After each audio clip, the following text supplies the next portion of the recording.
Stop by your hometown grocer, County Fair, now in Winter and Platte. Same friendly faces with a brand new name. County Fair is a fourth-generation family-owned business based in South Dakota. They offer friendly service and the freshest food at great prices. County Fair carries premium certified Angus beef, locally grown produce, and much more. Shop County Fair in Winter and Platte, the friendliest store in town. It's me again. Yep, I'm still around, and so are the great deals like always. Tarani Motors in Valentine is now offering up to $5,000 off any retail order of a new vehicle. Dodge, Jeep, Ram, or Ford, and you get all rebates. Same great deals, new location. Go see Dave and the crew today or call 402-376-1661. They deliver and pick up vehicles for service as well. Call them today. Tarani Motors in Valentine, where you send a friend. See dealer for details. You've dreamed about the perfect house, a place to call your own, and a place to not only stretch out, but to grow. Auto Owners protects your house because to you, it's home. That's simple human sense. Ask Miller and Associates in Platte, South Dakota, if auto owners make sense for you. Happy to help, man. I was just over there talking to myself anyway. The innocence of youth. Is there anything any better? But soon they'll be in high school and facing all the same challenges you faced. How to make friends, how to fit in, how to be cool. We want our children to have everything they'll need to live fulfilling and productive lives.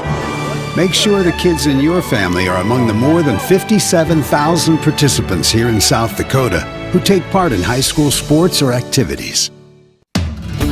Your local cooperative has a new name. CHS Northern Plains and CHS Midwest Cooperative have joined together to better serve you under the new name CHS River Plains. You gain more options and more value with access to global markets and a powerful supply chain. And you can do more every day using inputs delivered by a team who knows what you need when you need it. Visit us online at chsriverplains.com or stop in today and let us help you own every day.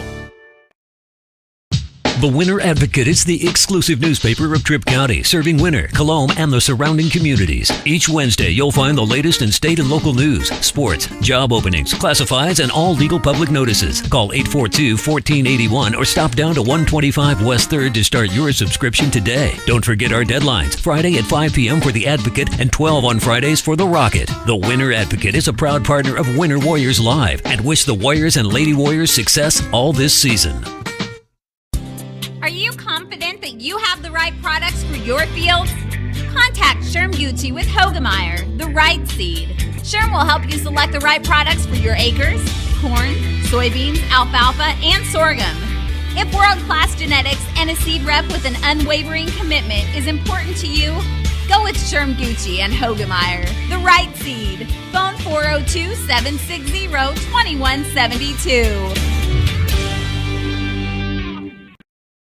Computers and More, located at 27786 311th Avenue, is obviously your computer sales and repair in winter. The More is so much other than you can imagine. We are your local outlet for Winter Warriors sports apparel. We do screen printing and embroidery for your purple and gold attire. Stop in and check out all our gear on hand for you to wear at the next game. Call us at 842-9057 and see how we can design your company logo on all types of clothing. And remember, thanks for keeping it local.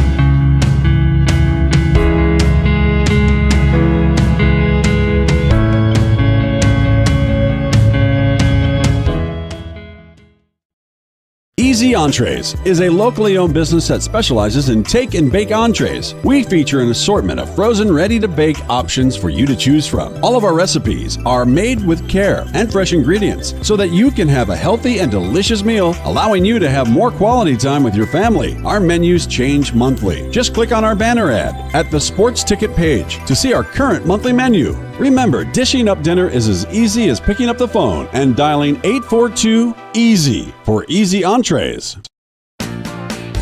Grossenberg Implement, your family-owned John Deere dealer, is passing on the savings to you this holiday season. This week only, get an 8% discount on gloves. So purchase yourself some extra gloves this week to ensure you're ready for the new year ahead and save 8%. Stop into any of the 8 Grossenberg Implement locations, parts departments this week and take advantage of the savings. And Happy New Year from Grossenberg Implement.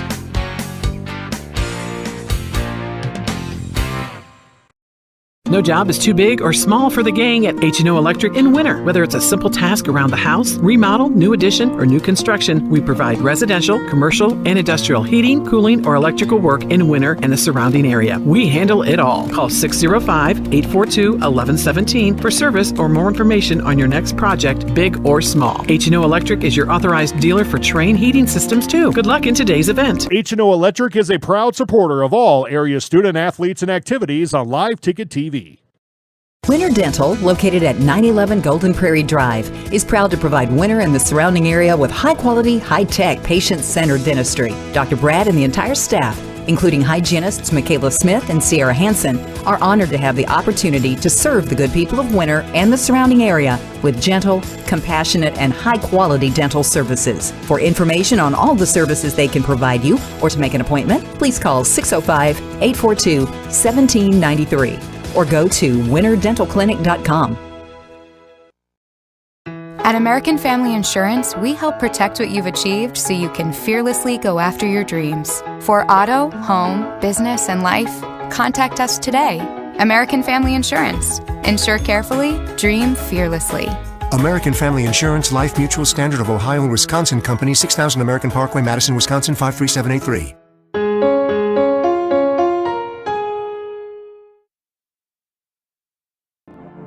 Black Hills State University provides the opportunity to explore careers with more than 125 programs of study. With quality programs and passionate faculty, you can find the path to a career of your dreams. While exploring academic options, find adventure that awaits for you in the beautiful wilderness surrounding Spearfish. Get involved in one of the many clubs on campus. Learn to lead and gain the knowledge that puts you above the rest. Apply now at bhsu.edu. Eklund Tax Service, located at 323 Main Street in Gregory, South Dakota, is available for all your tax preparations. Mark Eklund has been a staple in the Gregory community for many years and wants to help you and your business have success by specializing in all types of bookkeeping. Eklund Tax can take care of any agricultural, retail, or personal bookkeeping or tax preparation. Call Mark at Eklund Tax today at 605-835-9665. Do you have the right financial advisor to help you reach your goals? Ameriprise Advisors can create a personalized, goal-based plan to help you prepare for whatever life brings so you can feel more confident about your financial future. Call Wealth Partners, a private wealth advisory practice of Ameriprise Financial Services, LLC, today at 605-842-3832. That's 605-842-3832. Office is located at 214 East 2nd Street, Winter, South Dakota, 57580. Ameriprise Financial Services, LLC, member FINRA and SIPC. Winter Regional Healthcare Center is proud to sponsor coverage of Winter Warriors and Lady Warriors athletics and activities on Winter Warriors Live. Best of luck in today's event. Here at Winter Regional Healthcare, we are committed to professional care with a personal touch at our locally owned hospital, clinic, and long-term care facility. For more information on services we provide, check out our website at winterregional.org. Winter Regional, proud to support the student athletes and activities. Honored to serve the families of South Central South Dakota and our community for over 65 years. Remember, professional care with the personal touch at Winter Regional Healthcare. Hi, this is Lo from Litas Seed. Fall is here, and with that, we have early cash discounts on corn, beans, and other seed. This year, we've teamed up with the 7th largest crop protection company to bring more value to your operation. Let us bid your chem needs. Also, now is NRCS reclamation and grass seeding time. Last year, we saved a customer $2,000 on a small job. Call Logan at 605-840-4591, and let's see how Litas Seed can add value for you. Litas Seed is your go-to from corn to cover crops, soybeans to sunflowers, and all forages. 605-840-45. When it comes to vehicle maintenance, we know you have a lot of options, but it can be hard to find an honest, reliable reliable auto repair shop. That's where we come in. Hometown Automotive, committed to providing our customers with honest quality service at a reasonable price. We use years of training and experience to provide you with the best car care possible. Hometown does oil changes, tune-ups, and computer diagnostics. We sell tires, batteries, and Schaefer products. We install engines, trannies, starters, water pumps, brakes, and much more. Call us at 842-1722 and let our experience be your advantage.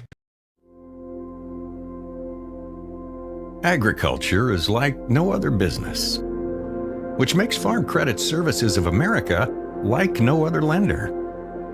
Owned by the farmers and ranchers we serve, our customers have a voice in how we work, a stake in what we do, and share in our success. Discover a lender that works for you at Farm Credit Services of America. The Best Western Ramkota Hotel in Rapid City supports all South Dakota student athletes and their families. They are conveniently located off Interstate 90, close to downtown and minutes from the beautiful Black Hills. The Ramkota offers sports and family-friendly rates. Guests can relax for free in the indoor water park. They have 36,000 square feet of banquet and meeting space, and the award-winning Minerva's Restaurant and Bar is located on site. Best Western Ramkota welcomes everyone to beautiful Rapid City, South Dakota.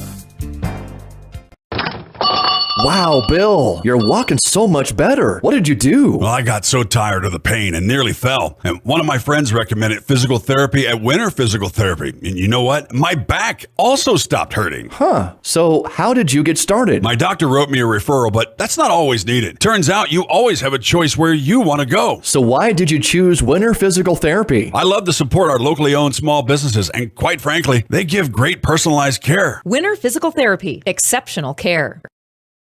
Agrimax and West River Ag have been in the Winter area for a combined total of 9 years. We offer top-of-the-line services and inputs such as chemical, seed, fertilizer application, spraying, and agronomy services with a certified crop advisor on staff. We are a full-service business that is locally owned and operated. We look forward to continuing service to the ag community and cannot wait to help you with all your agricultural needs. Agrimax, shaping the future of ag. At Northern State University, your future starts with an affordable education that's personalized for you. Experience hands-on learning guided by world-class supportive faculty. You'll also enjoy a full campus life with opportunities to choose from numerous student activities and events, all in a safe, welcoming community. At Northern, you'll find a college that's right for you, a place to belong. Your future starts here. Unleash your potential at Northern. Shop local with Burke and Gregory Building Centers, your hometown hardware stores, specializing in everything from finding the right drill bit to building your dream home. The crew at Burke and Gregory Building Centers take pride in customer service and are always available to help with any project, big or small. They offer top-of-the-line flooring and cabinetry, a large inventory of rental items, quality Pittsburgh paint, and so much more.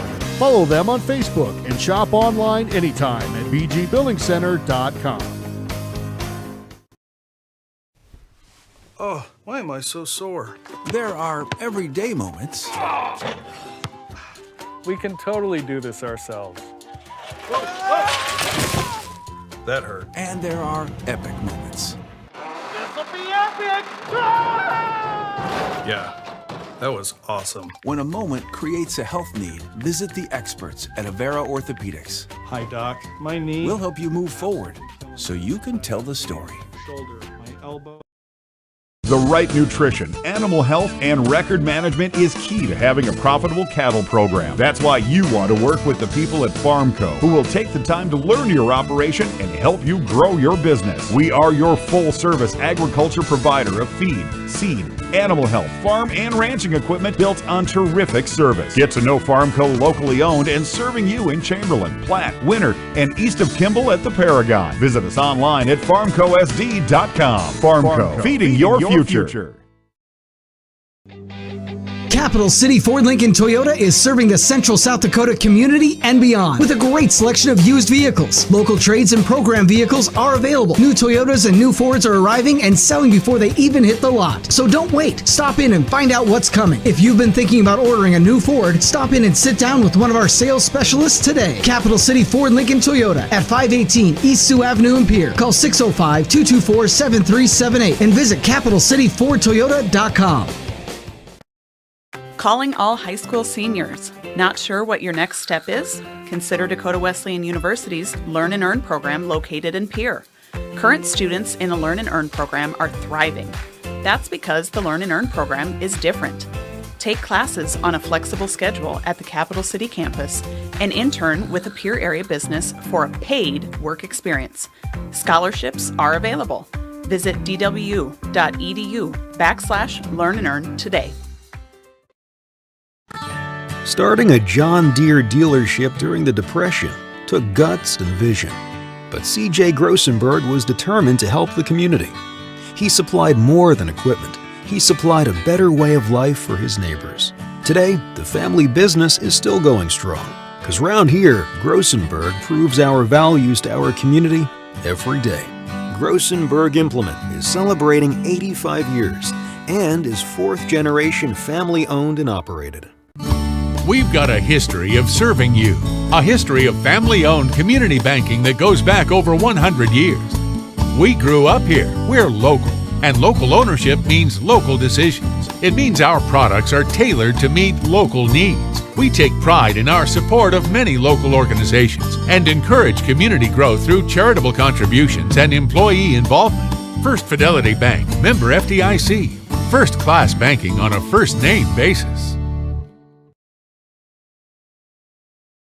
Shirley's Diner is located at 142 East 2nd Street in Winters, South Dakota. Come meet Martha 1 and Martha 2 and their friendly, courteous staff. Shirley's Diner is open 7 days a week from 6 a.m. to 2 p.m. Breakfast is served all day, and check out the Shirley's Diner Facebook page for all their daily lunch specials. All meals are made fresh and homemade every day. If you can't make it to the diner, they'll deliver. Just call 605-842-3903. Shirley's Diner serves customers from near and far and are a proud supporter of all school activities on Sports Ticket Live. It's easy to remember. There's nothing finer than Shirley's Diner. Just as you aim to reach new heights on the field or court, Elevate Agronomics is here to help you do the same on your farm. Putting together a solid plan for each customer is the goal at Elevate, so you can win all season long. With a full lineup of field seeds, including corn, soybeans, alfalfa, sorghum, forage, cover crops, wildlife habitat, and more, along with a full line of chemicals and plant health products, Elevate is ready to put your plans into action. Check us out at elevateagronomics.com or stop by the office in Winter today. Elevate Agronomics. Reach new heights. Why am I so sore? There are everyday moments. Hey, hold the ladder! Hold the ladder! Yeah, that hurt. And there are epic moments. Slide, slide, slide! College! Class of 1995! When a moment creates a health need, visit the experts at Avera Orthopedics. We're moving health forward so you can tell the story. Learn more at avera.org/orthopedics. There's a lot of uncertainties in farming and ranching today, but one thing is certain. Statewide Ag Insurance in Chamberlain, Winter, and Mitchell are your crop and livestock insurance specialists. Statewide agents have a background in agriculture and work hard to provide growers and ranchers with risk management plans and insurance coverage that fits their business needs. From hail insurance, livestock revenue protection, to multi-peril crop and revenue insurance, Statewide will help you with the right decisions. Statewide Ag Insurance in Chamberlain, Winter, and Mitchell. Locally owned, your dependable partner in crop and livestock protection and equal opportunity provider. Limestone canyons, flowing waterfalls, and pristine beauty make Spearfish a sanctuary for those seeking the ultimate escape. Outdoor enthusiasts will find top-notch sport climbing, mountain biking, and UTV OHV trails. Guests are steps away from peaceful hiking trails and tranquil streams. Relax and rehash your day's adventure at one of our award-winning local breweries. Finding rest is an important part of any adventure. Lodging in Spearfish comes with a variety of choices, from cabins, B&Bs, and campgrounds to the comforts of your popular brand-name hotels. To find your unique adventure in Spearfish, go to visitspearfish.com now. As a small business owner, you learn to wear a lot of hats. The custodian hat, the IT hat, And well, the you should have called a professional hat. Auto Owners takes care of your business insurance, so you can take care of everything else. That's simple human sense. Ask Miller and Associates in Platte, South Dakota, if auto owners make sense for you. Your winning destination, the Golden Buffalo Casino in Lower Brule, gives you more chances to win. Hot seat drawings, pick a prize drawings, chances to win great prizes, the hottest slots around. It's all just waiting for you at the Golden Buffalo Casino. Find out more by logging on to thegoldenbuffalocasino.com and by following them on Facebook. Just minutes north of Reliance, exit 248. We'd like to thank you for tuning into this broadcast and supporting our area youth. The Golden Buffalo Casino, proud to support Live Ticket. Visit Mead Lumber in Winter for all of your home projects and construction needs. Whether you're thinking about remodeling your kitchen or bath, some new siding or roofing, or upgrading your windows, Mead Lumber has the high-quality materials and experienced associates to help make your next project a success. Give them a call at 605-842-3388. Mead Lumber is a proud sponsor of high school activities. It might be time for you to strongly consider leasing bulls from Jorgensen Land and Cattle. Here's Cody. We'll get the bull to your place. Generally, we'll be able to get the bull picked up when you're done with them. So there's no reason for you to have a bull around your place for 9 to 10 months of the year that you don't need him. He's just costing you money. He's eating feed. He's tearing up your corral. So there's just no reason for it. It's become very popular just in the fact that it's convenient for people. Call 1-800-548-BULL. Your first car. It might not have been perfect, but that didn't matter. You loved it because you worked hard for it. You took care of it, and it took care of you, your friends, and maybe that someone special.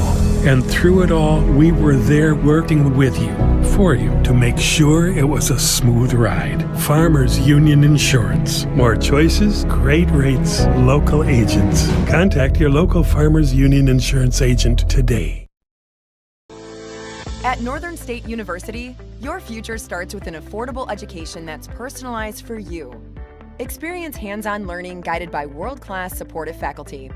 You'll also enjoy a full campus life with opportunities to choose from numerous student activities and events, all in a safe, welcoming community. At Northern, you'll find a college that's right for you, a place to belong. Your future starts here. Unleash your potential at Northern. As community bankers, BankWest employees are deeply committed to supporting local causes, growing the local economy, and creating local opportunities. At a time when you can bank anywhere, we hope you choose BankWest. We'll be your financial partner for the long haul, helping you and your community achieve financial success. BankWest. Convenient, connected, committed. Member FDIC.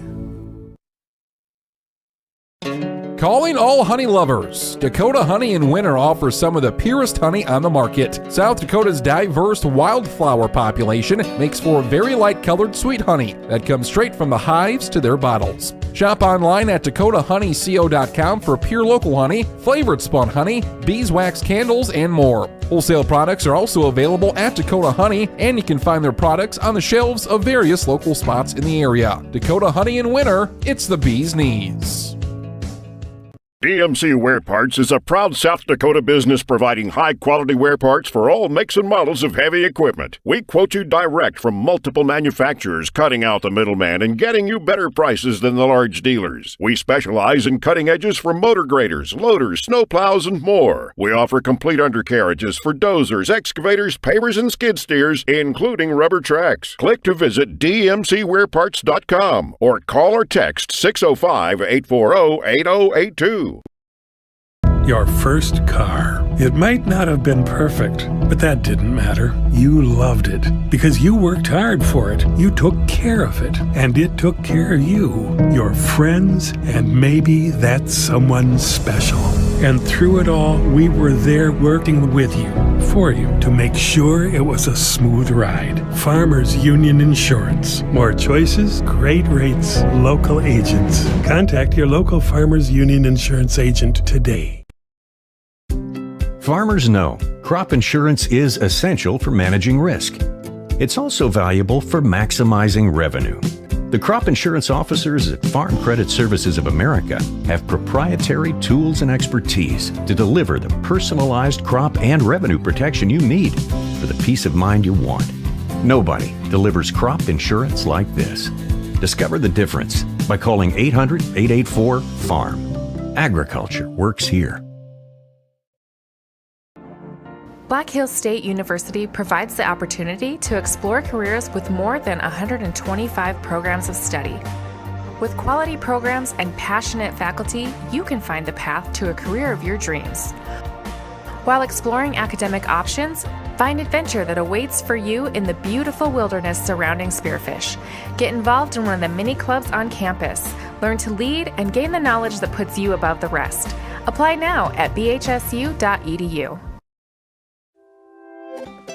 Stop by your hometown grocer, County Fair, now in Winter and Platte. Same friendly faces with a brand new name. County Fair is a fourth-generation family-owned business based in South Dakota. They offer friendly service and the freshest food at great prices.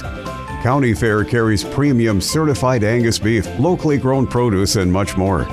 Shop County Fair in Winter and Platte, the friendliest store in town. It's me again. Yep, I'm still around, and so are the great deals like always. Tarani Motors in Valentine is now offering up to $5,000 off any retail order of a new vehicle. Dodge, Jeep, Ram, or Ford, and you get all rebates. Same great deals, new location. Go see Dave and the crew today or call 402-376-1661. They deliver and pick up vehicles for service as well. Call them today. Tarani Motors in Valentine, where you send a friend. See dealer for details. You've dreamed about the perfect house, a place to call your own, and a place to not only stretch out, but to grow. Auto Owners protects your house because to you, it's home. That's simple human sense. Ask Miller and Associates in Platte, South Dakota, if auto owners make sense for you. Happy to help, man. I was just over there talking to myself anyway.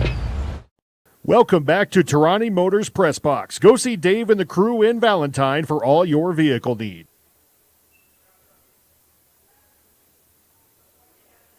Welcome back to the... We're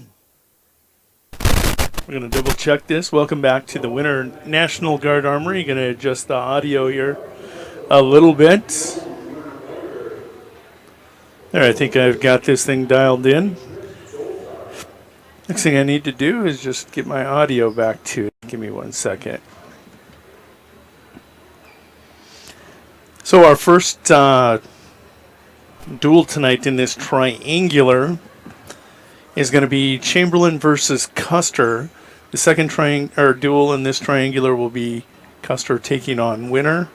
And the final duel of the evening, the Chamberlain Cubs and the Winter Warriors will duel tonight. We've got girls and boys wrestling. We've got track wrestling pulled up, and we're ready to get this thing rolling. So as you can see, you have two scoreboards at the bottom. We do have track wrestling up. We'll try to pull up the names of the individuals from each of the towns as they're wrestling, get them in there. You will have the match score at in the center and your team score. Over on the right-hand side of the lower right-hand corner of your video player, that is your Farmers Union Insurance scoreboard tonight. That will keep you fully aware of the team scores as we're also wrestling the duels. Looking forward to this one. Tomorrow, Winter and Custer will partake, along with their girls, in the Mid-Dakota Monster.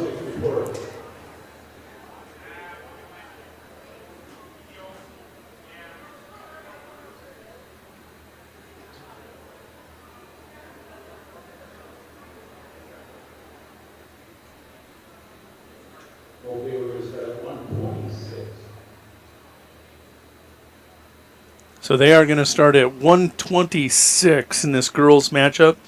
I think we're going to let the girls get here. This is going to be Isaac Shepard of Chamberlain taking on Ethan O'Connor of Custer. And they will drop the lights and we will be under the mat. I'm going to see if I can brighten that up just a little bit for you.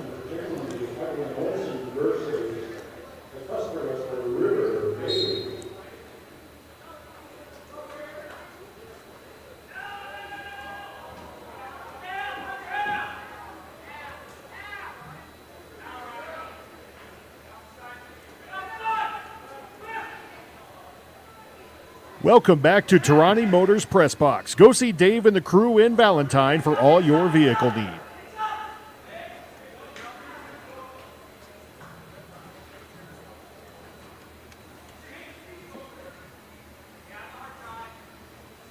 Welcome back to Tarani Motors Press Box. Go see Dave and the crew in Valentine for all your vehicle needs.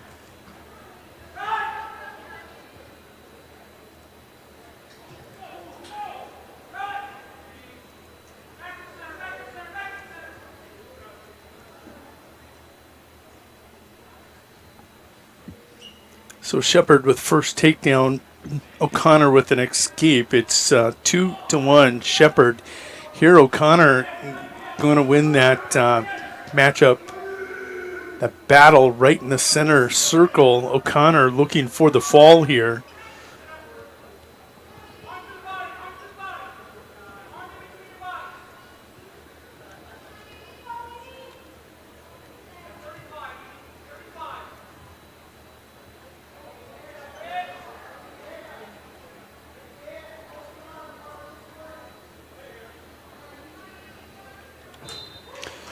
And as I get the names in there, O'Connor will get the fall after falling behind 2-1. And she's gonna fall behind 2-0, get the escape, get to her feet, and she will win the throw there at center circle and get the fall for the Lady Wildcats. Up next at 132 pounds, this is going to be Sutton Powers of Chamberlain taking on Wyatt Pauley of Custer. These are varsity matches tonight. So this is Powers. And she is wrestling Wyatt Pauley.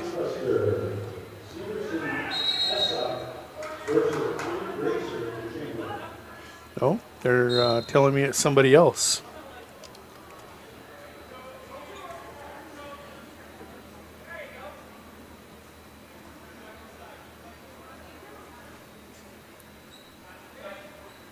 That's why.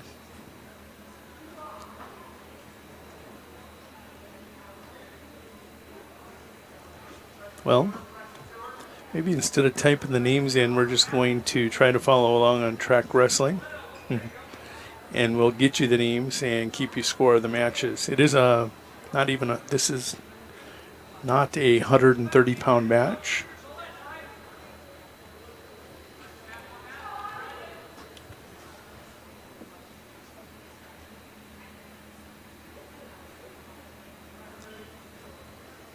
I do believe this is Annie Gracer taking on Essa Severson. No score here in this match. And as far as a team score, Wildcats are up on top. They lead by a score of 6-0 with that fall.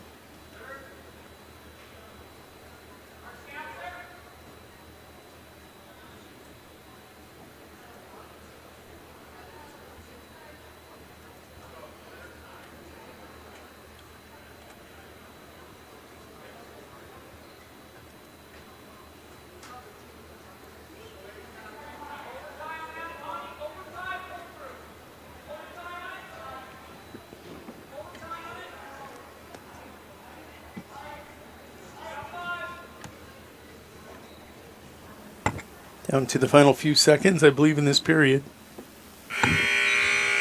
And we'll go to the second period at 106 pounds. Annie Gracer taking on Issa Severson. Severson will choose down as we go to the second period.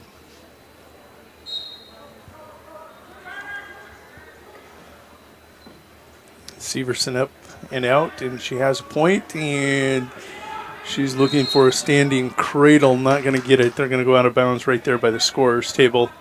We'll come back center circle. First period was a stalemate between these two young ladies. Both working ties.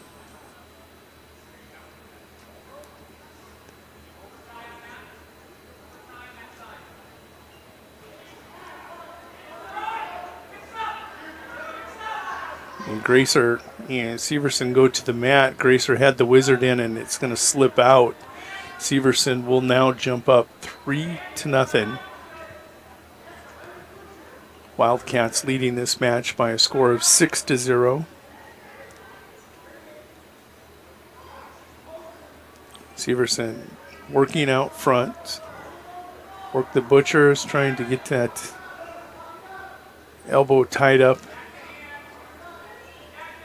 She's definitely trying to work cradles out of this. There, she's coming to the top. Going to drive the head to the knee. She's got it hooked up, but she's got to commit.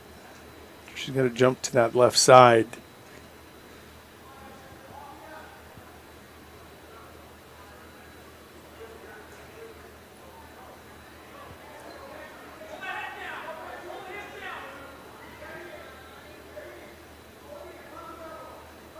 Gracer has now gotten a leg, has broken the tie, the hands.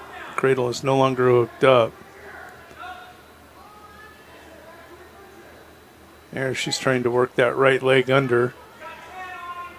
She's improving position from bottom. Severson still trying to corkscrew that head into the left knee and hook up a cradle.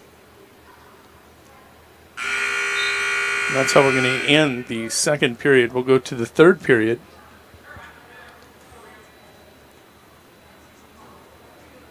Gracer.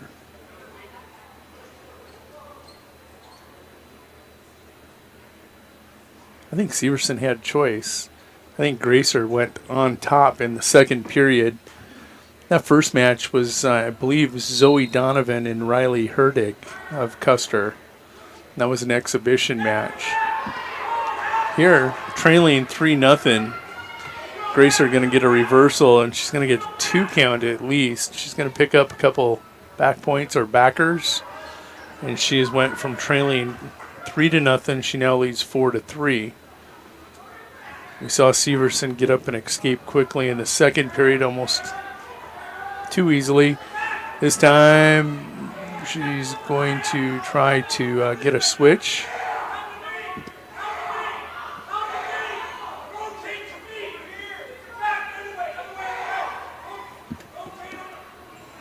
And nearly a pancake situation. Gracer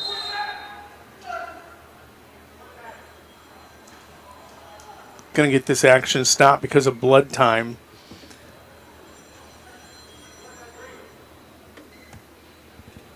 Taking a look here if I can at the clock. Interesting situation. The bag's in the way and I can't see the clock. There's blood time, says 4:55. That'll stop once they get the bleed controlled.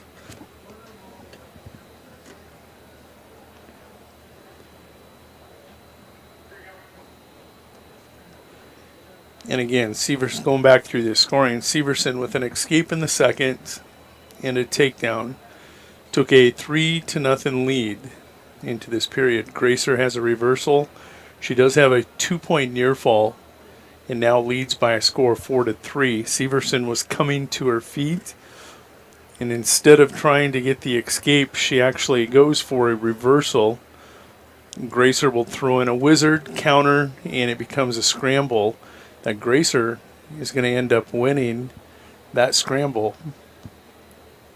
Almost had back points when the blood started flowing. We're 1 minute now into this blood time. So Annie's got a pretty good bleed down there right now. There, the blood time is stopped with 3:59 of blood time left. Girls will come back center circle, and Severson will go down. Clock begins to roll. There was a 1:12 when action resumed.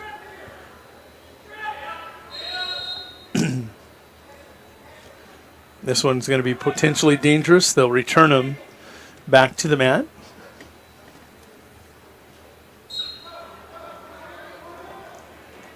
Gracer does a nice job trapping that left arm. Severson's got to clear that if she wants an opportunity and escape. Severson backing up. And they're to their feet and they're scrambling. This is going to become... There's one. They're going to give her 2 reversals. Severson now with a 5-4 lead here on Annie Gracer of Chamberlain. Custer opened this duel with a pin, but that was an extra match by the looks of things. I think it's still 0-0 actually. Taking a look at the team score. I will correct that if I'm wrong. I'm going to go back to 0-0.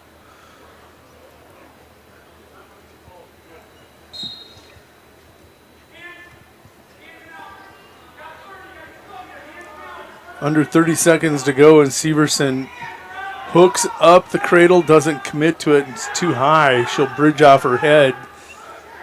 Gracer reaching over the outside portion of Severson's leg.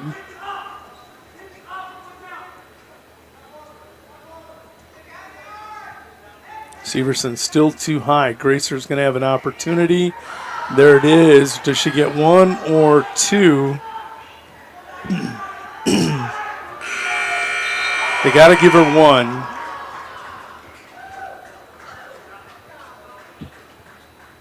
They did not give her the 1. So Severson will take a 5-4 victory.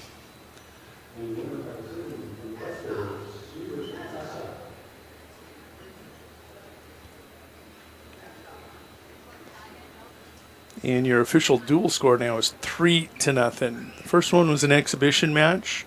Custer has taken a 3-0 lead in this girls' varsity duel. Now 113. We have a match coming up between these two teams.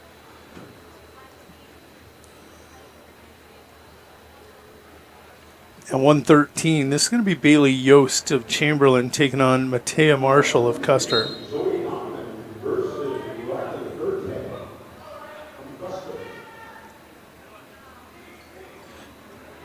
Well, that's not... They're saying Zoe Donovan and Riley Herdig. That does seem to make a little bit of sense here. This is Donovan.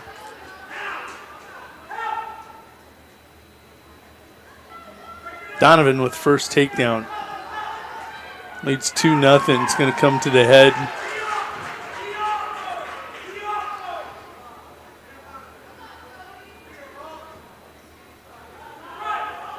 Zoe will pick up a 2-point near fall.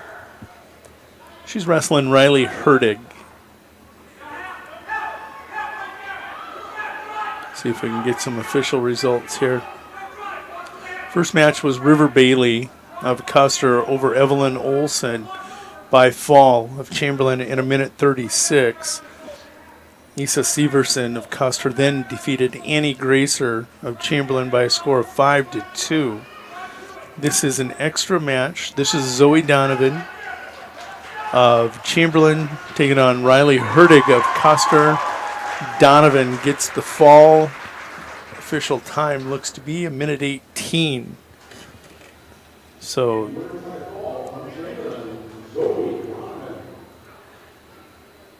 I'm going to correct our team score because that actually was correct. 9-0 the dual score. Now let's see where they take this.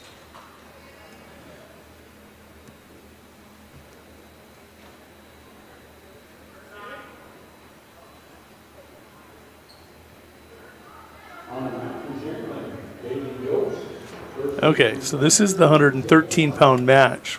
Bailey Yost of Chamberlain taking on Matea Marshall of Custer at 113.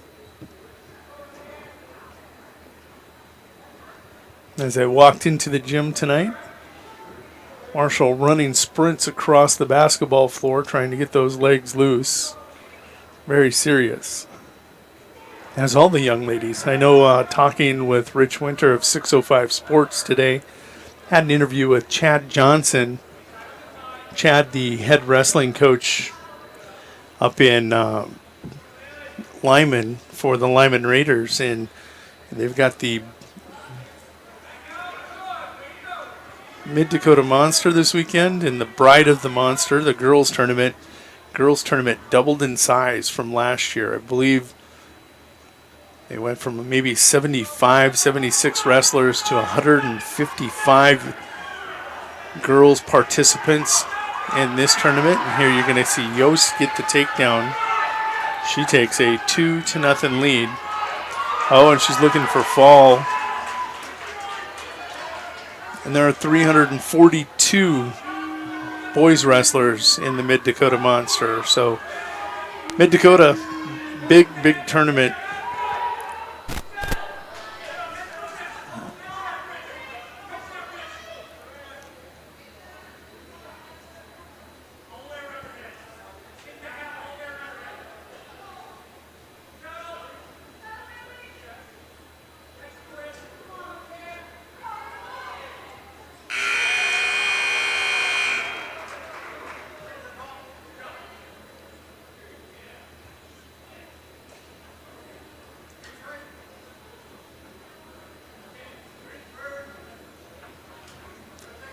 We'll go to the second period.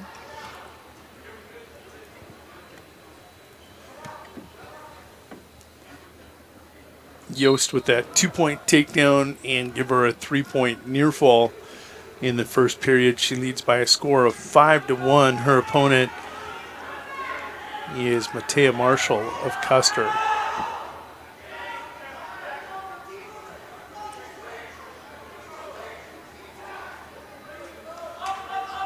Marshall going to come free. She's going to get a reversal, and it's going to be an illegal headlock. Marshall will get the 2-point reversal, but she did not have an arm in that headlock. Therefore, they will stop action and penalize her a point. With that point now, it is 6-2, Yost over Marshall.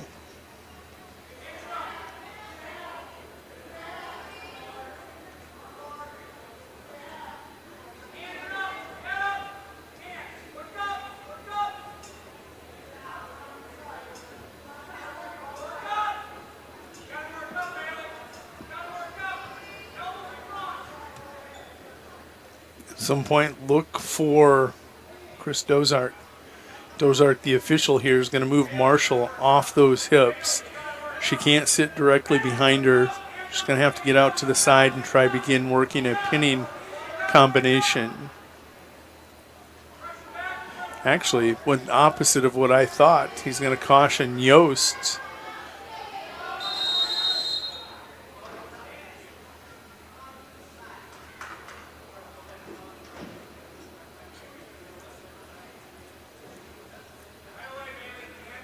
Here, Mr. Dozark's going to stalemate that one, and we're back to action.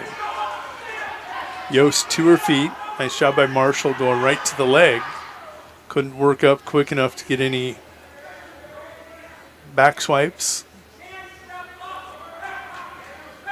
Yost getting active here late in the second period, and she will get an escape. 7-2 your score. Taking a look at the clock. There's under 20 seconds to go.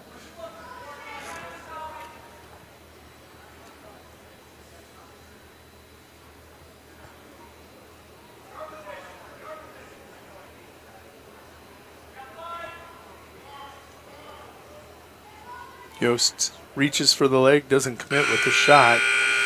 We'll go to the third period in this 113-pound match. Marshall with choice. She's going to go on top. Trailing 7-2, she doesn't feel like she can get out from underneath. She's going to take her best chances here and try to come up with a pinning combination on Yost. Picks the ankle and returns Yost to the mat.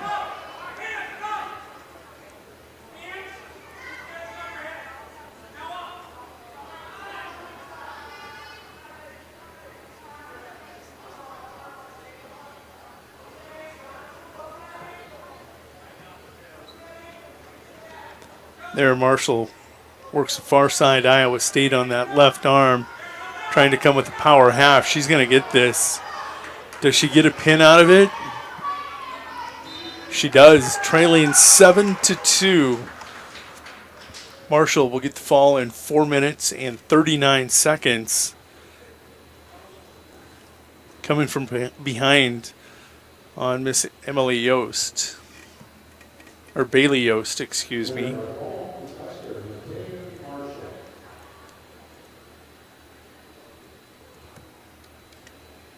That'll make your team score 15-0. This is a 120-pound match, and you're going to see Shelby Shrake out there. I'm going to get to the girls' rankings as quickly as I can, if possible.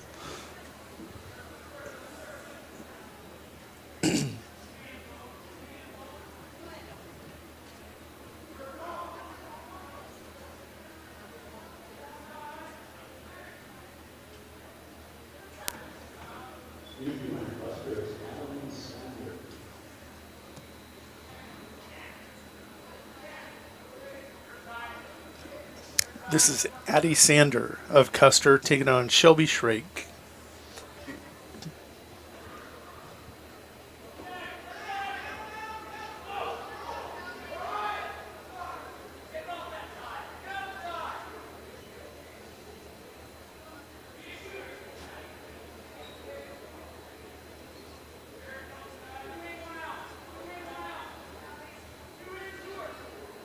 Either one of these two young ladies ranked in the state rankings. Bailey Yost, who you just saw wrestle, was ranked 11th in the state as she is upset by Sanders. And Issa Severson was ranked 12th. Shrake been doing it for a while. This is my first exposure to Miss Sander of Custer. We're in the first period. 15-0 your team score. Custer with the lead. A couple come behind victories. There is a takedown by Shelby Shrake. That's a 2-0 lead for the young Cub, and that comes right before the end of the first period.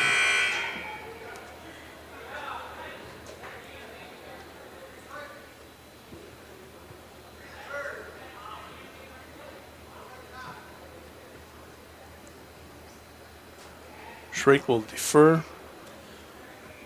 Sander with forced choice is going to go down in this 120-pound match.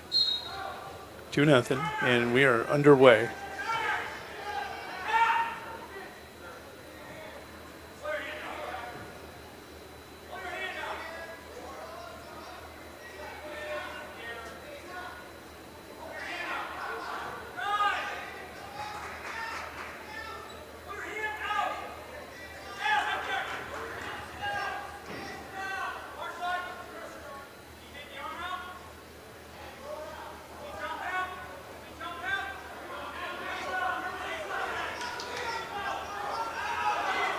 Little too high. Sanders going to reach up and try to throw the head.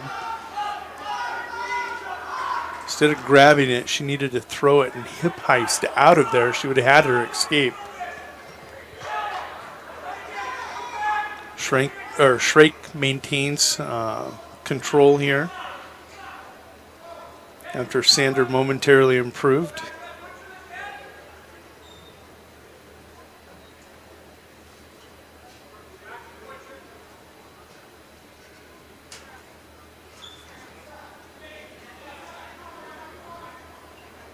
She'll be working hard to shove that right arm across and try getting control with her left arm on that right elbow. There's the power half. Here comes Shrake. Mistake by young Sanders. She tries to roll through that half Nelson. Shrake will hold her, can't pin her. She's going to get a 5 count in a 3-point near fall. Shelby Shrake now leading 5-0. Taking a look, there's under 15 seconds to go here in the second period. Shrake Going to pick up another. Nope. Back and forth. There was no 2 count there.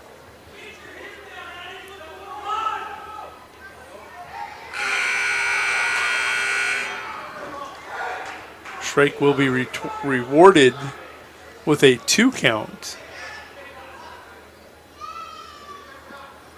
She gets a 3-point near fall and a 2-point near fall to go with that opening period takedown. She leads 7-0 as we go to the 3rd period. This is where we've seen the young Lady Wildcats with some success when they fall behind in the score. They're able to come back, catch their opponent. 8-0. Shelby Shrake getting coaching from her corner. That's Coach Donovan saying, know the situation, understand what your opponent's going to be trying to do. Shrake with 14 points in hand with this 8-0 lead.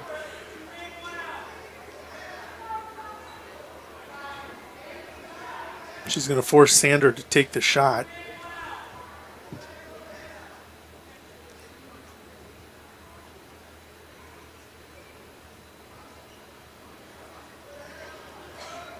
Hopefully forcing her opponent to make the mistake and her not making one.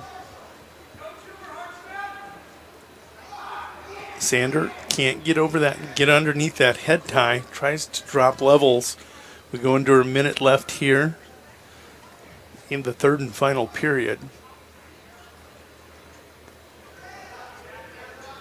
Both wrestlers working in the center of the mat, which is nice.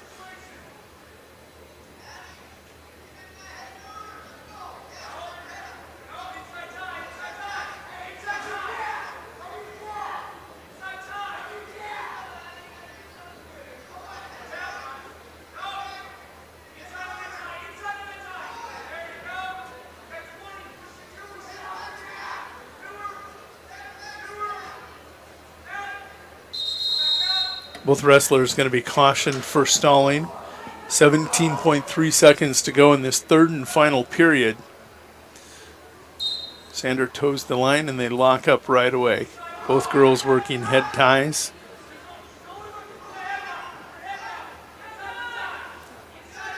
Shrake with his 8-0 lead from Chamberlain.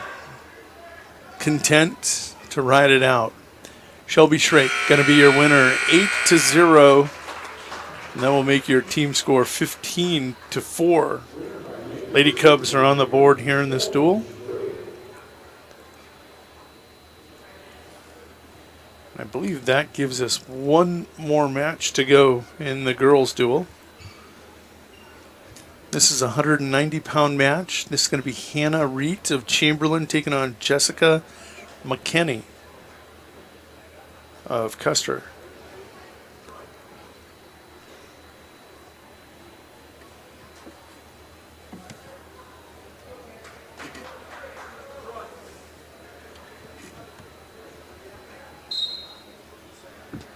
McKinney lunges for Reet. Both girls looking to throw a headlock here early. McKinney in again. Really loading up on that headlock. She's going to get the throw. Both ladies go to the mat. Reet's trying to pop it out, and she'll get the takedown. Hasn't given up any points yet. No points scored right now. If Reet would reach for the head, she had a half Nelson opportunity also. Hannah Reet with the takedown.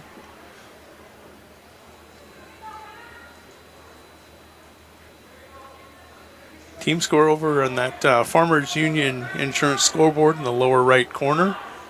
It is Lady Wildcats leading the Chamberlain Lady Cubs by a score of 15-4. Hannah Dietz leads this match 192-0 over Jessica McKinney of Custer.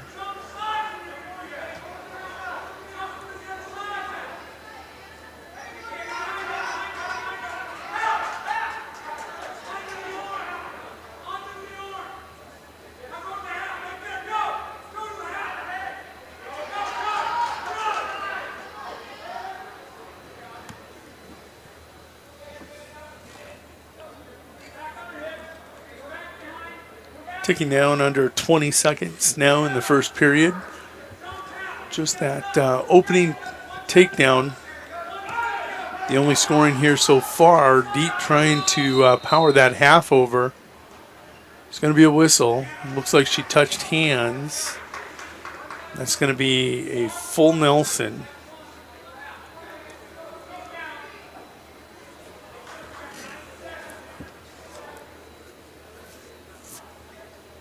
That'll make your score 2-1. McKinney was loading up for a roll. Doesn't get a wrist and will just go to her hip.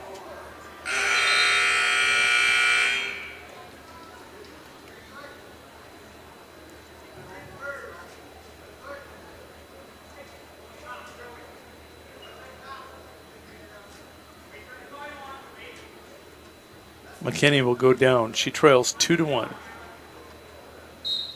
Unable to get out in the first period. Oh, there's a nice looking switch.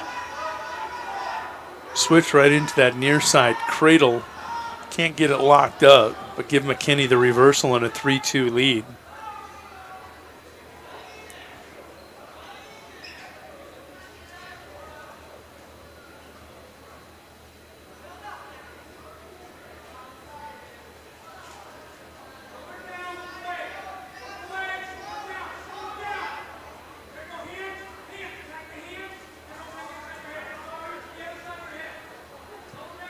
Approaching the midway point here in the second period.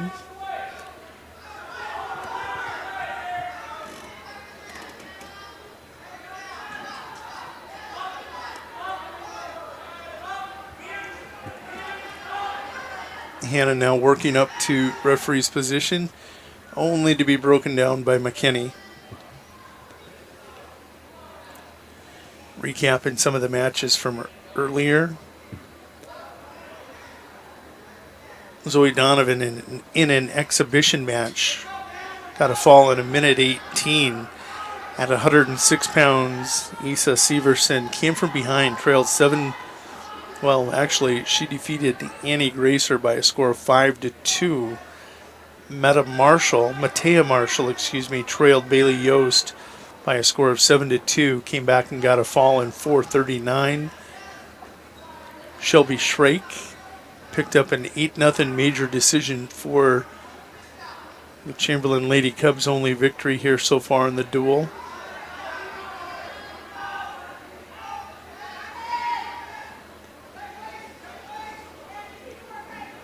Evelyn Olson picked up a fall. No, she was pinned by River Bailey of Custer in a minute 36.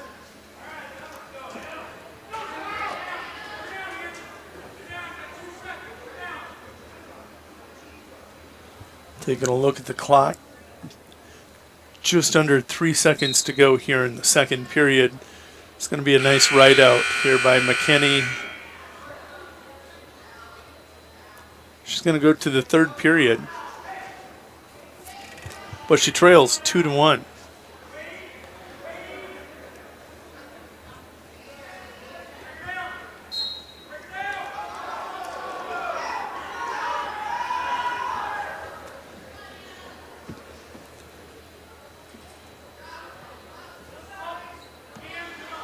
Actually, if I correct my scoreboard, they have 5-3.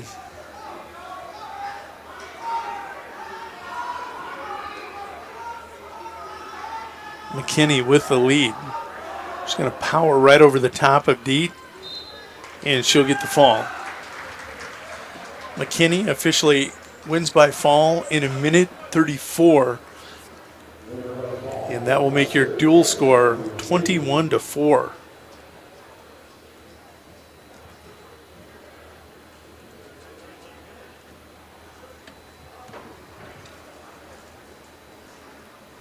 I think we're going to have another exhibition match.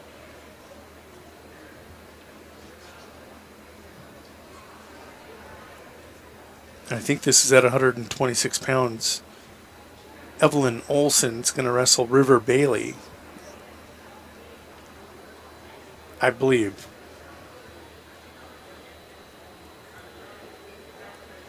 And coming from Custer, River, Bailey, number Chamberlain, Emily Shepard. Yep, I was correct.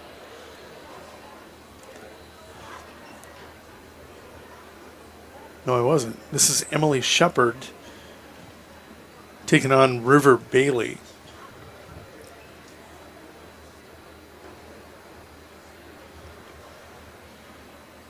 They're trying to get it loaded into track wrestling here.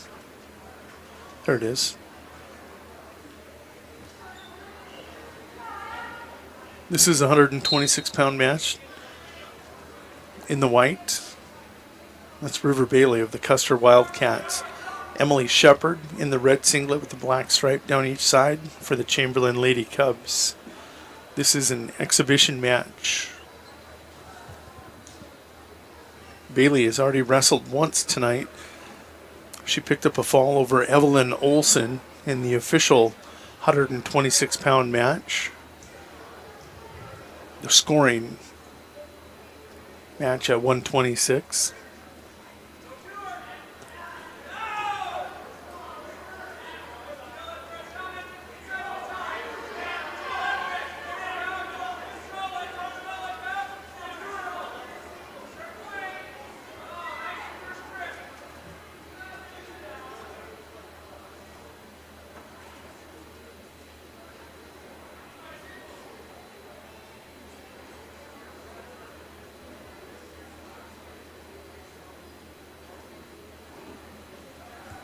Both girls battling hands right now. Shepard with wrist control.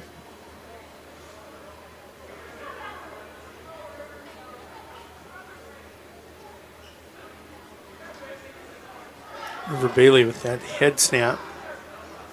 Followed it up with a nice shot. There it is again. Shepard trying to commit to the right leg. Gets to it. Bailey sprawling, and Shepard will come from behind and around the corner, and she'll pick up a takedown. She now leads 2-0.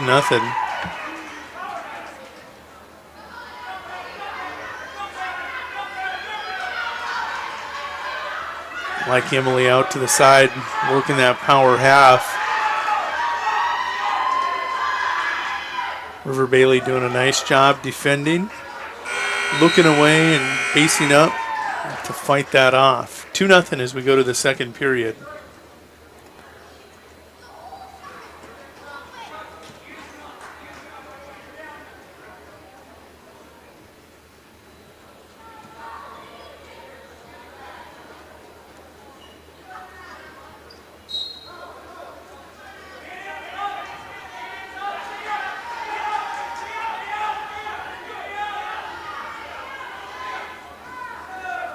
Maybe clasping hands, maybe not. Tough to tell. Bailey getting active here, really working that power half. She's got an Iowa State on that left arm where she's just grabbing the wrist and powering that half Nelson through. Shepard, so wiry, able to look away, get that hip down momentarily, and now Bailey looking for her second pin of the night. One in the scoring 126-pound match. And looking for another victory here in this exhibition match. Shepard got that arm free. Oh, River just reaches up and yanks it back.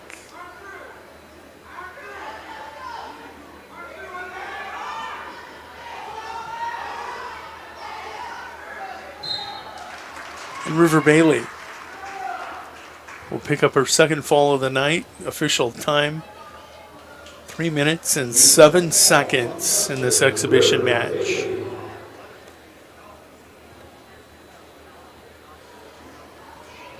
Trailed 2-0. Gets on top and she will force it over. Now we're on to the boys' side.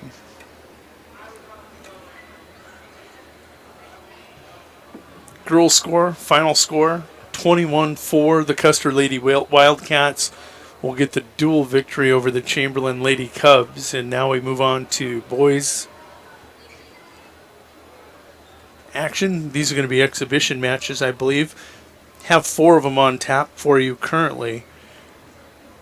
One at 126 pounds between Isaac Shepard and Ethan O'Connor. One at 132 between Sutton Powers and Wyatt Pauley of Custer. At 138, River Lacina of Custer takes on Peyton Haugen of Chamberlain. And at 152, we're looking at Chisholm Blum and Blaze Arp. Yep, this is exhibition, 126 pounds. Isaac Shepard, he's in the white singlet, taking on Ethan O'Connor of Custer. He's in the white singlet also. Chamberlain with the red trimming, Custer with the purple and gold.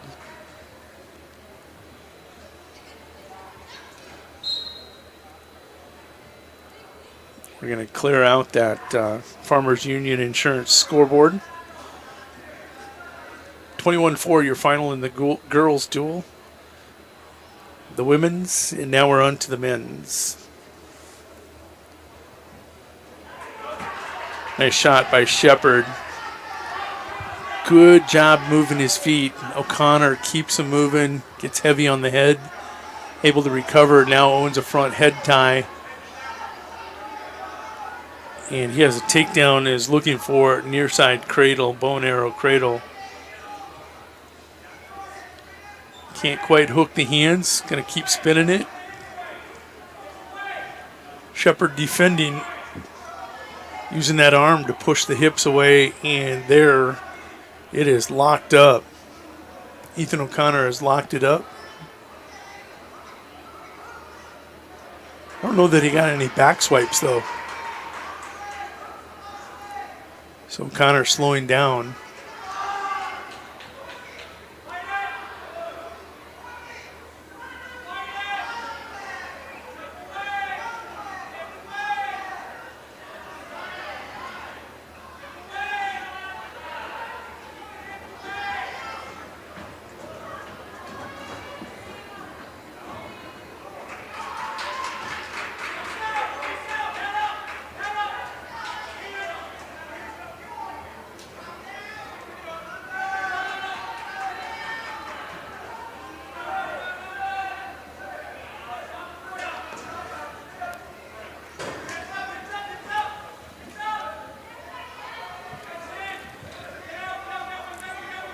O'Connor able to pick up a 2 count on that cradle.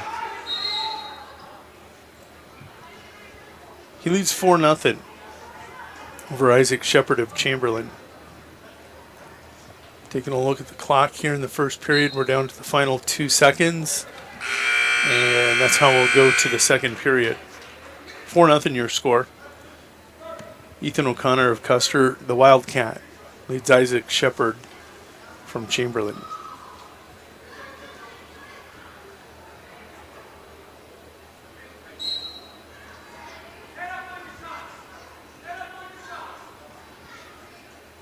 Didn't see who had choice, but we're going neutral here in the second period. I'm guessing Shepard wants to go on his feet.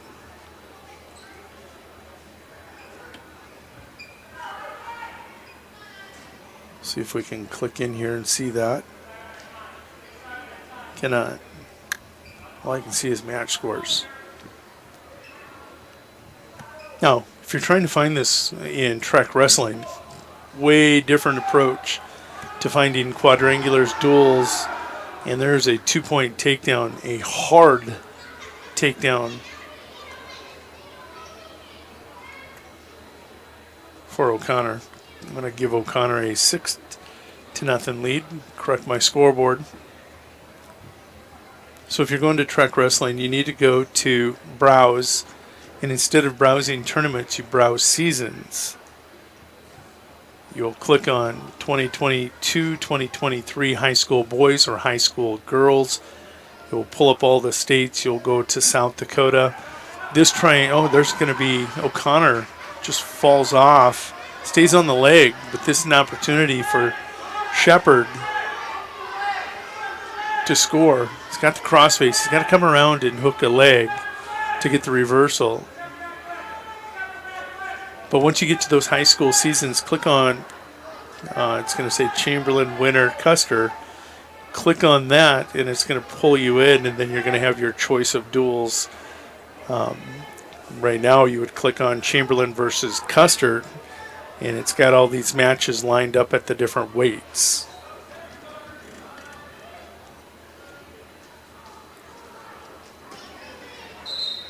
In a stalemate, no change in control. Even though O'Connor fell off right into near catastrophe, Shepard had a butcher and a cradle option available to him. Nice job by Shepard getting to the feet. Short time on the clock though. Cleared the left arm, got to the feet, kept those hips low. He had really improved position and was looking to score there. Just ran out of time.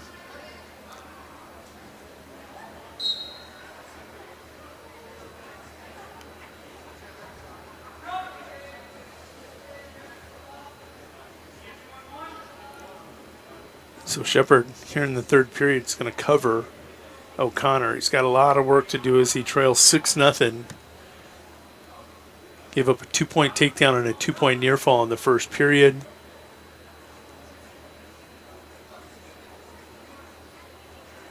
And a takedown there in the second period to make it 6-0.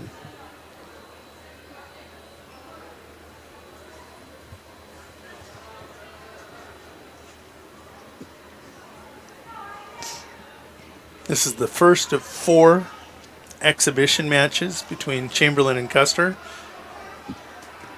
And O'Connor going to roll through. It's going to be a 2-point reversal. He now leads 8-0 over Isaac Shepard of Chamberlain.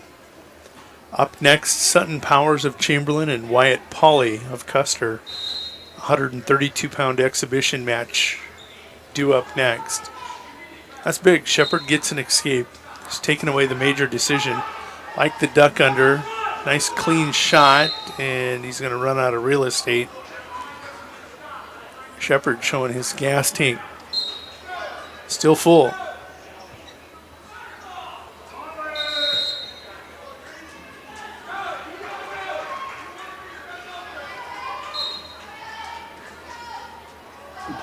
Oh, Shepard with a cow catcher. Going to get a takedown. Did he hold him long enough to get a 2 count? Excuse me, O'Connor catches the cow catcher there on Shepard. That's one way of handling it. The other way is to, when your opponent's coming at you hard, just drop down to a knee and let him come over the top of you, and he'll walk right into a double leg. Shepard with the escape makes it 10-2. And the takedown as the final 5 seconds tick away.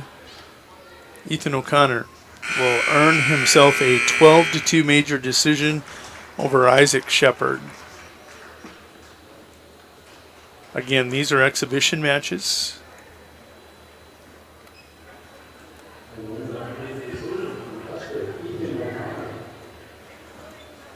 Now coming to the mat, Sutton Powers taking on Wyatt Pauley. Powers from Chamberlain on the right, Pauley from Custer on the left.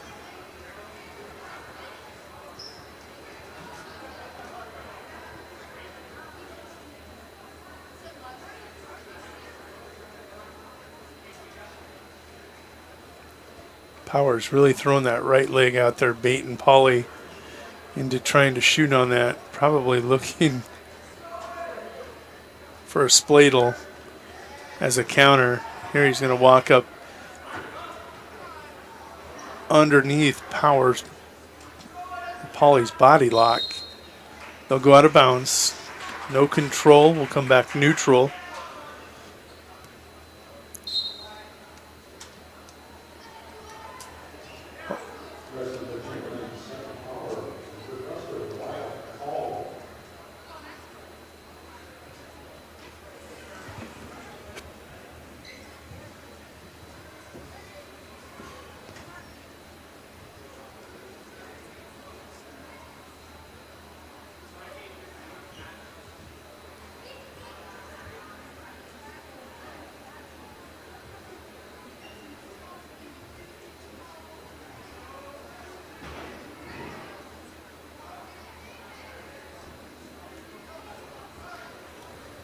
Still no score here in the first period. 40 seconds to go.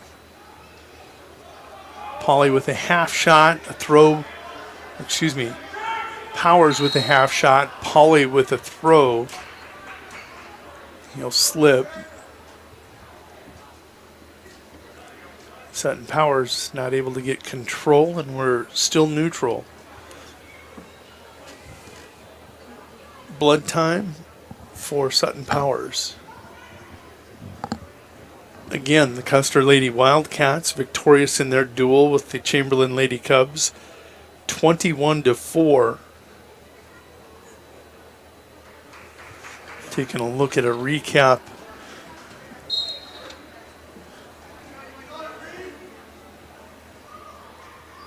We're back underway here. I'll wait for that recap.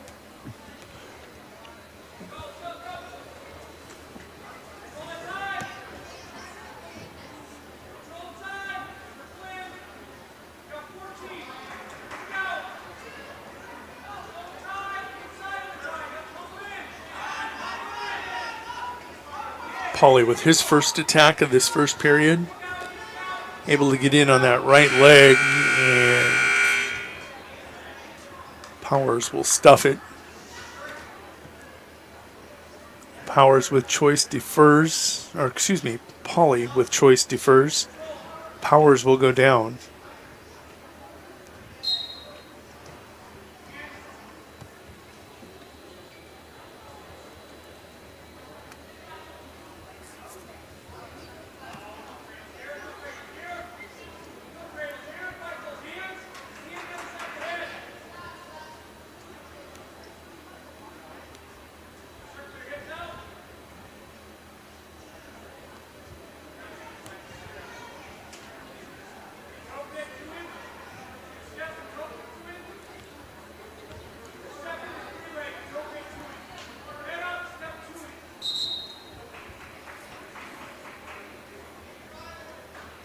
Neither wrestler improving position, so they'll stalemate it, bring him back center circle. Nice sit out there by Powers. Hitting long sits, hip heisting over. Just trying to create separation where he can possibly get an escape. Nice follow by Polly.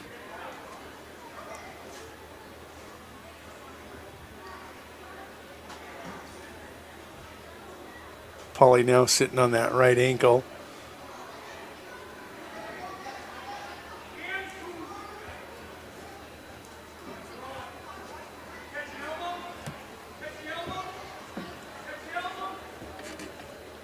As people were walking in tonight, saw Nash Hutmaker here tonight to watch his brother Noah Russell, the Cornhusker, in the house.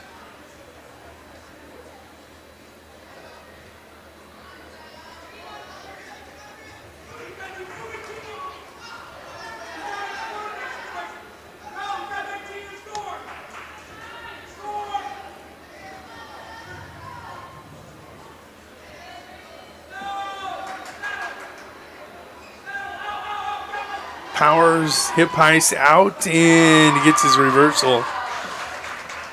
Hits the hip heist and we'll get that in the final 5 seconds. Sutton Powers with the reversal there at the end. End of period scoring. So important. He'll take a 2-0 lead to the third period. Up next on deck, Peyton Haugen of Chamberlain taking on River Lacina of Custer. That'll be a 138-pound exhibition match.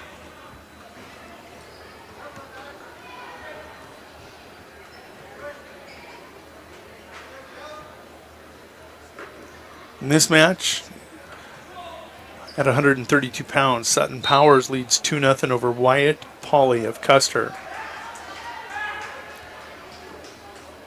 Powers working a butcher. He's got back points and he'll get the fall. Official time, that was quick. 14 seconds into the third period, 4 minutes and 14 seconds. Sutton Powers with the fall for the Cubs.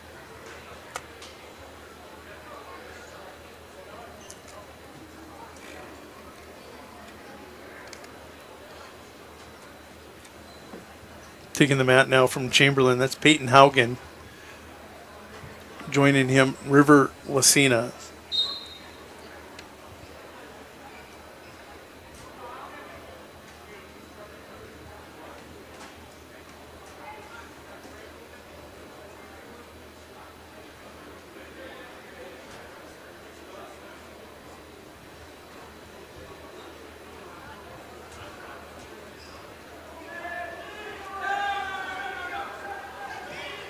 Lucina with first takedown.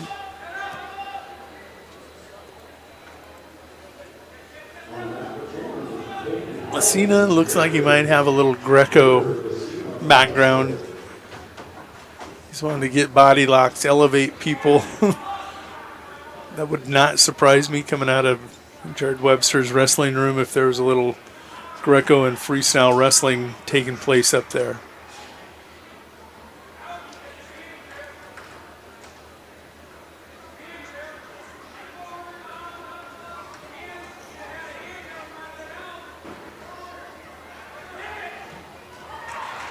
Haugen spins out for the escape, 2-1 your score.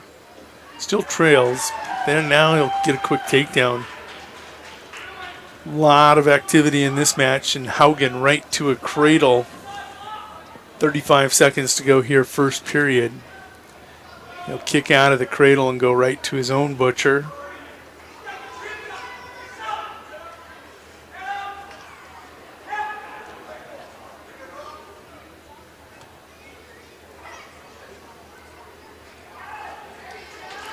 Haugen has gotten busy since he gave up that opening takedown.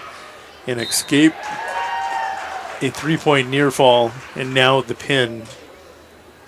Exhibition matches give the fall to Peyton Haugen over River Lucina. One more to go, exhibition match at 152 pounds. Then we're on to the varsity matches. This one's going to be Chisholm Blum of Chamberlain taking on Blaze Arp of Custer. Chisholm Blum wearing that red singlet with the white pinstripes. You've seen several of the Cubs wearing a white singlet with the red pinstripes. And Arp wearing the familiar Custer Wildcat white singlet with the red leggings.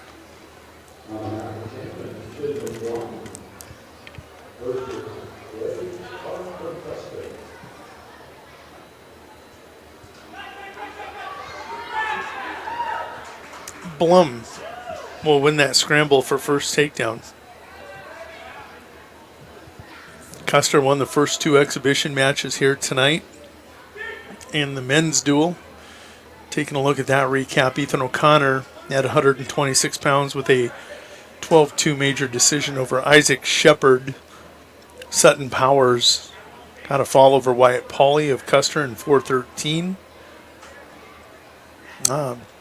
Peyton Haugen with a fall over River Lucina in 1:47. So Chamberlain's won 3 of these exhibition matches. Still 2-0 here in the 152-pound exhibition match.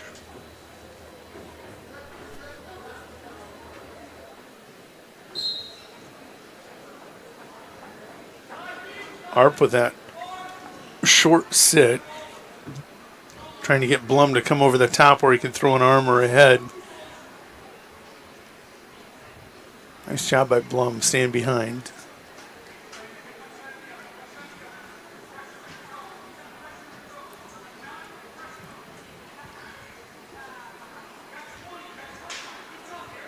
Chisholm on top, riding strong.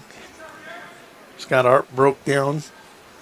Now working on some of Blaze's arms. Blaze Arp is up, and he is going to sit out and out of bounds. Taking a look at the clock, your score still 2-0. There's 5 seconds to go here in the first period.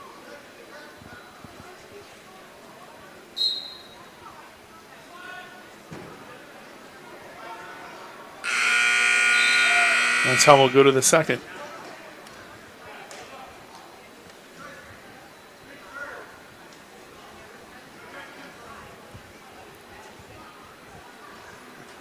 Blum with choice. Chisholm wants to go neutral.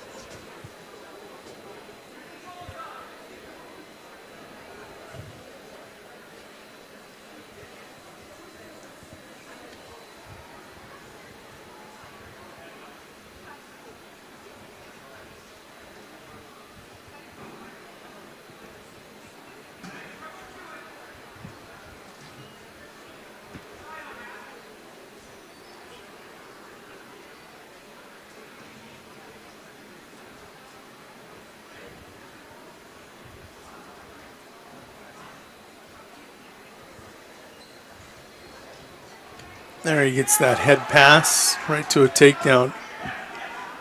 Climbs up to the top, looking for a reverse half. Never gets it, but Arp with his back exposed long enough will give up a 2 count. That'll make your score 6-0 Chisholm Blum.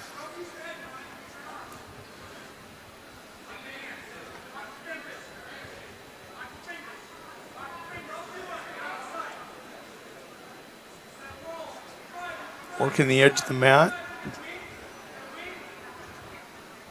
Harp needs to get out of bounds as he's lost control of that right arm. He just needs to sit out and get a reset here.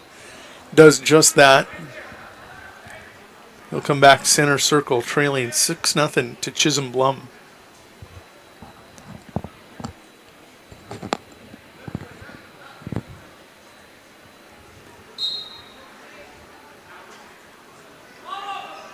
Long sit and gets that hip heist away.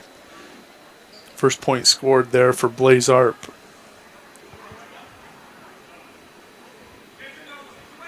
Seen Chisholm really try to work the head pass here. Just shucking it by. Let's see if he does it again or if he looks to mix up his arsenal here on his feet.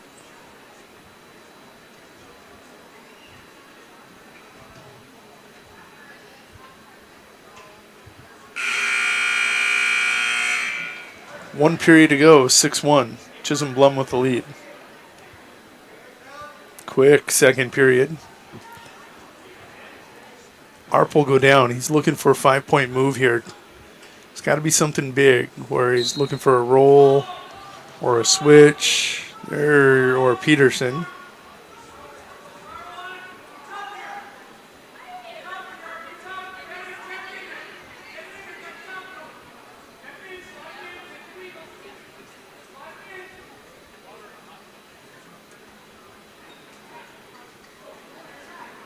Now Chisholm going on offense. He's content to ride behind. He's got Blaze broken down. Just working side to side, working those wrists, trying to pry them under. There Blaze gets free and does a sit out. Doesn't create enough separation. Blaze looking for an elbow roll. I mean, he is telegraphing it. Just needs to get wrist control. Keep working that sit. Blaze with the short sit, short inside sits. And Chisholm right there waiting for it.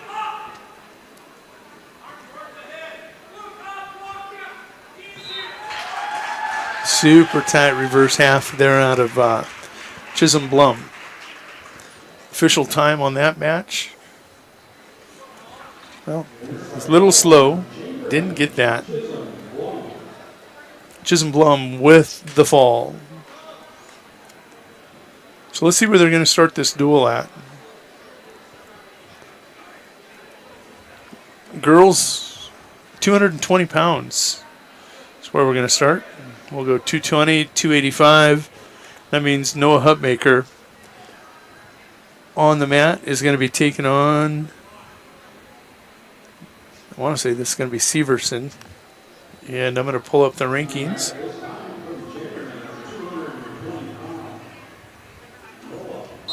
Noah Hutmaker, and this is going to be Grady Learcamp. Now, Noah top ranked in Class A at 220 pounds. And Learcamp not ranked. I want to say it was Severson that was ranked last time I saw the standings. So they are going to jockey around, and they're going to move possibly Severson.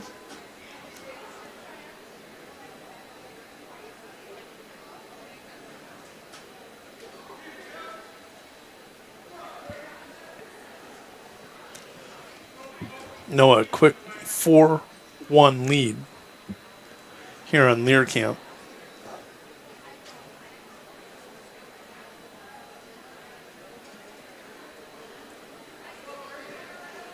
And actually, Severson's all the way down to 95.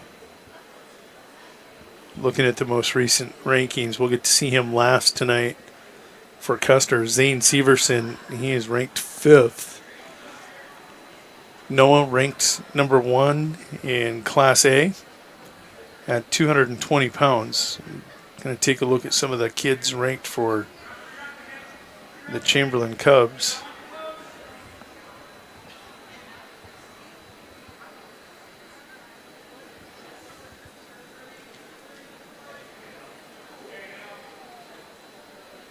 Noah 1, taking a look, you'll see the number 4 ranked heavyweight in Class A in Kenyon Burkhardt, as Noah picks up another 3-point near fall.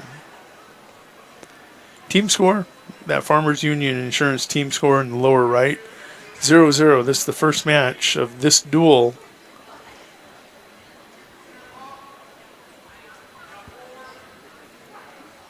Noah racking up 9 points here in the first period.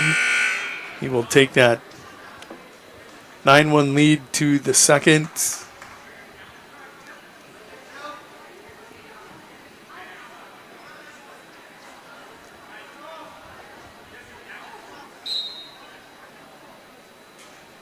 Noah, a Northern State Wolf commitment. He will be playing football for NSU this fall. His brother Nash plays for the Nebraska Cornhuskers, and he's here in the house tonight with Mom and Dad. I saw him come in on Christmas break.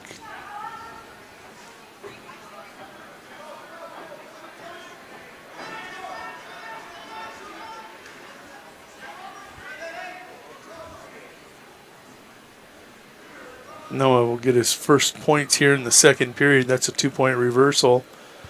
He will take an 11-1 lead.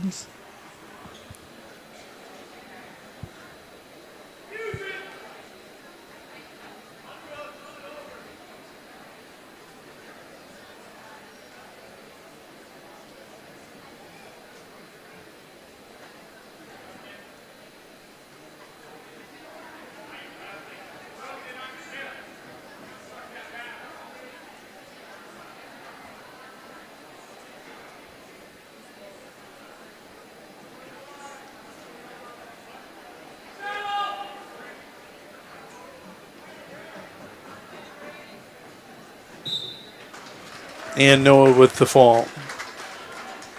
Official time there is going to be 3 minutes and 24 seconds.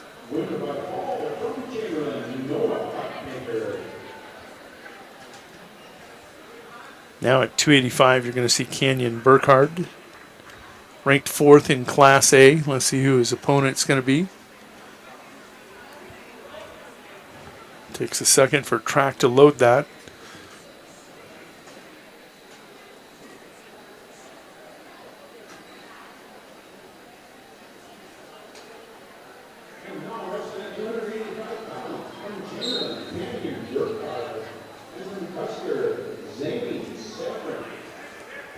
This is Zane Severin, not Lane. Lane ranked number 5 again at 195. Lane and Zane. Taking a look at the 285-pound rankings. Just wanted to make sure that Lane wasn't in there. He's not.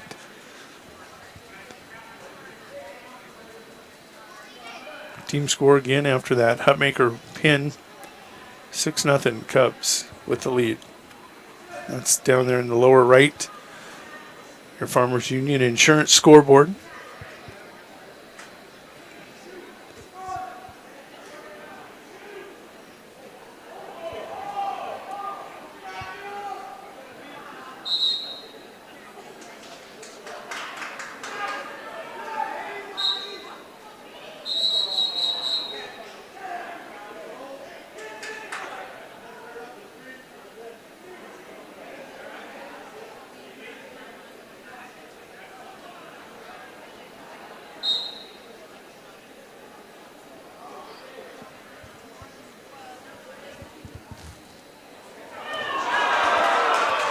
Oh my.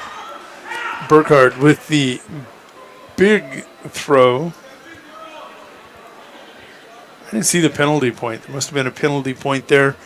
3-0 Kenyon Burkhardt with the lead here over Lean Severin. Zane, his brother, ranked at 195.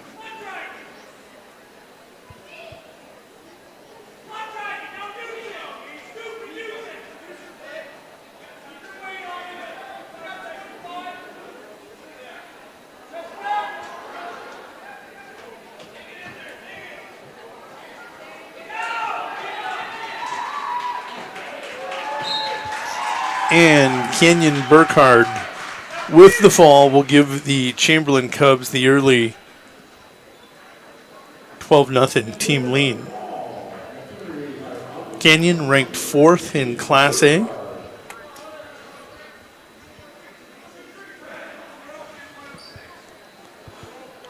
Now at 106 pounds, quite likely you're going to see Tyler Trant, who's ranked number 6 in Class B. Taking a look at Chamberlain. No wrestlers ranked. We're going to see who they offer.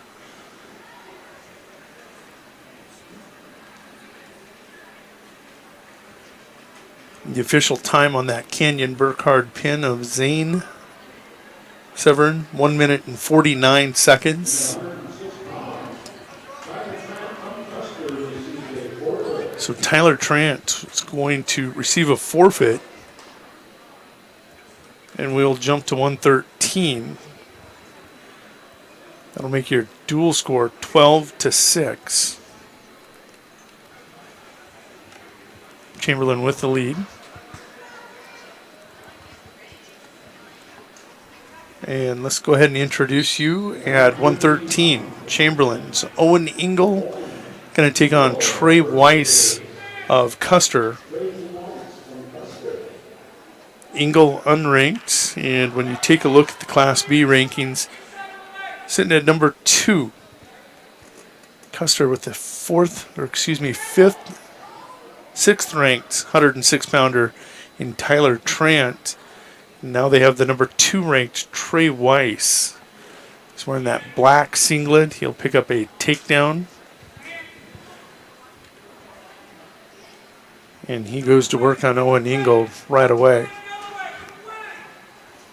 So you saw Chamberlain with their 2 big horses. Top ranked Noah Hutmaker gets the fall.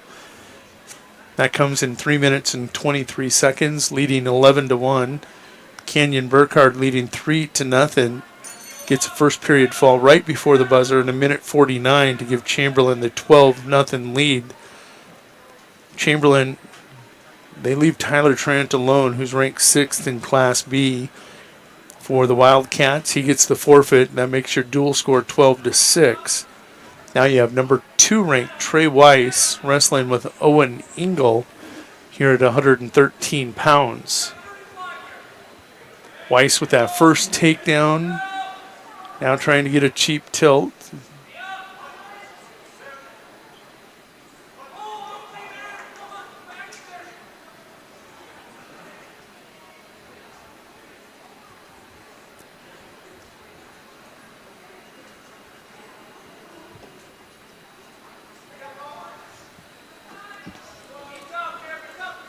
Weiss unhooks everything and collects his 2-point near fall.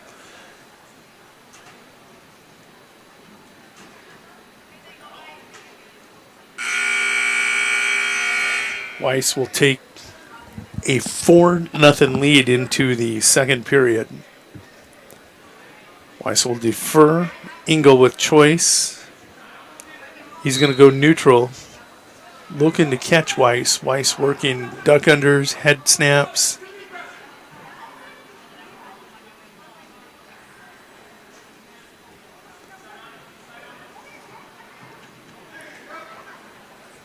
Weiss with the takedown. Quickly out 6-0.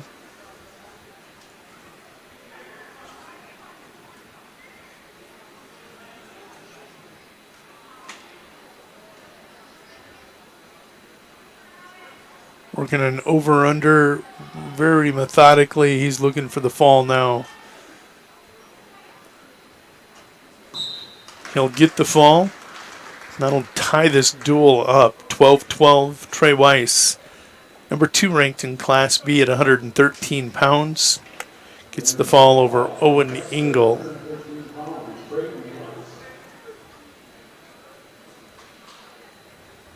Taking a look at this Custer team, if you're wondering, team rankings, Custer comes in ranked number 5 in Class B.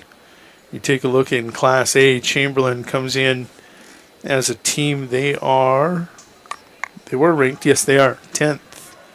Number 5, Class B, number 10 in Class A. This 120-pound match.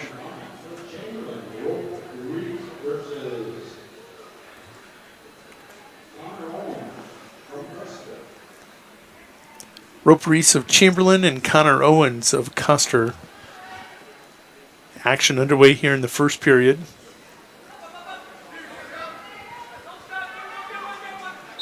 Owens unranked, taking a look here in Class B at 120 pounds for Custer. Neither one of these two young men in the rankings, Connor Owens of Custer nor Rope Reese of Chamberlain. Fitting. We've seen 4 ranked wrestlers. All of them have won by fall or forfeit. We're 12-12 as we go to 120. This duel starts out with Noah Hutmaker at 220 pounds. He set the pace.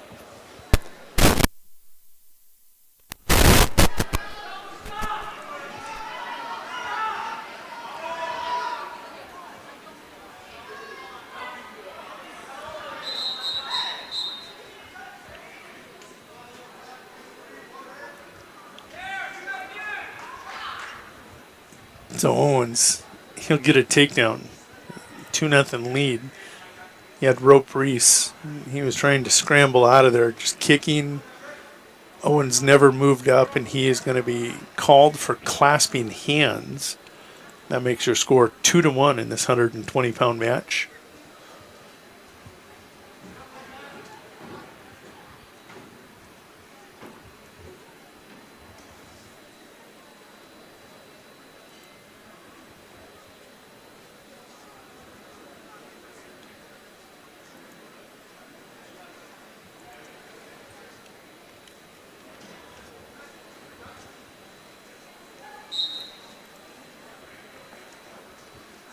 We'll resume action after a brief blood stoppage. Don't forget, all you Winter fans, tonight's girls basketball game can be seen here on winterwarriorslive.com on the website. If you're looking for it on YouTube, Todd County will have coverage tonight of that game. Yancey Gunhammer will be on the call for the TC Lady Falcons, and we're going to get you a page to go to watch that.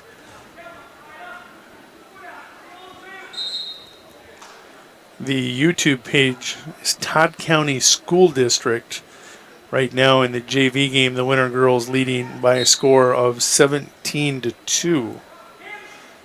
But that's under YouTube Todd County School District if you're wanting to follow along on a smart TV.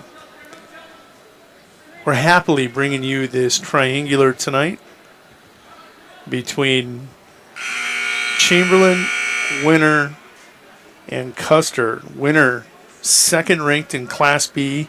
Custer, 5th ranked as a team in Class B. And Chamberlain, 10th ranked in Class A.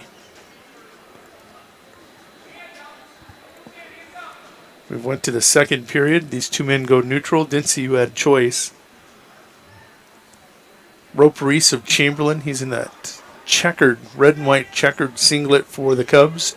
Connor Owens of Custer, wearing the white singlet with the purple leg bands and the gold stripe right across the chest. Custer here in the area because they're here for the Mid-Dakota Monster. That starts tomorrow up in Prussia. That's going to be a huge 31-team tournament, a girls tournament and a boys tournament. Girls have doubled their participant numbers from a year ago. Boys as strong as ever. The 15 weight classes, there are 355 wrestlers there, 154 girls, if I remember the numbers correctly, from head coach Chad Johnson of the Lyman Raiders. Seating criteria began last weekend at the MCM Fighting Cougars Invitational. A lot of people looking for a second opportunity against an opponent that they may have saw at Salem last weekend. 4-1 now your score. Connor Owens with a takedown here in the second period. Trying to give Custer the lead. They've trailed the entire time after the Noah Hutmaker fall and the Canyon Burkhardt pin. They trailed 12-0. Tyler Trant picks up a forfeit to make it 12-6. Then you just saw second-rate Trey Weiss of Custer. He got the fall in 2:45 over Owen Engel of Chamberlain to tie this up 12-12. We go to the third period. This is a controlled match so far. 4-1, your score. Not a big scoring differential, but Connor Owens has controlled this match. Rope Reese only one move away from tying it up, though. If he could hook up a pinning combination, pick up a 5 count and a 3-point near fall, he'd be right back in this.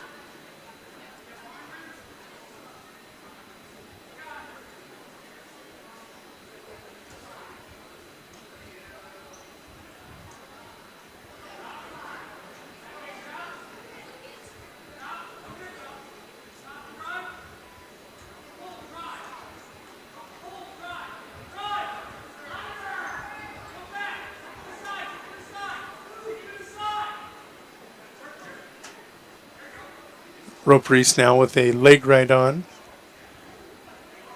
Riding the wrong side of the body. Getting high and off to the side. He'll unhook that boot. Come behind and cover, improve his position.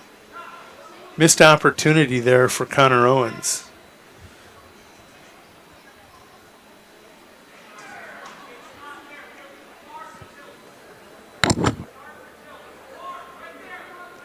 .40 seconds to go here in the third and final period.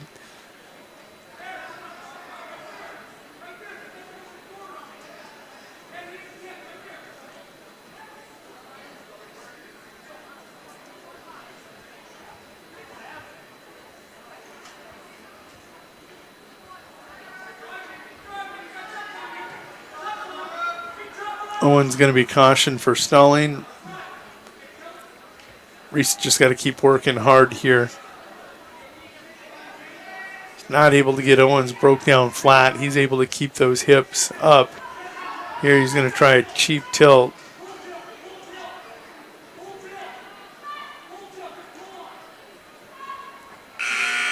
That's how it's going to end. 4-1, Connor Owens with the victory over Rope Reese. Real good match here at 120 pounds. We're going to jump to 126 next. Your dual score, that's going to give the Custer Wildcats their first lead of the night. 15-12 your dual score after that 3-point win by Connor Owens.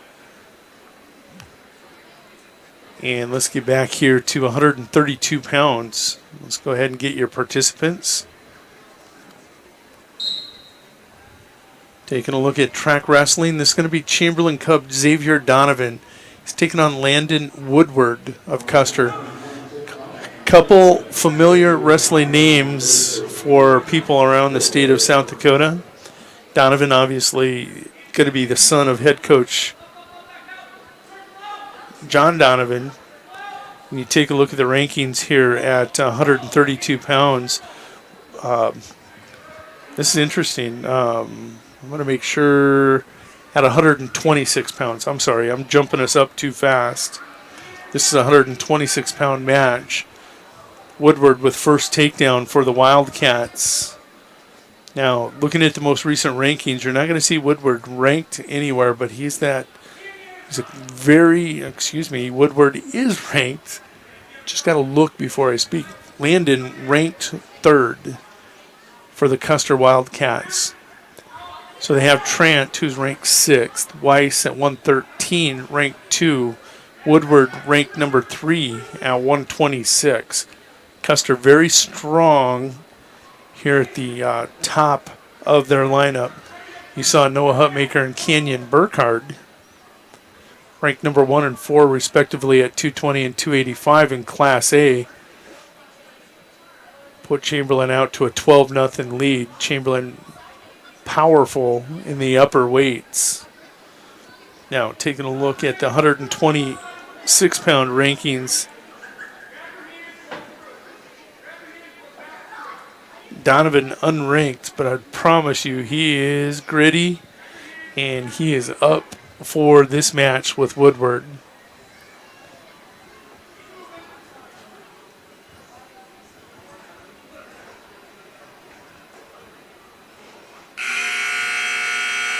Two nothing your score as we go to the second period.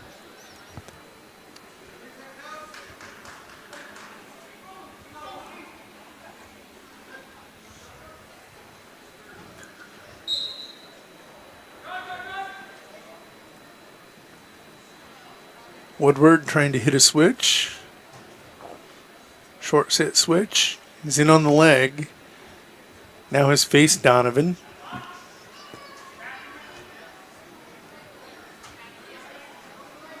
Going to drive right into that hip. Textbook gets in on the leg, drives in on the hips, picks up that reversal, and he pops that head out. 4-0 for Landon Woodward.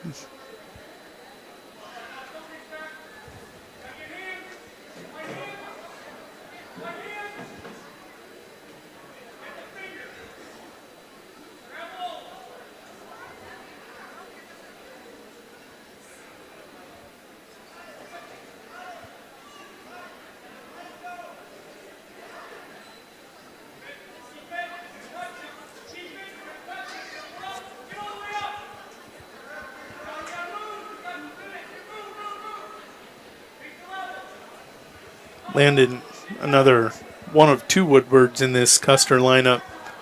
Donovan with an escape has cut that deficit to 4-1. Woodward goes to work. You also have another Woodward, Weston Woodward, at 182 pounds. He's a senior at 182. Landon, a senior at 126.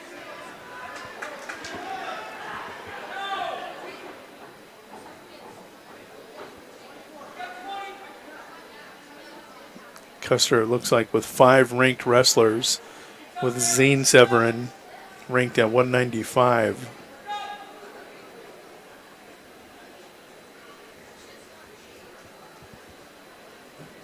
Takedown there. Woodward 6-1 lead on Donovan.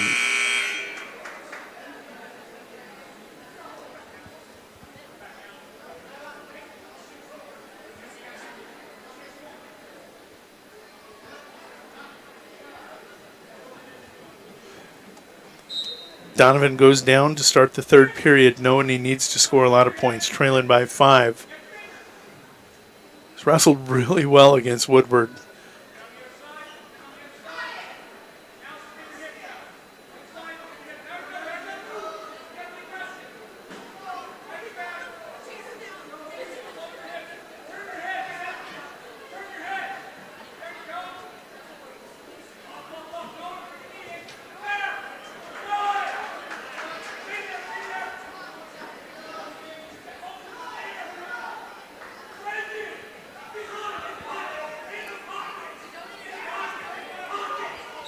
Donovan 6'4", he's right in this.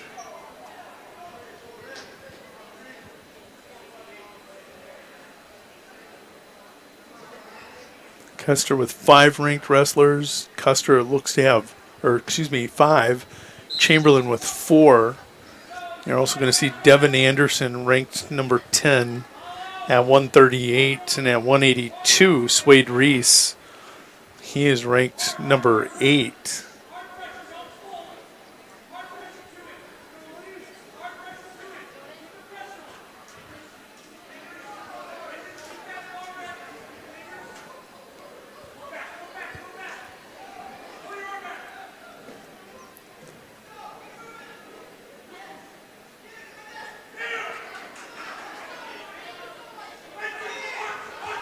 Taking a look here at the clock, Donovan making a run, 35 seconds to go in this dual match. And Woodward is going to get 2 for the reversal.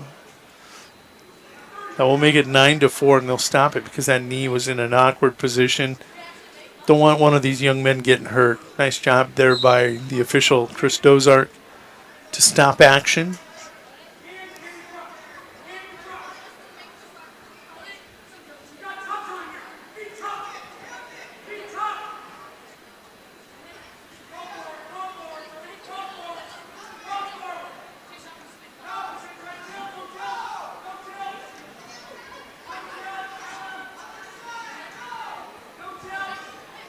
Final few seconds ticking away, and give Landon Woodward a 9-4 victory here at 126 pounds. That is that victory over Xavier Donovan of Chamberlain, a very game Xavier Donovan as we head to the 132-pound match. That'll make your dual score 18-12. Custer with 4 straight victories after trailing 12-0. They're out 18-12. Here at 132 pounds, as Anderson went down. That's what I'm wondering. Devin Anderson, who was ranked 10th at 138, has dropped to 132 pounds. His opponent is Riley Scott.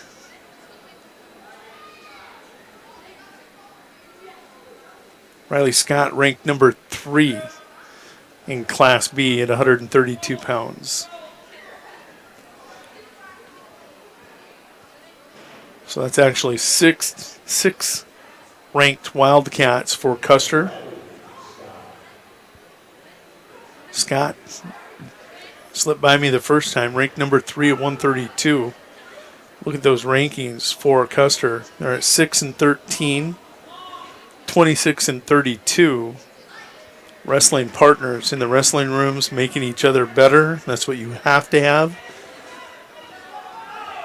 I see so often in youth wrestling, kids get worked up about teammates. When you have 2 good wrestlers, one may be winning in the younger ages, but once they get a little bit older and separate in weight, there's no better partner than somebody that can beat you. They make you better, and that's what happens. 5-1 right now. Scott really out quickly here over Devin Anderson. And Devin, I got to see him out at the Rapid City Invite. He had quite the tournament out there. I don't think he placed, but very, very competitive 2 days of wrestling for Devin. Just happens to have Riley Scott. That's not easy.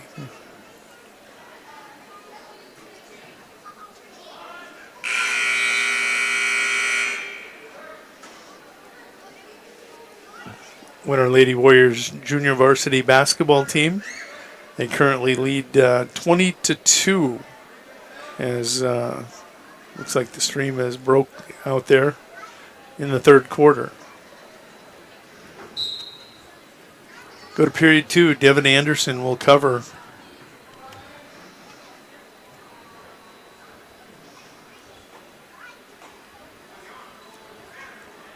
Custer leads this duel 18-12 when you take a look at that Farmers Union Insurance team scoreboard down in the lower right-hand corner. Give Scott a reversal. Leads 7-1. He goes right to that power half.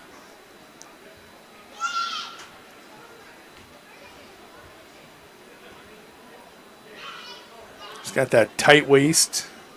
Takes that right arm and wraps it around the waist of Devin. Clamps down to control it, and then he just drives forward with the legs, the arm, and then he punches underneath that left arm to get him broke down flat. Devin trying to kick loose that left leg, getting himself into a bad spot with that leg hooked.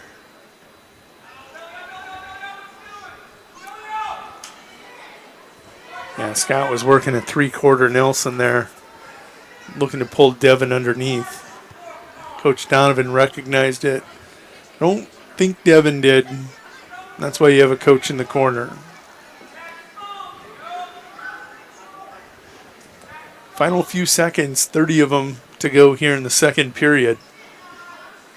Custer Wildcat, Riley Scott, ranked number 3 at 132 pounds, leading 10th ranked Devin Anderson from the Chamberlain Cubs. Devin ranked at 138 pounds.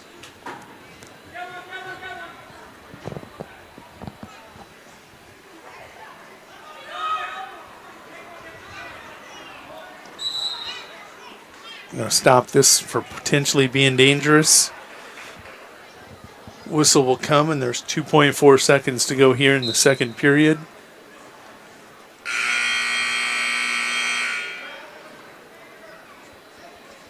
We'll go to the third. Devin's got to go on his feet. It's got to be something big here.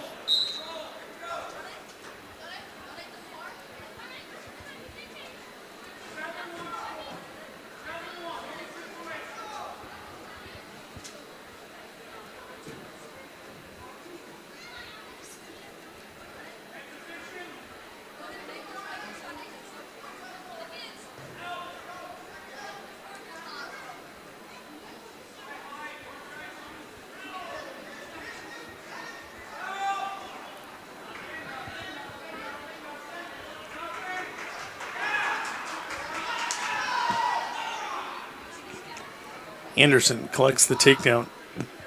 He's going to draw to 7-3. Now you see him working basically a spiral ride. Tight waist, blocking the right knee underneath.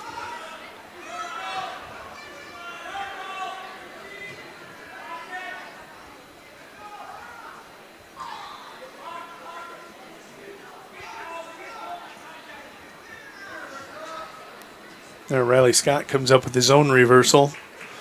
That'll make it 9-3, and he's going to look to put another 2 on the board here, trying to get a major decision. Put some distance between the Cubs and the Wildcats.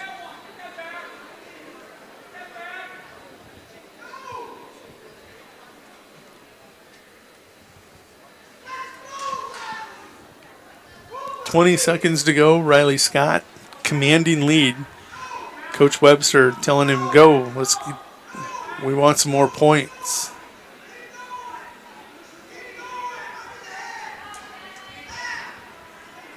Final score in this one.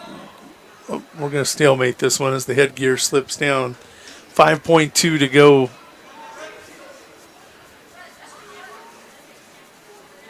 Here in the third period. Final score is going to be 9-3. That will give Custer a 21-12 lead over the Chamberlain Cubs. Custer ranked 5 in Class B as a team. Chamberlain, they are ranked number 10 in the Class A polls.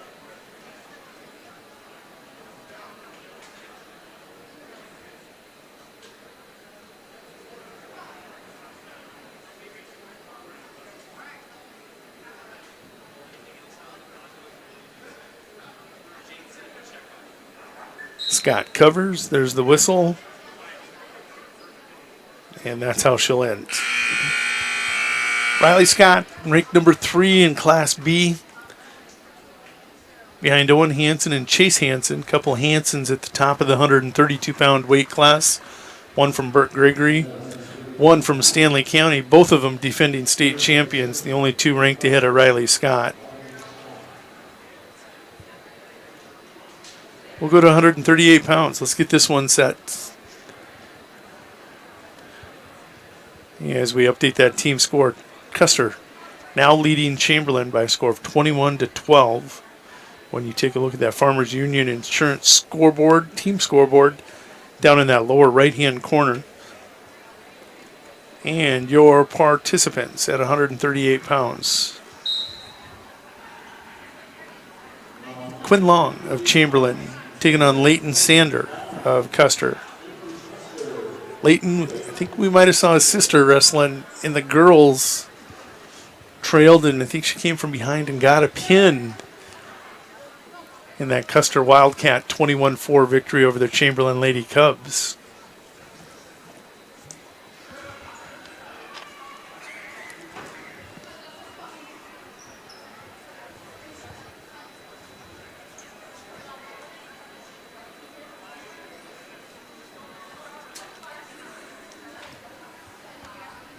Quinn Long, name that's been around for quite a while.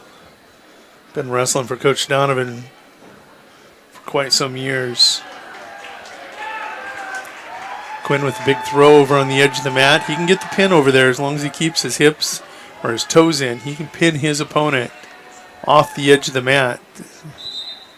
There they're going to go off.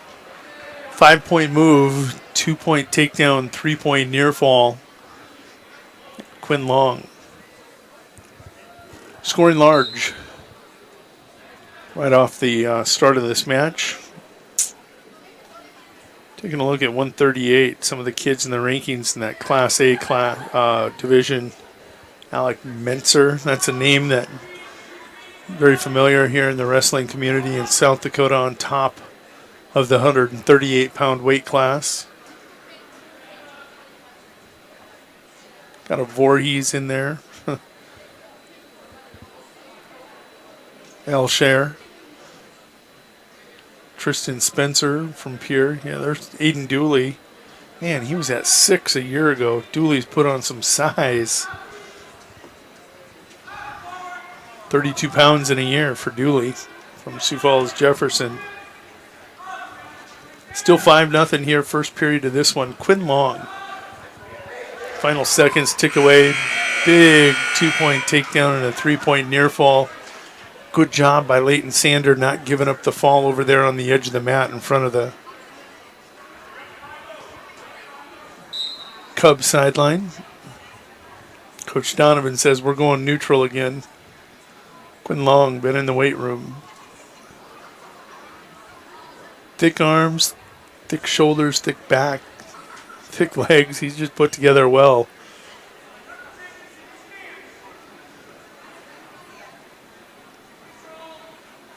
Leighton built a little more wiry. Long, nice shot though. Explosive. Shoots low left ankle. Comes up with a takedown and a 7-0 lead.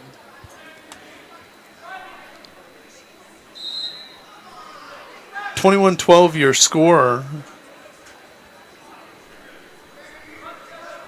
Chamberlain looking to pick up some team points.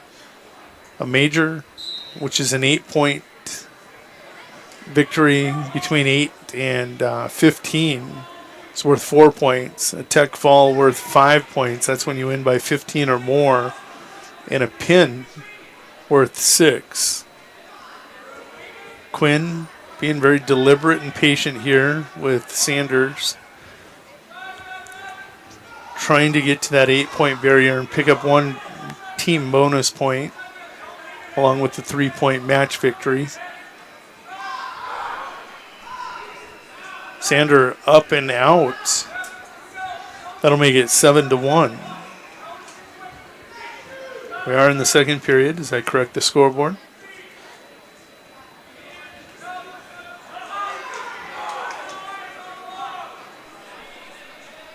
Leighton looking like he's got a late gas tank. Oh, had the left ankle if he'd have swiped at it.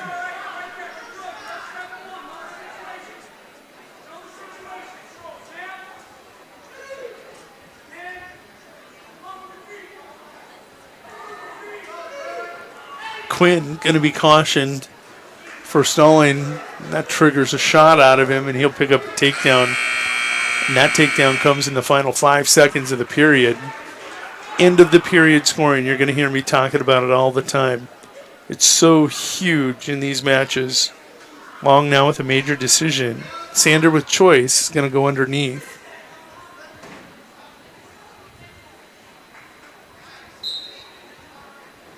Sander will win the whistle. Sits right. Comes back with a sit out to the left. Trying to get into a Peterson.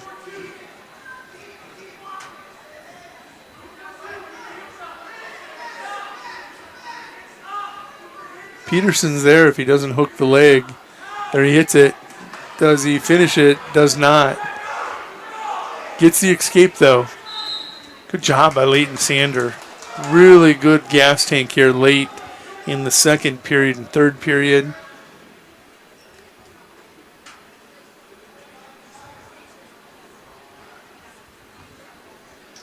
Quinn looks like he might have cut his eyebrow there. Either his eyebrow or his forehead. They got blood time on the clock, and seeing how this can play out. If it's in a nasty spot and it won't quit bleeding, they're going to put gauze on the head, and they're going to take athletic tape and just wrap it around his head continually. For you fans out there, JV game back up and rolling quarter. Lady Warriors leading Todd County by a score of 35-15 in that fourth quarter. Varsity to follow.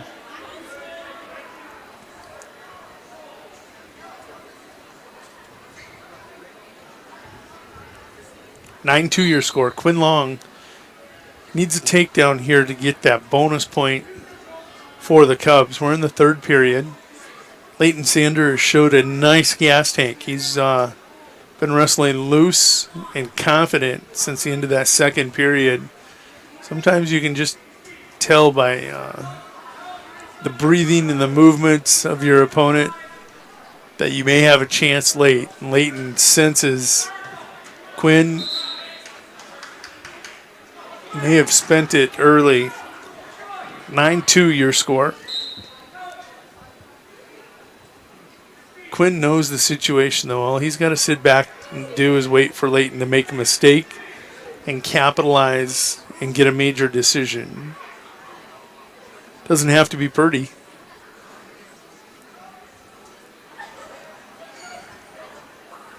Sander with the inside tie on the head. He's controlling this tie. Good job by Long to recognize that and back away. Slow arm drag. Had it, and Sander countered it nicely. They're going to go out of bounds. We're going to give you that top edge just a little bit more.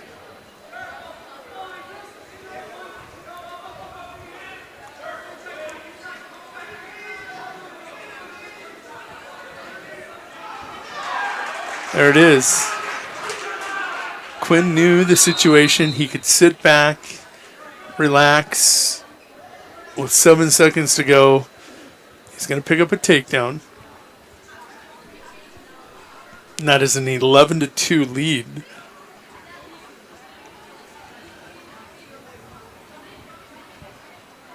If you're Coach Webster, you want Leighton Sander here.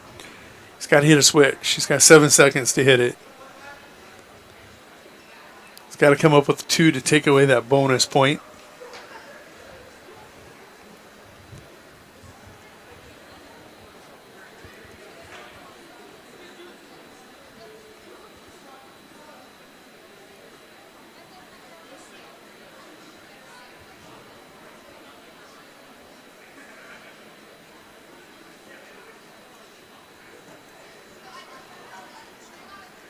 Seven seconds. That's all you got to keep him sealed up for. And I mean, they've got gauze everywhere here on Quinn.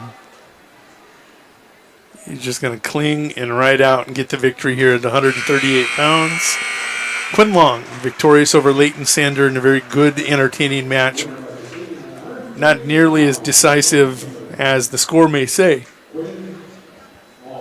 Go to 145 pounds next.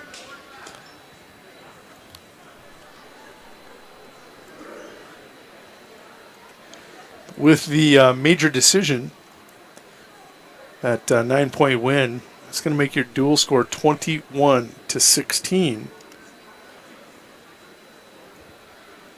Let's go ahead and take a look at your 145-pound participants. And now up, 145 pounds, for Chamberlain. That is right for Custer.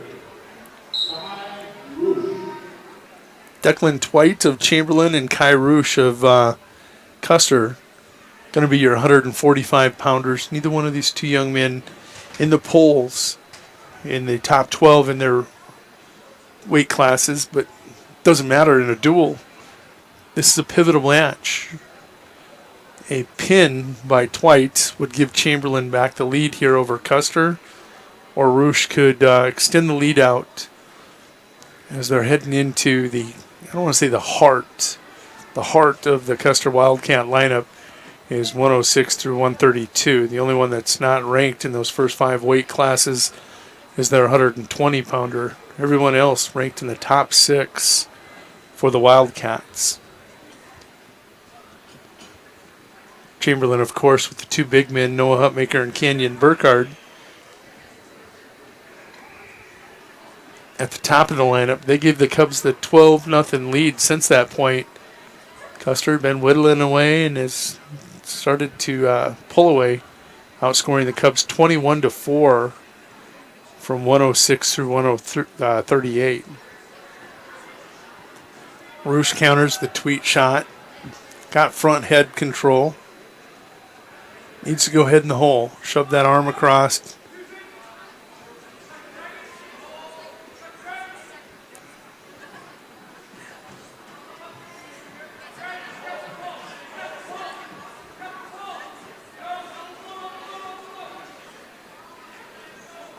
Roosh waiting for Twite to come up. Looking to throw. Chin whip. Twite not going to do that.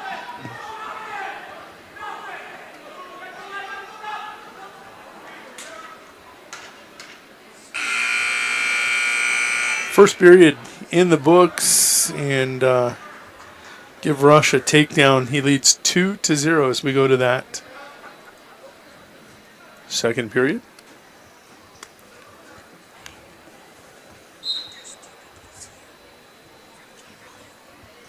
There's two people here to see you from Chamberlain.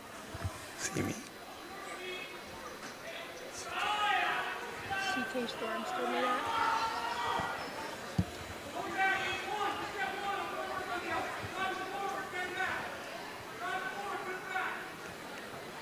Second period off and rolling.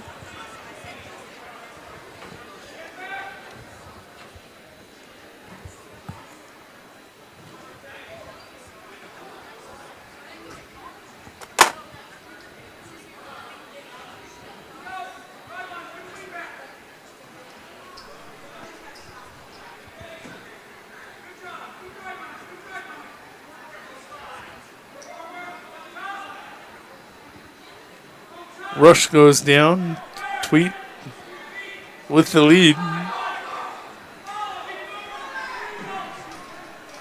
Oh, Rush with a 2-0 lead on Tweet. Tweet working hard.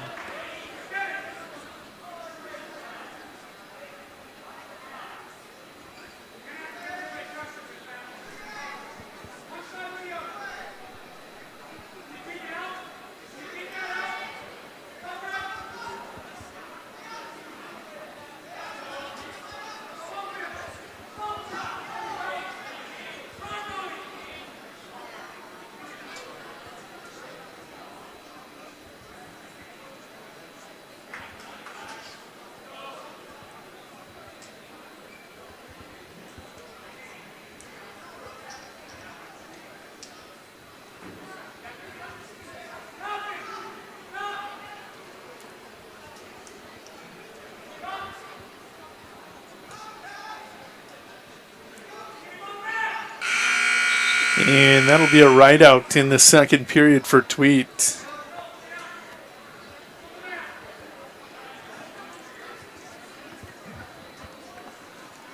He'll go down. He trails 2-0.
So 30 seconds left to go here. Third and final period. Right now, Declan Tweed trails 2-0, and he's on bottom. Kai Roosh of Custer on top. A contested takedown may be the difference in this match, and Roosh going to be cautioned for stalling.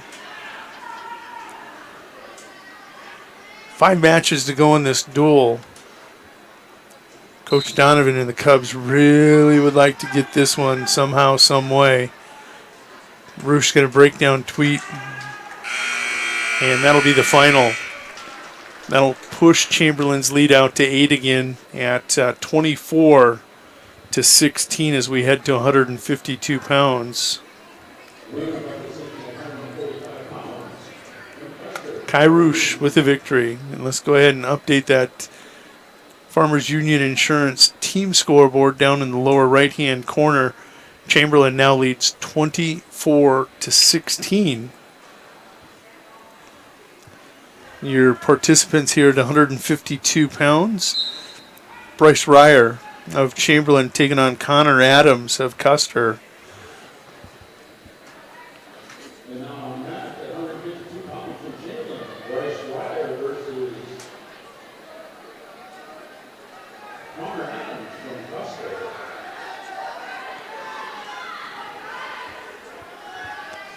Taking a look at the most recent rankings here in South Dakota.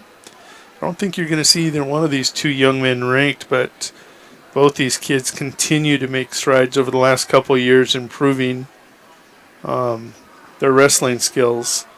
Looking at 152, you're not going to see Ryer in there, but you got Jagger Tyler, Cale Krauser, Thomas McCoy, Chase Sarda, Chandler Sarda of West Central, Jessen, Pitkin, a lot of good names. Veskerna from Brandon Valley, Eimers of T. A lot of good kids at 52 in the A's as Ryer gets first takedown, and he leads 2-0. His opponent tonight, Connor Adam of Custer, taking a look at that 152. Ryer going to turn him over, looking for the fall. Everybody giving the squeeze, and they get the squeeze. That's another one. 52 might be one of the classes that Adams might be able to make a run at. But Ryer going to get the fall. And we'll go to 160 pounds. And Ryer with a takedown and a pin. That's what you want as a coach. That'll tighten this team score up. 24-22, your dual score. Checking that Farmers Union Insurance team score down in the lower right-hand corner. Custer leads 24-22. We're coming down the stretch here. 160, 170, 182, and 195 yet to be wrestled. And right now there's only a 2-point differential between these two teams. Late to the scoreboard. Let's see if they're going to present anybody. This is where you're going to see some jockeying. So Custer is going to receive a forfeit at 160. That'll make your dual score 30-22. We'll get you who got that forfeit after we update the team score. And Coach Donovan said he wanted to take a chance with the 60-pounder at 70 apparently. Then going to bump Reese from 82 to 95 in a pivotal match there, which I'm looking at Reese and Severin. It could come down to that match, and I'm guessing Coach Donovan has taken a long look at possible matchups, as has Coach Jared Webster. Tyron Scott of Custer got a forfeit, so now Ty Gracer is going to go out and wrestle against Jonathan Lewis. Gracer, unranked as far as I know in the Class A. Taking a look at Lewis, he's ranked 4th at 160 in Class B. Lewis, very physical style of wrestling. Taking a look here at Ty Gracer in Class A. Seeing if he's in 60, the rankings at 60 or 70. Not at 60 and not at 70. So he gets the number 4 Class B ranked wrestler. And they specifically don't wrestle Tyron Scott, and they come after Jonathan Lewis.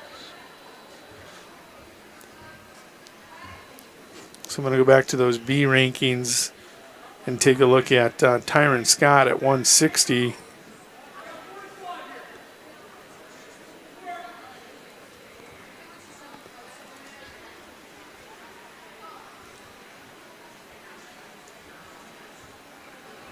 You know, Jonathan Lewis has made the cut.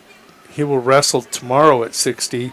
He'll probably wrestle the next duel tonight against Winter. Him and Riley Orrell, who's top ranked at 160. They wrestled a overtime match out at the Rapid City Invitational. I believe it went sudden victory, with Orrell getting the victory.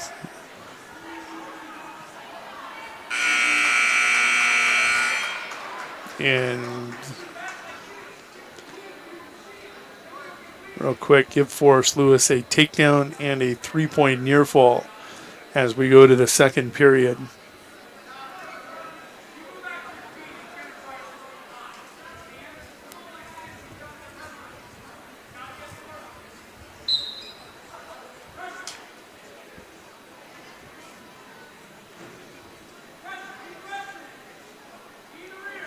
Eight-point Wildcat lead, 30-22 through 160 pounds. Cubs in the red and white checkered singlet, and that is Ty Gracer. He's taking on Jonathan Lewis.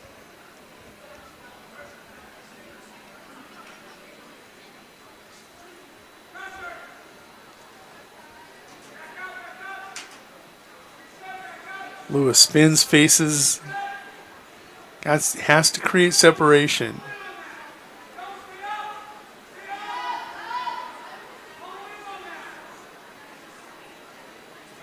There's the one. Jonathan Lewis now leads 6-0. And again, for you Winter Lady Warrior basketball fans, they are about 4 minutes from first tip-off out in Mission, South Dakota.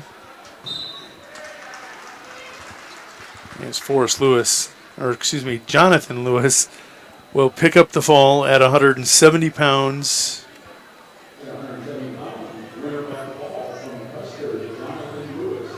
We'll jump to 182.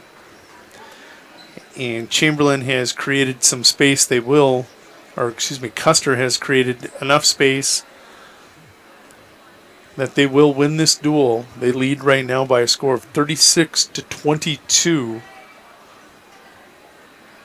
Looked like Chamberlain had hope after that Ryer pin. And tough matchup. You got Gracer can go out against Tyron Scott or Jonathan Lewis. They gave Scott the forfeit and wrestled Lewis. Oh, and here's another Custer Wildcat that's ranked. And I like this one. This is the 7th one. I forgot. This one a very good one.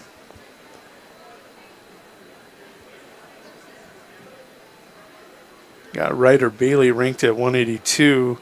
Weston Woodward ranked at 82 currently. But this one, this is Parker Nome. And it's interesting if if Ryder Bailey is ranked 6th, and then at 170, Weston Woodward ranked 10th at 182, and here you have Parker Nome at 182.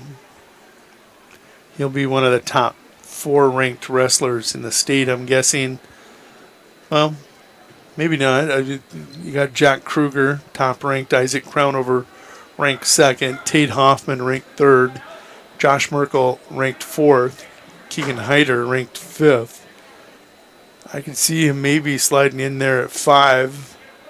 At 170, I can see him being anywhere. I would rank him personally, probably number 3 after Ben Swadek. Must have had a couple weeks off for injury, so not in the rankings, but he leads this match 2-0. His opponent tonight, Swade Reese of Chamberlain. Taking a look at the 182-pound rankings in Class A. Don't want to leave or feel Swade to feel like I'm ignoring him on this side, but Swade ranked 8th in Class A at 182 pounds.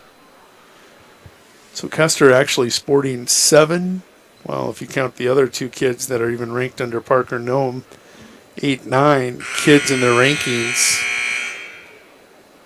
Chamberlain with 4 here tonight.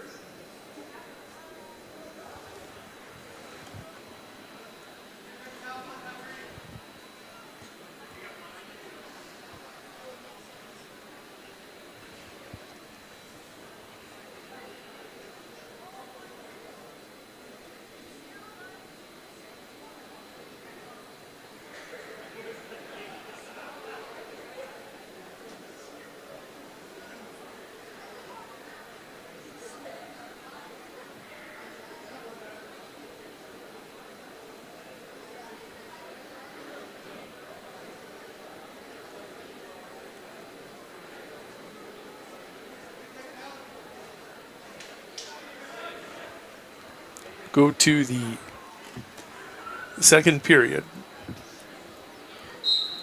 Parker's going to go down underneath Reese. 2-0, your score.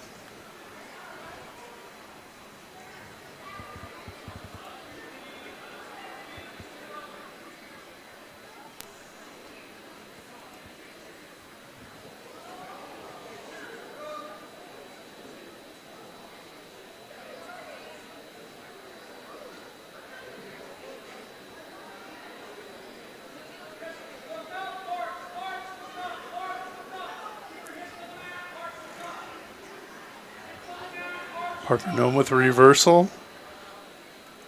Has taken a 4-0 lead.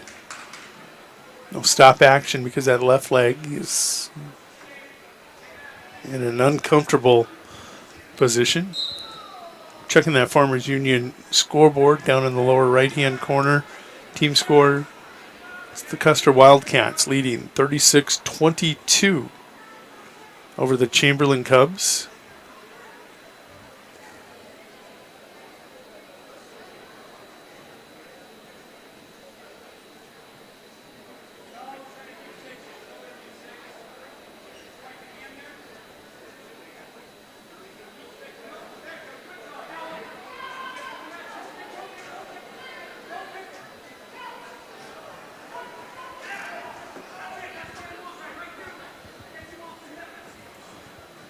Mobridge Tigers just getting going up there in Mobridge.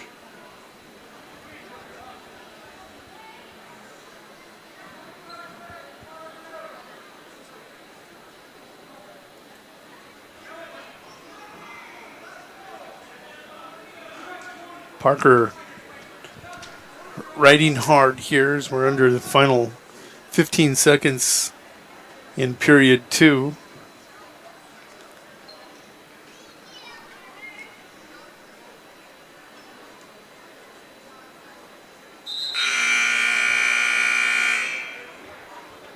It's going to be blood time as we go to the third period. Custer will win this duel. They lead 36-22. There's this match and one more to go. In the first, I can't even call it the first duel. The second duel of the night. The Custer Lady Wildcats, they started the night off with a 21-4 victory over the Chamberlain Lady Cubs. 2 lineups that are filling up with young female wrestlers, doing a nice job. Winner, you'll get to see Rachel Michaels tonight, the lone girl wrestler here in Winter High School. So those duels won't be nearly as long, as Rachel will pick up a match in each of those, maybe two, I don't know. Then we'll get right to the men.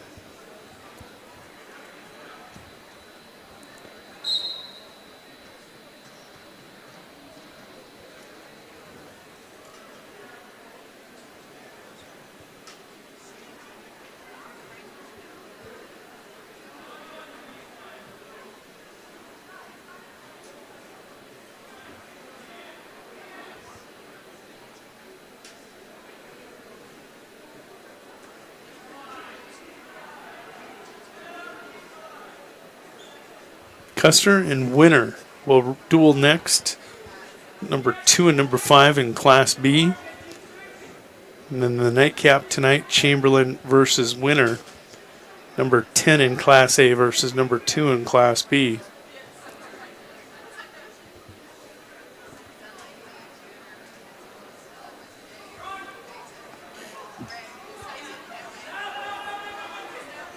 Parker Nome with a reversal now has a 6-0 lead.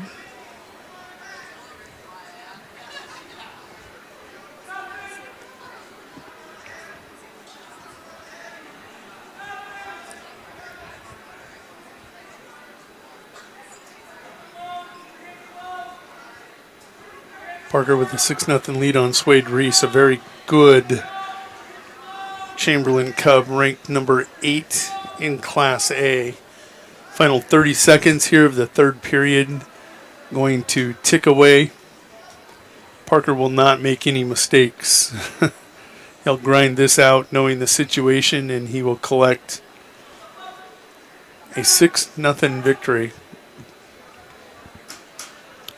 That will give the Custer Wildcats a 39-22 team lead. 17-point lead with one match to go.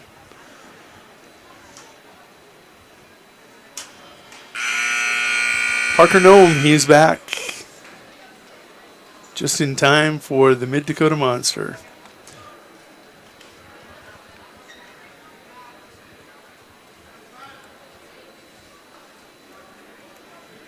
We'll update that team score, and that makes the score 39-22.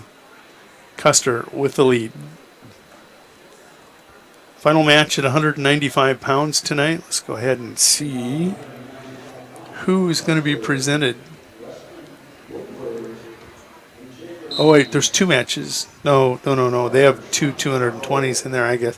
This is Carter Santiago taking on Weston Woodward.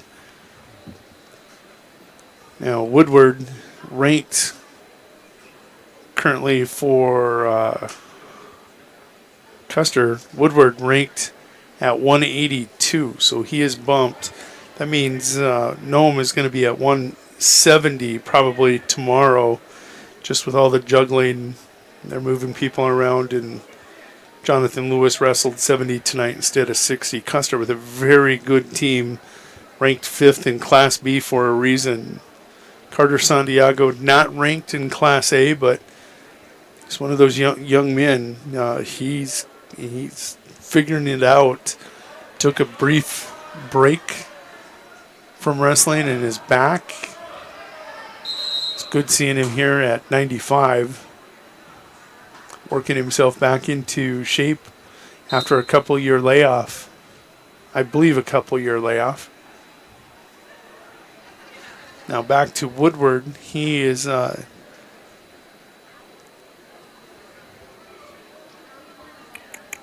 10th at 182. And Zane Severin went up and he bumped up from 95 to heavyweight to wrestle Canyon Burkhardt. So Severin, ranked 5th at 95, went up and took on the 4th-ranked Class A heavyweight Canyon Burkhardt with the fall there. The second match of the night after Noah Hutmaker started things off with a fall over Grady Learcamp at 220. Burkhardt officially with the fall over Severn in 1 minute and 49 seconds. Here, Woodward with a takedown. He leads 2-0. Woodward will pick up another 2-point near fall.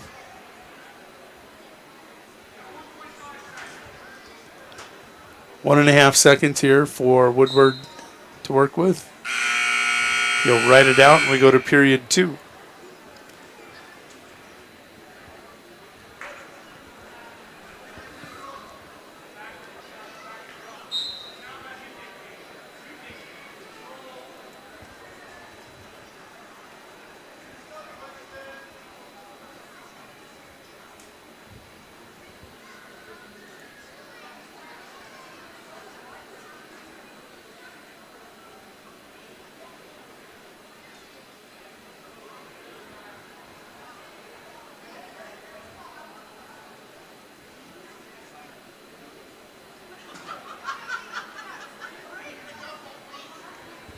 Underway, 4-1 your score.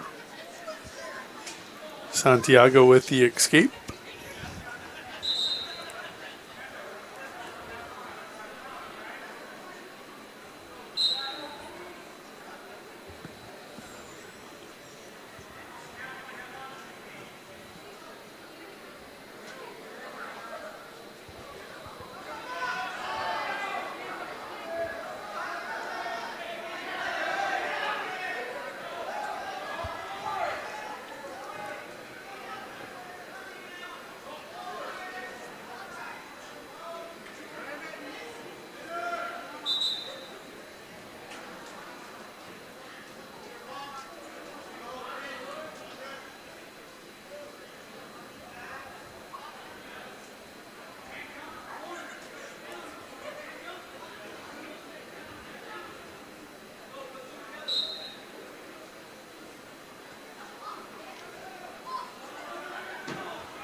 And Woodward will get the fall. Custer closing out the night as strong as Chamberlain started it. Chamberlain off to that 12-0 lead. And Custer just loaded with talent through their ground out over the next 10 matches, a 45-10 advantage. Final dual score tonight, 45-22. The Custer Wildcats, ranked number 5 in Class B, defeat the 10th ranked Chamberlain Cubs. We're going to take a break. Up next, it's going to be the number 2 Custer Wildcats taking on, or number 5 Custer Wildcats taking on the number 2 Winter Warriors when we return. The innocence of youth. Is there anything any better? But soon they'll be in high school and facing all the same challenges you faced. How to make friends, how to fit in, how to be cool.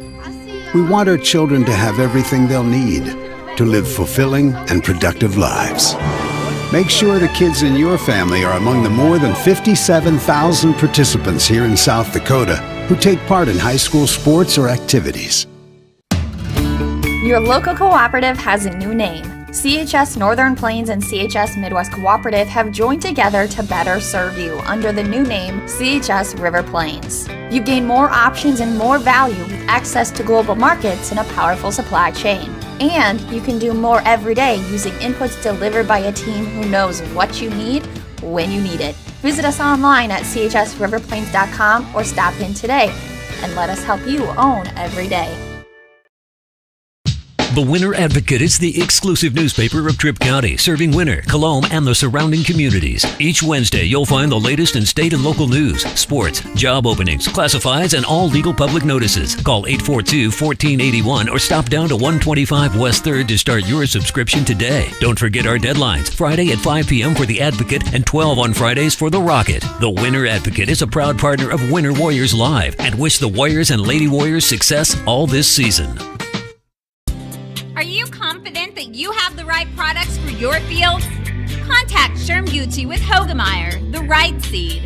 Sherm will help you select the right products for your acres, corn, soybeans, alfalfa, and sorghum. If world-class genetics and a seed rep with an unwavering commitment is important to you, go with Sherm Gucci and Hogemeyer, the right seed. Phone 402-760-2172. Computers and More, located at 27786 311th Avenue, is obviously your computer sales and repair in winter. The More is so much other than you can imagine. We are your local outlet for Winter Warriors sports apparel. We do screen printing and embroidery for your purple and gold attire. Stop in and check out all our gear on hand for you to wear at the next game. Call us at 842-9057 and see how we can design your company logo on all types of clothing. And remember, thanks for keeping it local.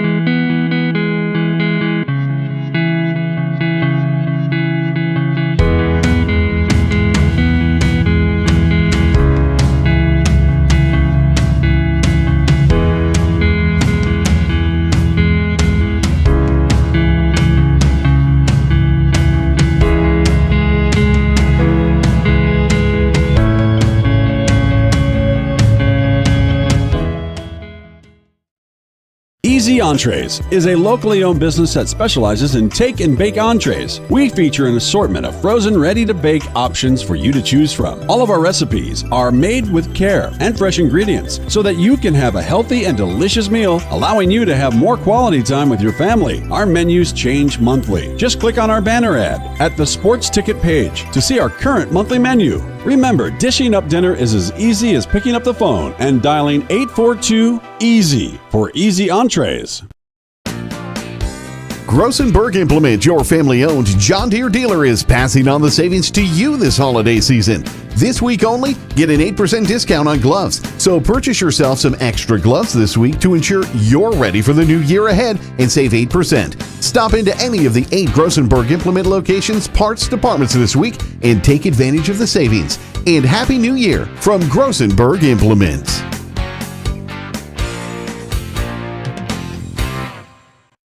No job is too big or small for the gang at H&O Electric in winter. Whether it's a simple task around the house, remodel, new addition, or new construction, we provide residential, commercial, and industrial heating, cooling, or electrical work in winter and the surrounding area. We handle it all. Call 605-842-1117 for service or more information on your next project, big or small. H&O Electric is your authorized dealer for Trane heating systems too. Good luck in today's event. H&O Electric is a proud supporter of all area student athletes and activities on Live Ticket TV. Winter Dental, located at 911 Golden Prairie Drive, is proud to provide Winter and the surrounding area with high-quality, high-tech, patient-centered dentistry. Dr. Brad and the entire staff, including hygienists Michaela Smith and Sierra Hansen, are honored to have the opportunity to serve the good people of Winter and the surrounding area with gentle, compassionate, and high-quality dental services. For information on all the services they can provide you or to make an appointment, please call 605-842-1793. or go to winterdentalclinic.com. At American Family Insurance, we help protect what you've achieved so you can fearlessly go after your dreams. For auto, home, business, and life, contact us today. American Family Insurance. Insure carefully, dream fearlessly. American Family Insurance, Life Mutual, Standard of Ohio and Wisconsin Company, 6000 American Parkway, Madison, Wisconsin, 53783.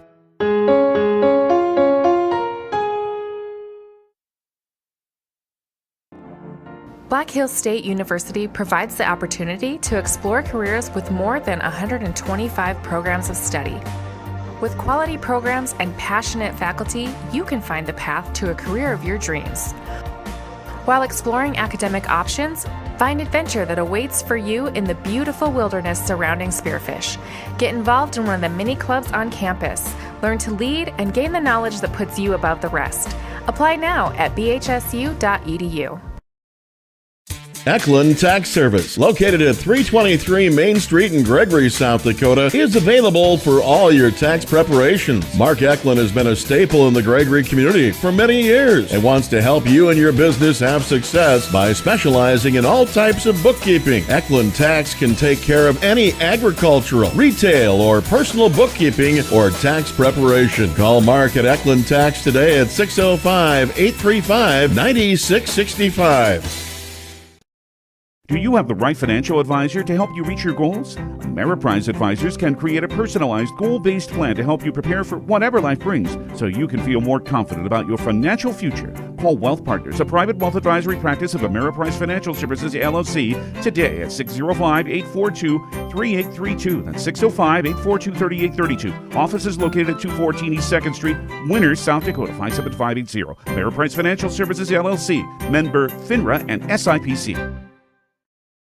Winter Regional Healthcare Center is proud to sponsor coverage of Winter Warriors and Lady Warriors athletics and activities on Winter Warriors Live. Best of luck in today's event. Here at Winter Regional Healthcare, we are committed to professional care with a personal touch at our locally owned hospital, clinic, and long-term care facility. For more information on services we provide, check out our website at winterregional.org. Winter Regional, proud to support the student athletes and activities. Honored to serve the families of South Central South Dakota and our community for over 65 years. Remember, professional care with the personal touch at Winter Regional Healthcare.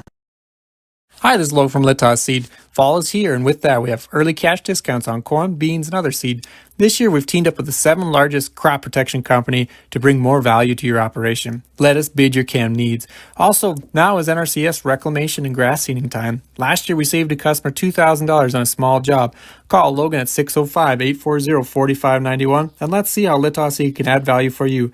Litas Seed is your go-to from corn to cover crops, soybeans to sunflowers, and all forages. 605-840-4591. When it comes to vehicle maintenance. Welcome back to Tarani Motors Press Box. Go see Dave and the crew in Valentine for all your vehicle needs. Hey, welcome back to the Triangular. Didn't know they were going to move so fast. I was away.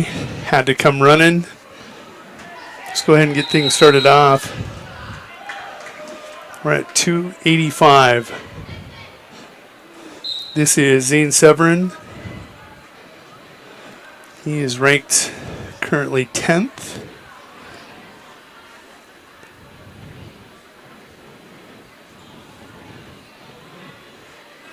We're going to pull up a different duel here now. There we go. Stetson Shelbourne of Winter Area and Zane Severin of Custer. You start to take a look at these rankings.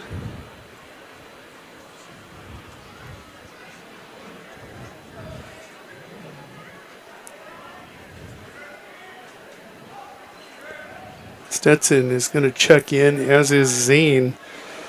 Zane currently ranked at 195 pounds. He's ranked 5th. Stetson Shelbourne is currently ranked 9th at 285.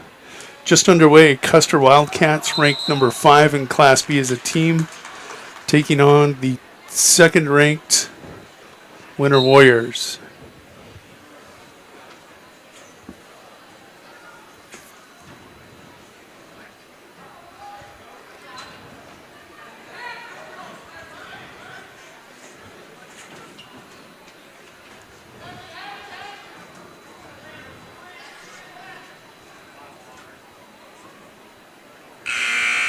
Zane was pinned in his first match tonight. No shame in that when you wrestle the number 4 ranked wrestler in Class A at 285 in Kenyon Burkhardt. Looking to get a split on his night. Only giving up 90 pounds. Zane with first point scored, and that's an escape to make it 1-0.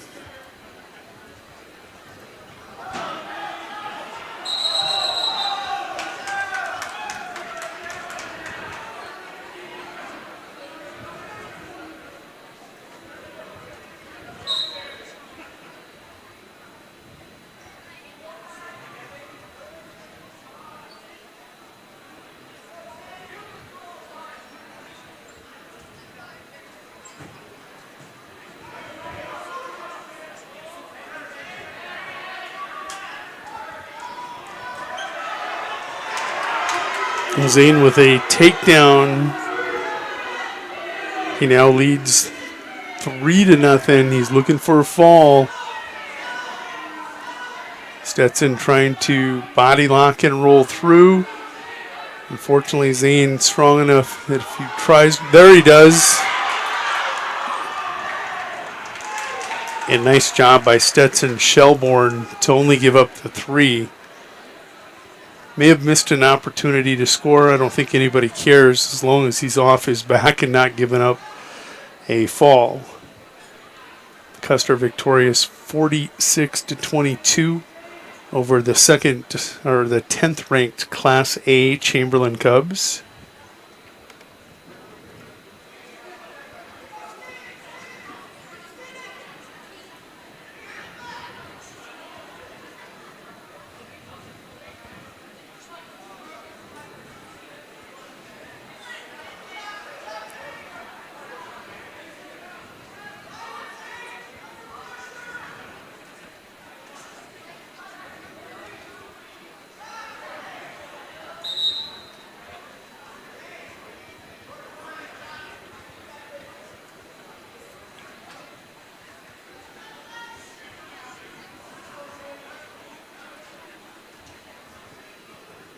Taking a look at the clock here.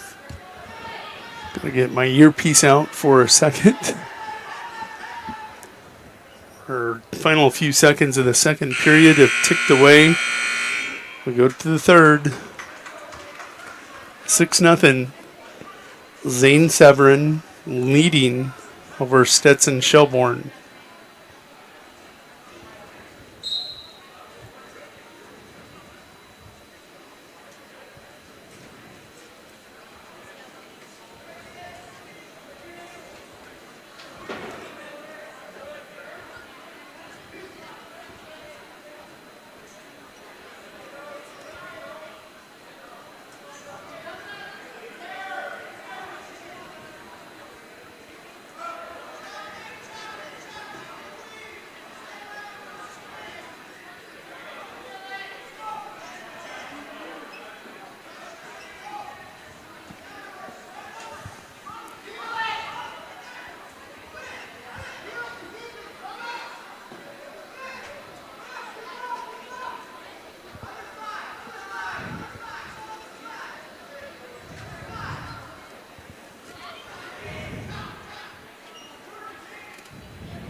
Final going to be 8-2 as each wrestler picked up a pair of points down the stretch.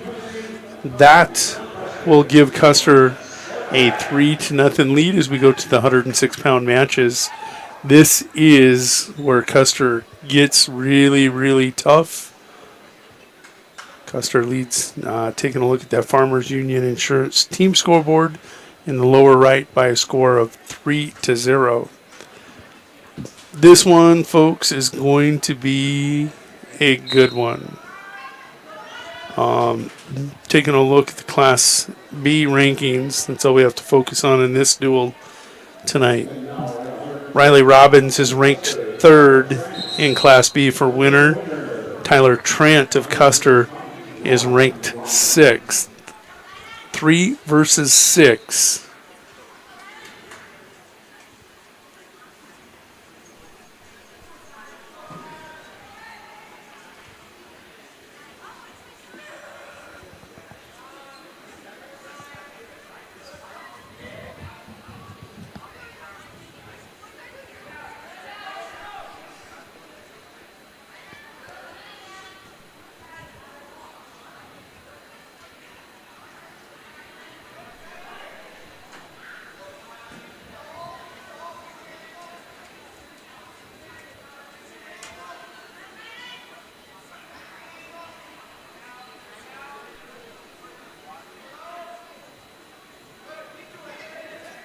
Still no score. Trent controlling this tie.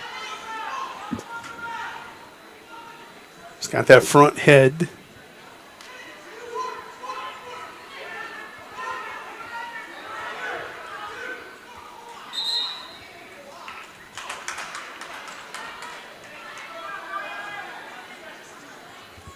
We'll break it and bring it back center circle. Still scoreless, taking a look at the clock. Got under 40 seconds to go.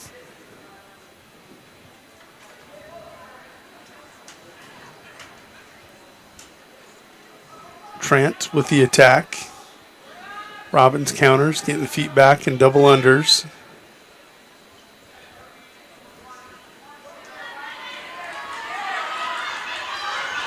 Robbins looking to score here. Final few seconds of the first period, and Trent now countering. Crawling underneath.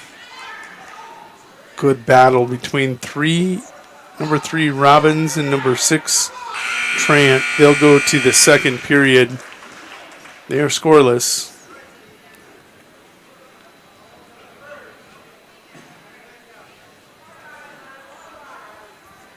Robbins with choice is going to choose down.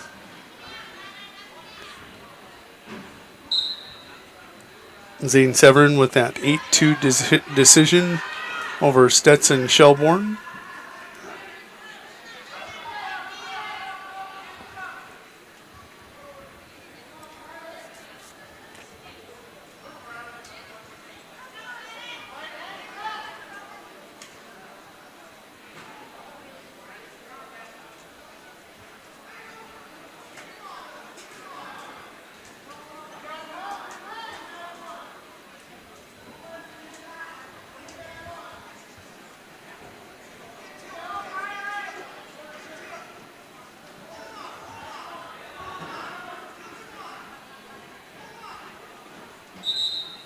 They go out of bounds. We'll come back center circle. Taking a look at your clock. 1:13 to go here. Second period. Still scoreless. Rylan Robbins ranked number 3. He's a 7th grader. Tyler Trent ranked 6th. He is a sophomore.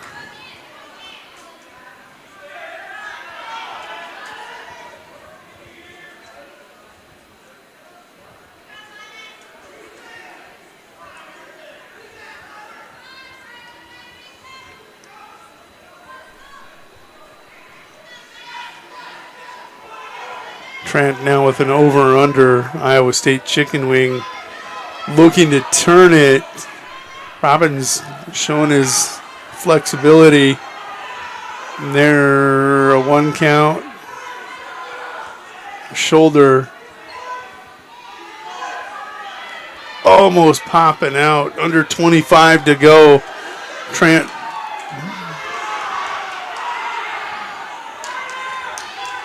going to hold it. He's going to get a 3-0 lead if he doesn't get the fall. Short time here in the second. Robbins is going to face him. And they give him 1. I know Coach Jared Webster is not going to like that. I don't necessarily disagree. Robbins may have popped that head out after the buzzer. 3-1 as we go to the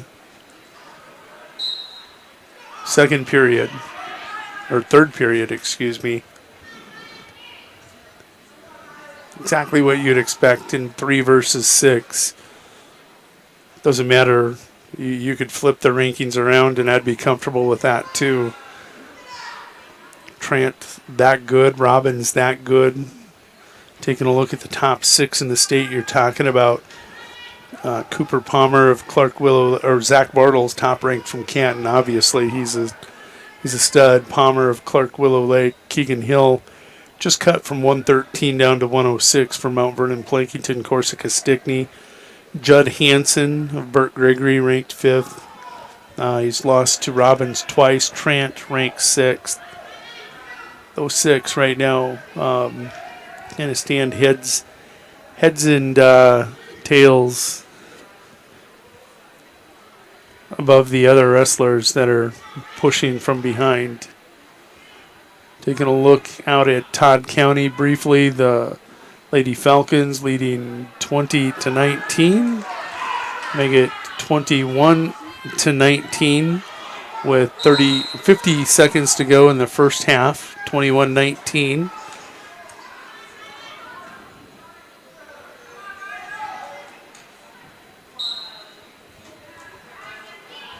Trent with the escape now makes it 4-1. Ryland going to have to score large here.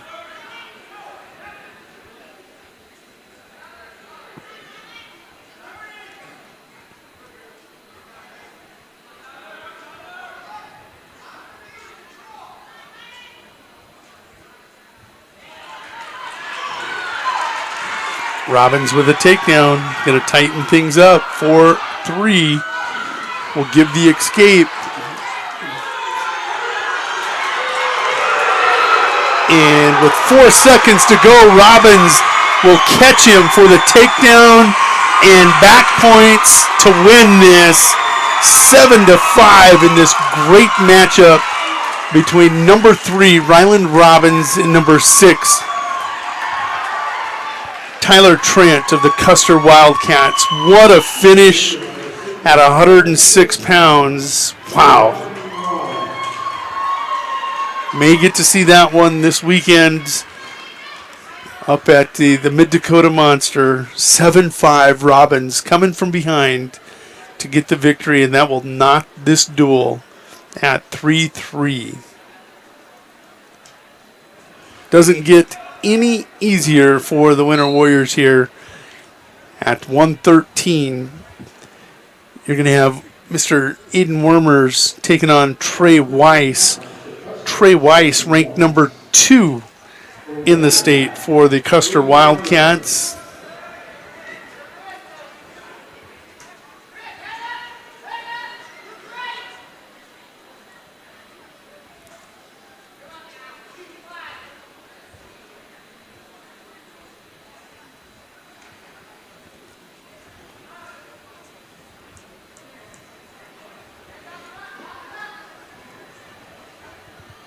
Wormers had been wrestling at 126.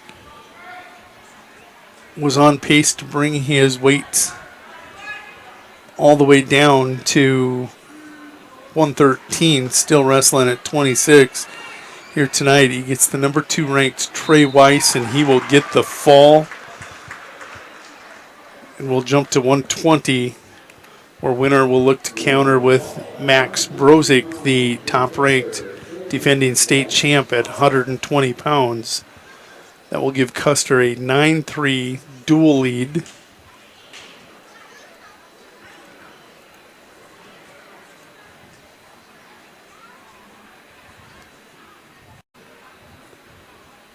That fall coming officially in 54 seconds. And again, at halftime out in Mission, South Dakota, the Todd County Lady Falcons leading 23-21 over the Winter Lady Warriors. Max Brozik with a takedown and a release. He leads quickly 2-1.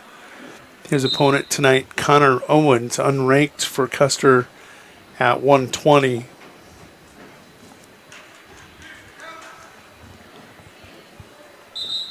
Max will collect another takedown off that edge of the right side of the mat. He leads 4-1, make it 4-2.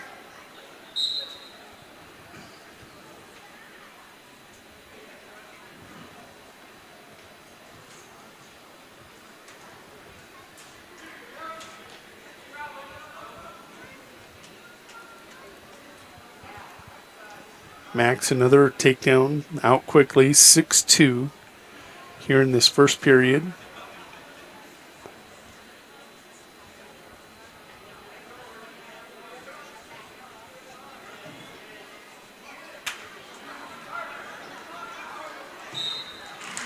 And Max will get the fall to tie this duel up 9-9 as we move to 126 pounds.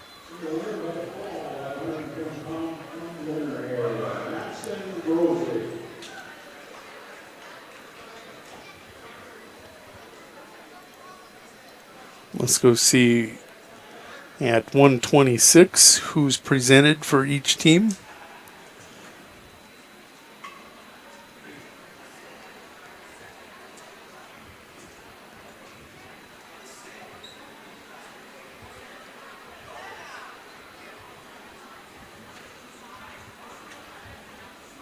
Jed Blair is going to take on Landon Woodward. I think they're shuffling, though.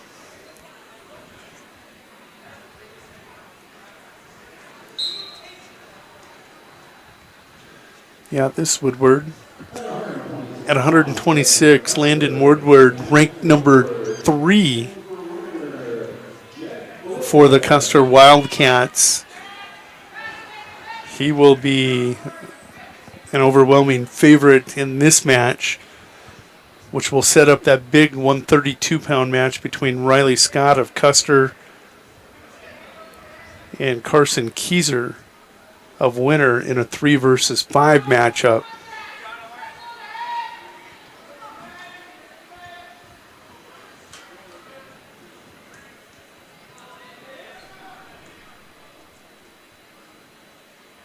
Woodward will collect a 3-point near fall, taking that commanding 5-0 lead.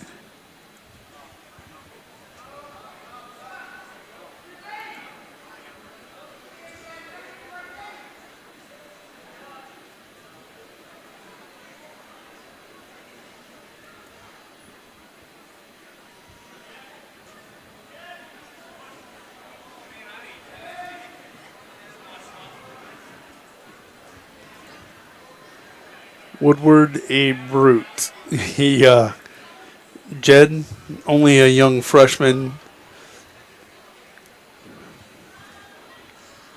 He'll be fine with time. This is going to be a learning experience for him against the senior in Woodward.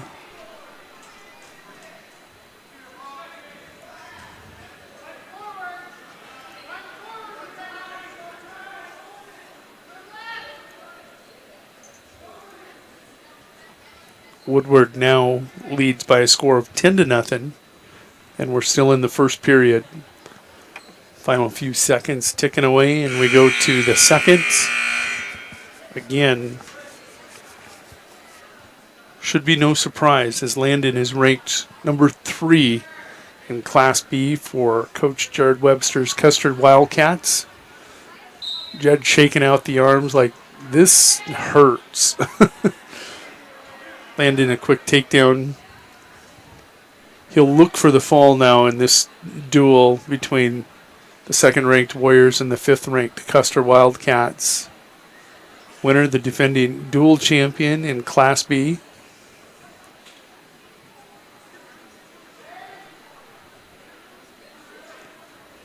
Woodward will look to wrap up something really, really tight that he can pin with here.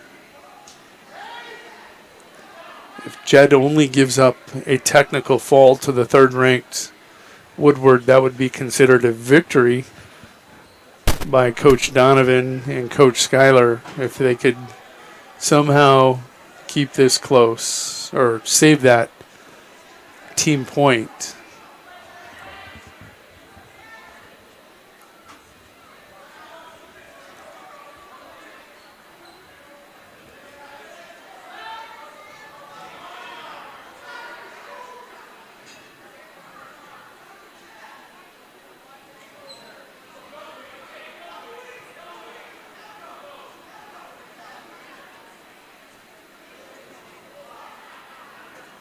Woodward with a double wing, and it is tight.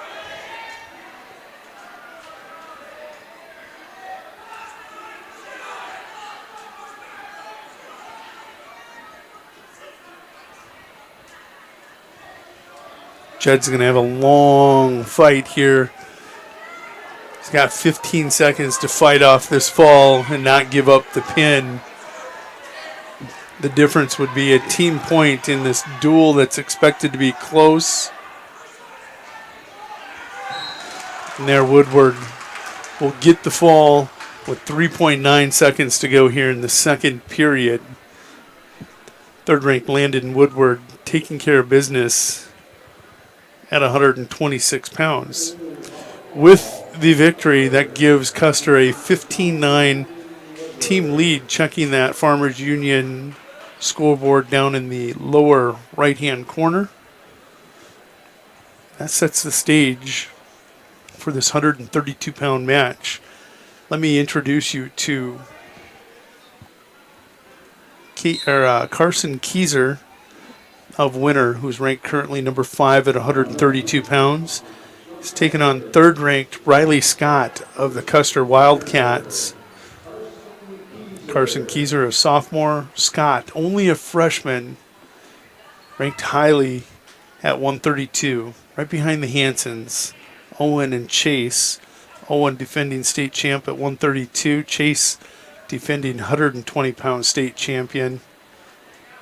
That's some rare air there for Mr. Scott as he sits ahead of Iden Myers, Carson Keyser, Tate Miller, Tanner Frickson, Tyler Beardsma, Bonholm, Scotland Avon.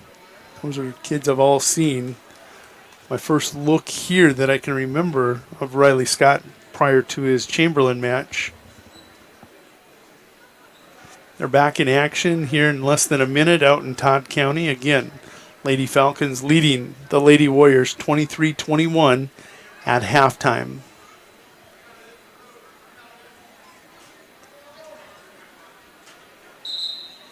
This is going to be stalemated. Going to come back center circle.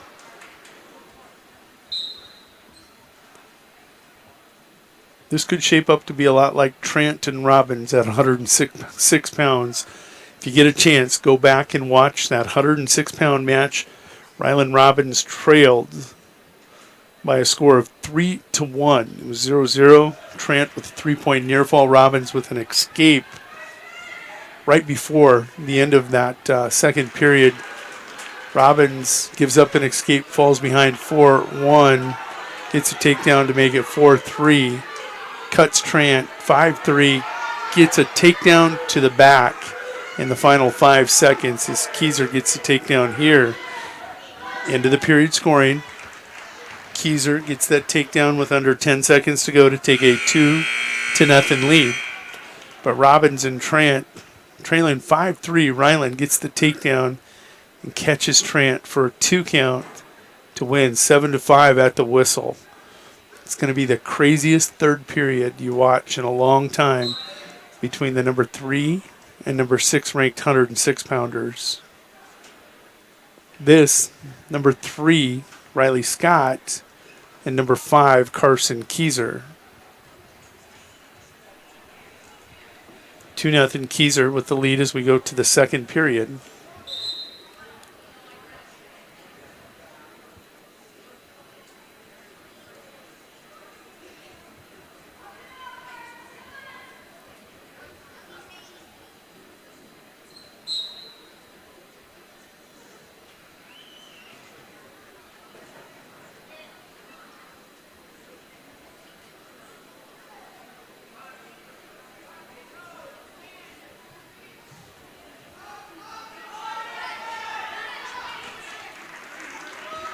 Keyser earns an escape.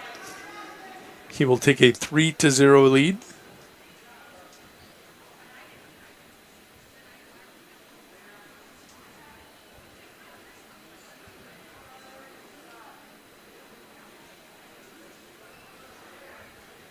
Kylie Soxton with back-to-back 3-pointers out in Mission has given the Winter Lady Warriors a 2-point lead.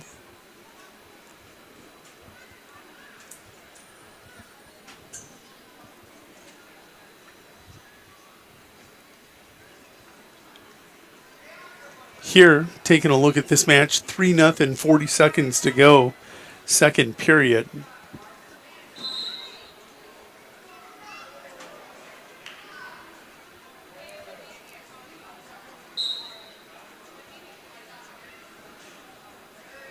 Keyser scored late at the end of the first. Kenny here looking head. He's got another takedown. Looking for a cradle now. Leading with 20 seconds to go, 5-0. Can he lock this up? And he's going to get a 1 count only.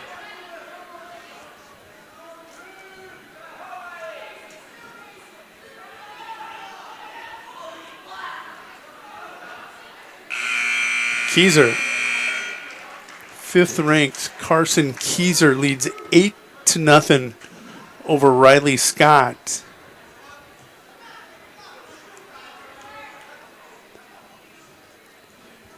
They go to the third.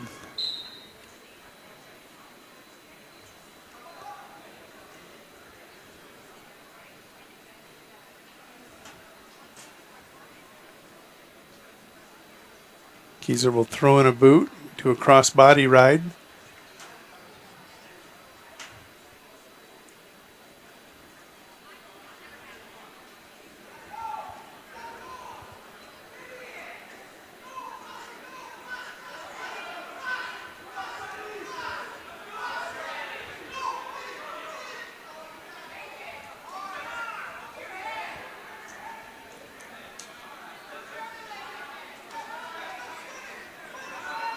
Scott trying to come out the back door. Keyser needs to bail.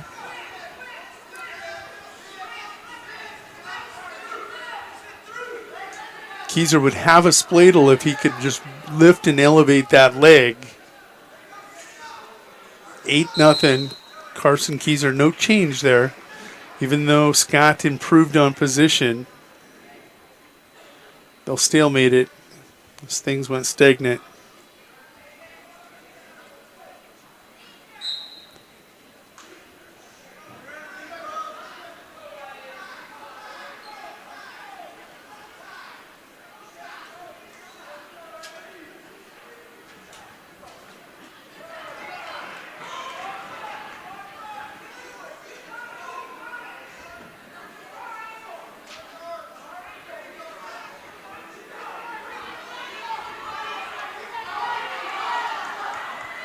No change.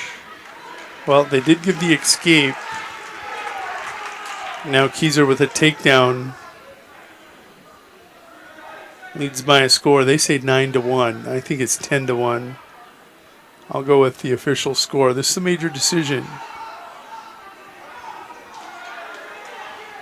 Final few seconds ticking away. 5 seconds to go. Carson trying to hold on for a major decision. 9-1 decision for 5th-ranked Carson Keyser over 3rd-ranked Riley Scott. A little bit of a surprise there for everybody but Carson Keyser. He looked like he expected it. I'm sure he did. That makes your team score 15-13. So we head to 138 pounds. Checking that Farmers Union Insurance scoreboard. At 138, 2nd-ranked Connor Osborne. That's right, 2nd-ranked after that performance over there at the Cook Central Montrose Invitational. His opponent at 138 pounds. It's going to be Wyatt Pauley, unranked for the Custer Wildcats. At 138 pounds for the Custer Wildcats, Wyatt Pauley. For winner, Connor Osborne.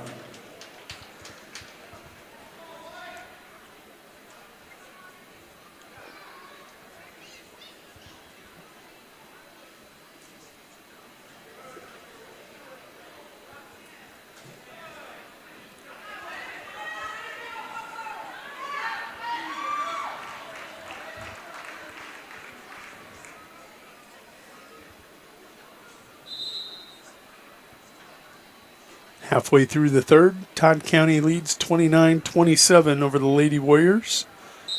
Here, Connor Osborne leads 2-0 with a takedown on Mr. Wyatt Pauley.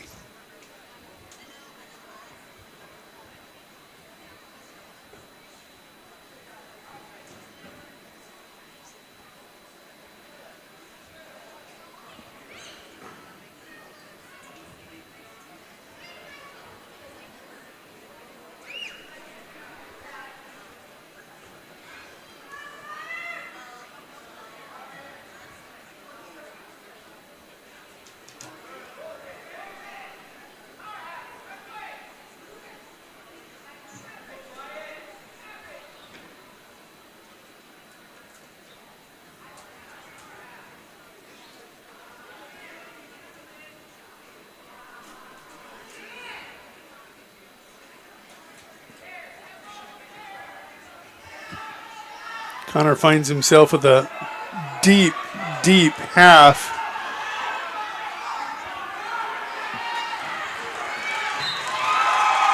Connor Osborne officially with the fall here in the first period, and 149.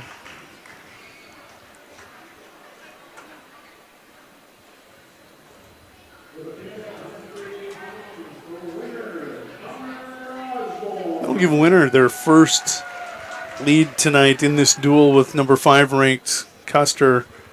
Taking a look at that Farmers Union Insurance scoreboard in the lower right-hand corner. That'll make your score 19-15. As we head to 145 pounds, let's go ahead and introduce you to these two young men. Well, let's see who they're going to throw out there. I am shocked. Riken Oral has made it to 145. He is taking on Landon Sander. So Oral was ranked at 152. He was ranked 9th. I didn't see him getting to 45. He has made it to 45. Didn't know this was coming, so this is a little bit of a surprise to me also. A couple of years ago, Riken might have weighed 180. Granted, it was a bigger 180, but he has really done a lot of work on this body of his. Changed his body type, obviously his diet and his workout regimen. Yeah, I see it. Shoulders, legs, leaning up in the core.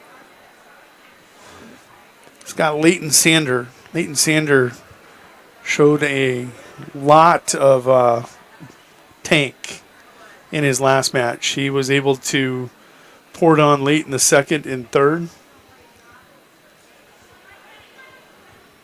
And didn't get the win, but just showed he had a pretty good gas tank. Oral in deep. We'll get the back trip. And he'll take a 2-0 lead.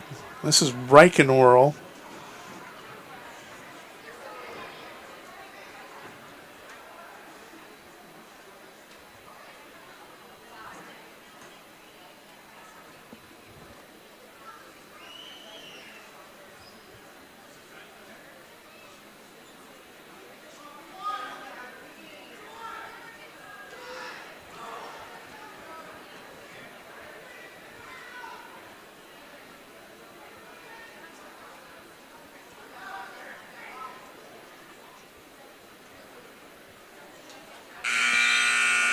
That's how this first period will end.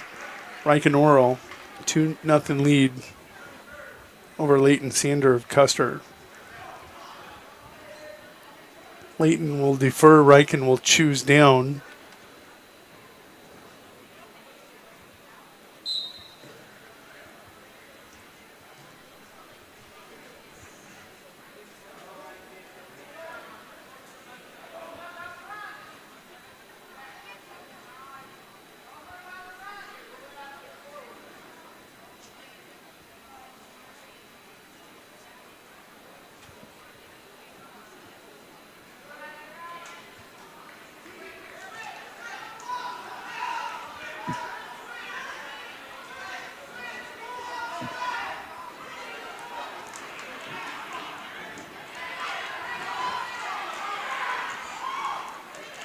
Riken going to get the reversal.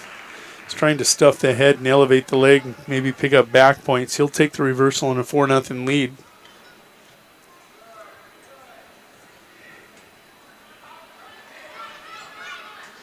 Now he's going right to that power half. See how his workouts are treating him, and Sander will roll through. A little bit of chain wrestling, not immediate, but Riken immediately goes to a near side cradle, now working a far side cradle, has drove that head to his opponent's knees. Sander trying to defend with the leg.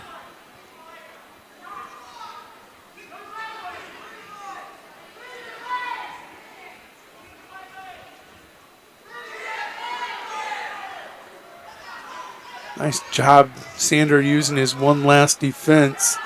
He's got that leg split. Now Oral forcing over the cradle.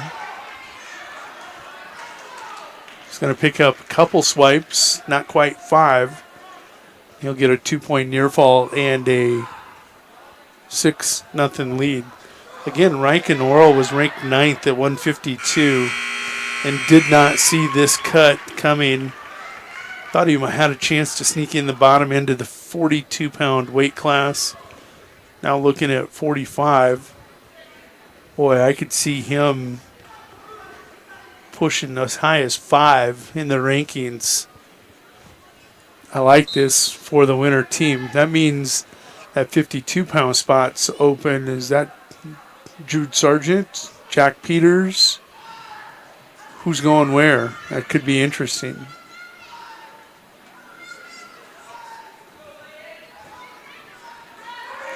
We are in the third period.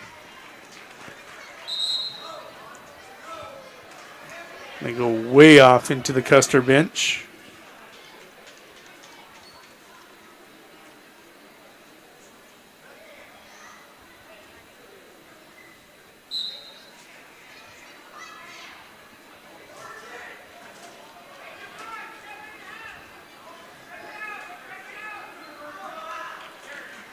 Riken with another reversal as he slips that cradle.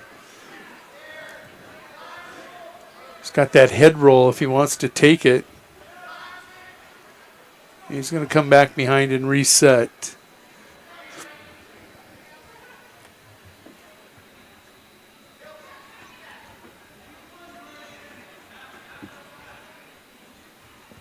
Six matches to go after this one.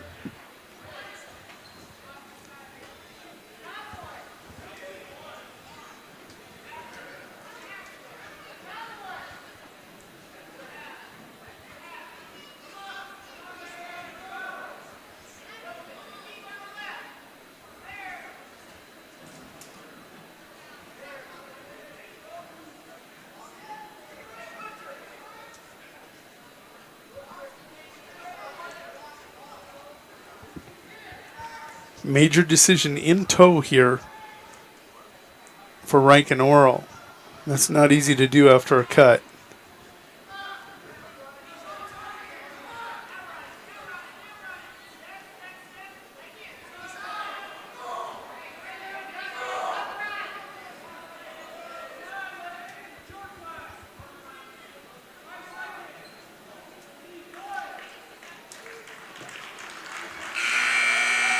Riken Oral going to collect a major decision, 8-0 for the Winter Warriors, and that will give them a 23-15 lead as we head to 152 pounds.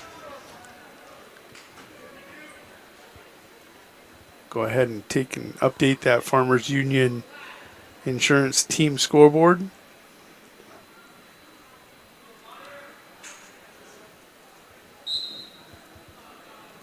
And here at 152 pounds, let's see how this has affected the winter lineup.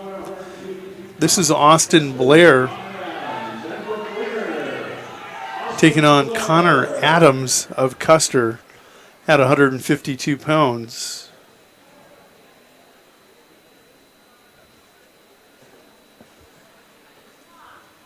Neither one of these two young men are ranked, but both in a critical spot here in this duel between the 5th-ranked Custer Wildcats and the 2nd-ranked Winter Warriors. Right now, this dual score, taking a look at it again, 23-15.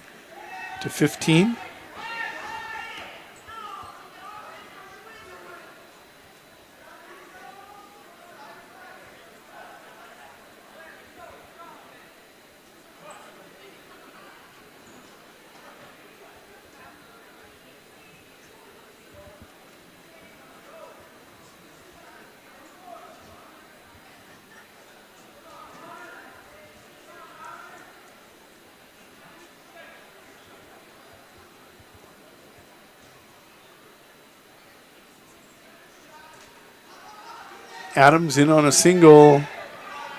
Blair counters with a wizard.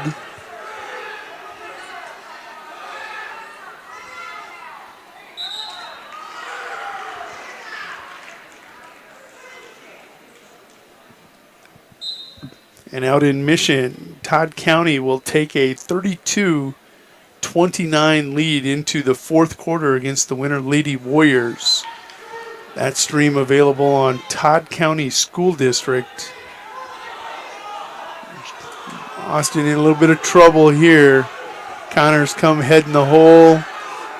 Picked up the near side cradle, has a takedown. Nice execution, doesn't finish.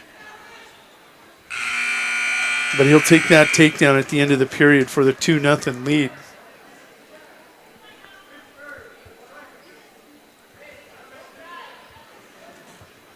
Connor Adams wants to go on his feet. He dominated that first period on their feet, so why not?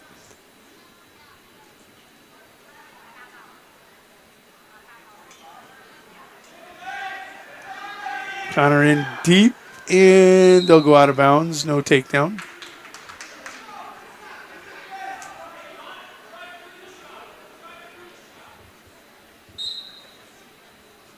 Jed got to get aggressive here. Connor been so good with his duck unders, winning the hand fight, setting up his shot. He's not creating an angle. He's just winning the hand battle. Now he's going to go to an elbow tie.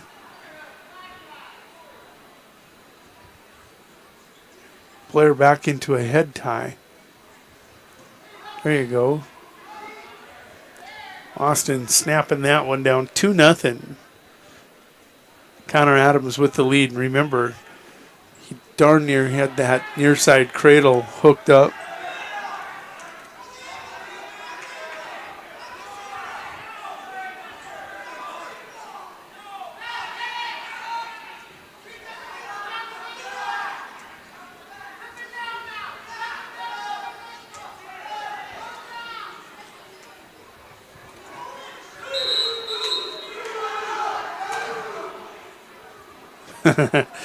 Coach Jared Webster, animated, wants to talk about it.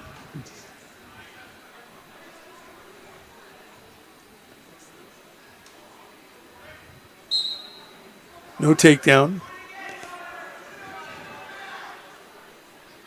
And just so everybody out there watching from Custer knows, nothing but respect for Coach Webster. Scott Andel, very animated, jumping around, always happy-go-lucky, positive. There's 2 and 1. Adams with the takedown, Blair with an escape. So it's 4-1, Connor Adams over Austin Blair. Jared, a different type of coach. Very into it, but very intense. Sometimes that intensity rolls over into animations of a different type compared to Coach Andel and others out there, but nothing but respect for him and the Wildcat program. So we went to the third period. It's 4-1. Connor Adams with the lead here over Austin Blair.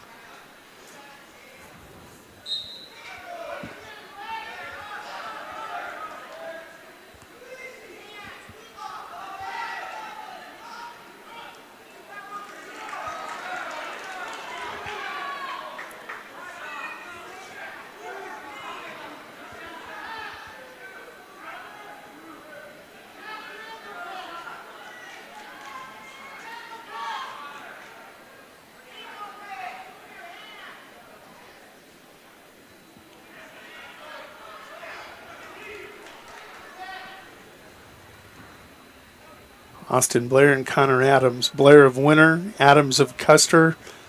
2 young men, unranked, but right now they're locked in a 4-2 duel.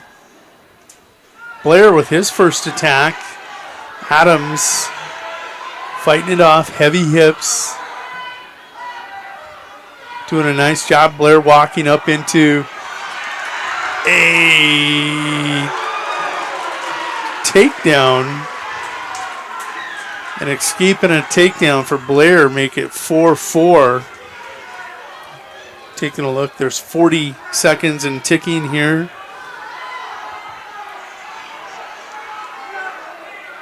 Third period. Do we go to sudden victory, or does Adams get an escape or a reversal to end it here in regulation?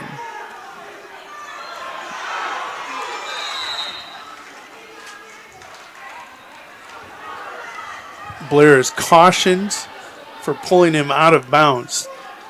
19.8 seconds to go. Adams wins the whistle, stands up. Blair able to roll out of it. Adams now trying to step over a headlock. Blair on his hip and gives up the reversal with under 10 seconds to go. Connor Adams will be victorious 6-4 in this very entertaining 152-pound match.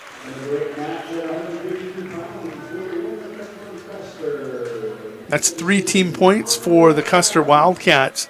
Connor going to draw them back within 5, 23-18, looking at your Farmers Union Insurance scoreboard.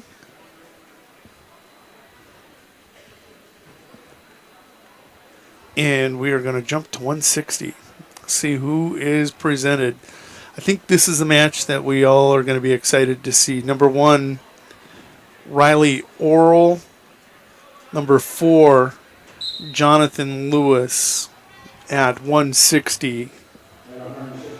Our third matchup of top 8 wrestlers in the state. Of course, Rylan Robbins and Tyler Trant started that out with that incredible 7-5 Robbins victory, trailed late in that one. Then you had Carson Keyser with a dominating major decision 9-1. The 5th-ranked Carson Keyser over the 3rd-ranked Riley Scott. And now you get top-ranked Riley Oral at 160 taking on Jonathan Lewis, ranked number 4. And these two met at the Rapid City Invitational.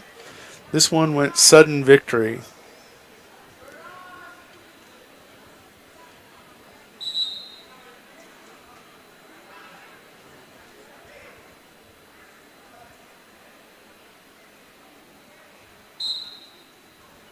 The crowd quiets for this one.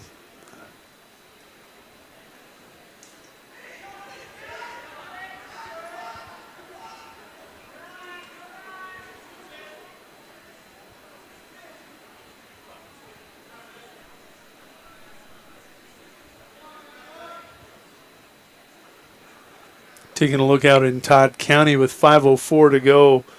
Winter Lady Warriors are on top of the Lady Falcons 33-32. If you'd like to watch that, that's over on YouTube on the Smart TV at Todd County School District or on Winter Warriors Live.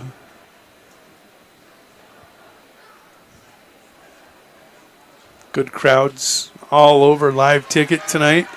Oral with the body lock. Lewis, he's a body lock to his. He's got a power half. Can he turn him with it? That would be bonus. I think Jonathan, I can't really see from this angle if he's got that out. He has. Had that arm trapped behind.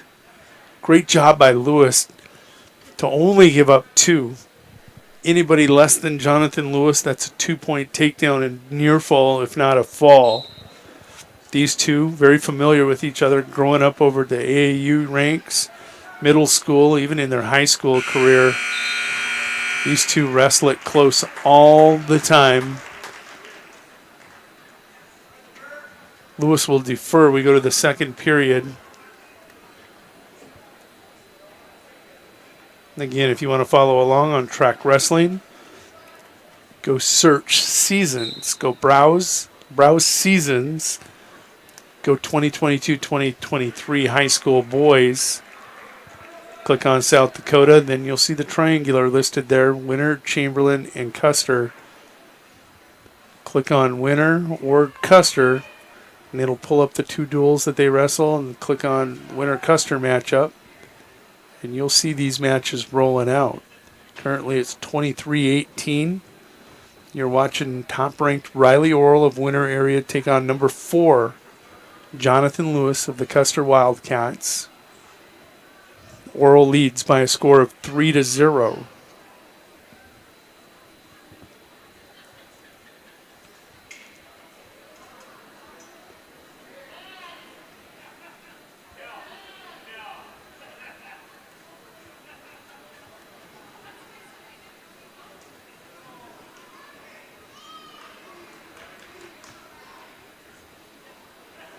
Lewis reminds me of a Hot Springs wrestler from years past.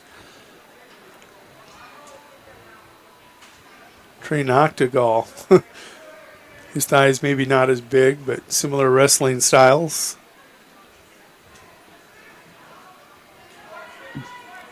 Worrell right now controlling the head and arm. Lewis trying to counter and was looking to score off that counter. Cannot do it. We'll come back center circle. It's 3-0.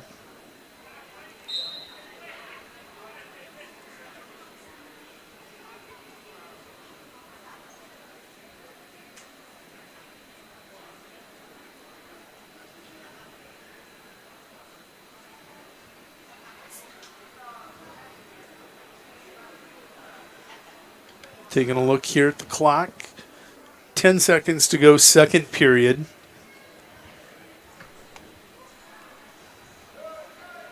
Lewis in deep. And Oral trying to counter with a counter of a cradle. Doesn't get it done. We go to the third period. Riley Oral leads this one 3-0. Don't look for Riley to try riding very long. He'll certainly give up the one before the two.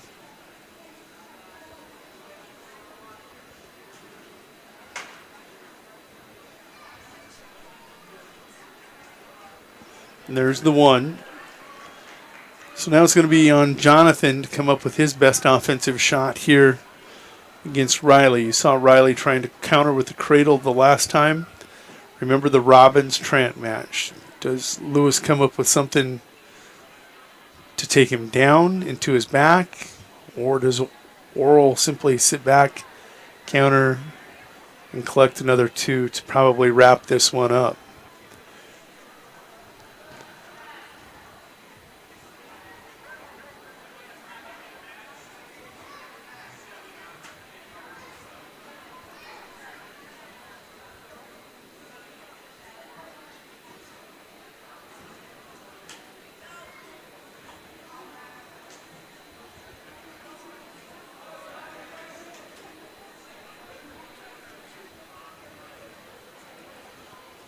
.332 to go out in mission, and Lady Warriors lead 35-32. And shooting free throws.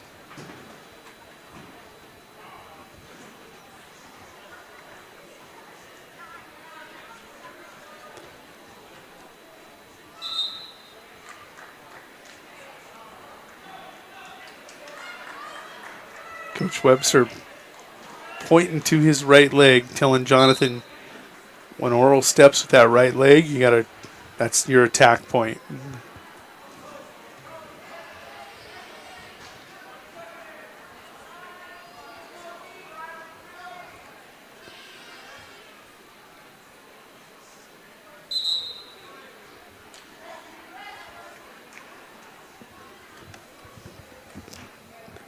.10 seconds to go, third period. You're going to see Jonathan Lewis's best here. He tries a head pass, countered by Oral, a duck under. There's the step through and the throw. They kind of laugh. I mean, looked worse than what it was. Jonathan and Riley, after that throw at the end, smile at each other and say, nice match. See you this weekend up in Lyman. That will take us to 170 pounds. And taking a look at your Farmers Union Insurance team scoreboard. That will make it 28-16. Jack Peters will be your wrestler for winner. And he's going to take on Ryder Bailey. Now, taking a look, Peters unranked, Ryder Bailey ranked number 6.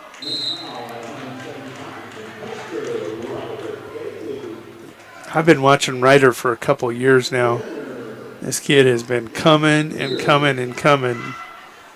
Good young wrestler for Coach Webster.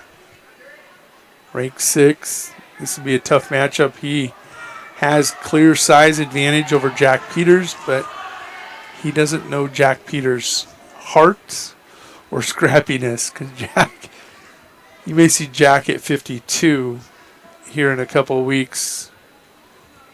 Oh, beautiful duck under there by Peters. Can he climb the hip? Yep.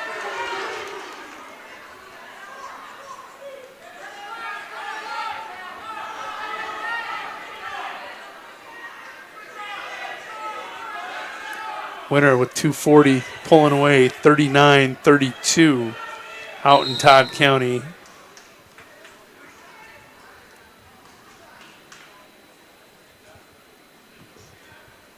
.236 to go in that one. This one scoreless between Ryder Bailey, ranked number 6 for the Custer Wildcats, and Jack Peters. Next match, you will see top-ranked Jack Kruger, and I'm guessing Parker Nome will wrestle instead of Weston Woodward. Weston Woodward was ranked 10th. Oh, Bailey with a huge throw.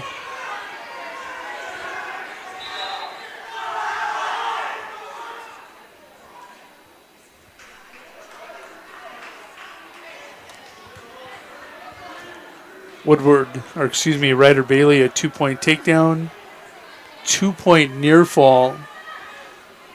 And they said the headlock slipped above the elbow. They have to break it, but it was the tightest headlock I have ever seen in my life, and I'm not kidding. Ryder Bailey absolutely had that thing cinched up. You know, Ryder, taking a look here, Ryder only a junior. I remember him at the Hot Springs Extravaganza as a freshman, wrestling with some upperclassmen, and he was a battler even then.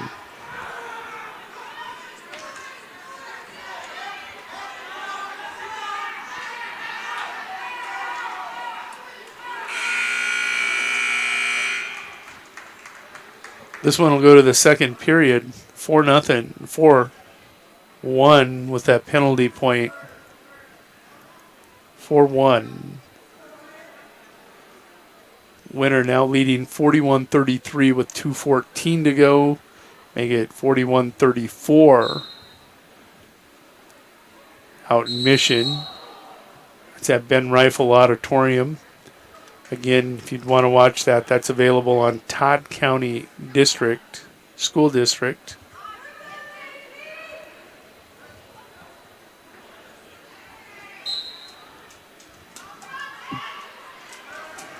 Bailey with an easy escape. Thought he was going to throw the headlock right away, but he didn't.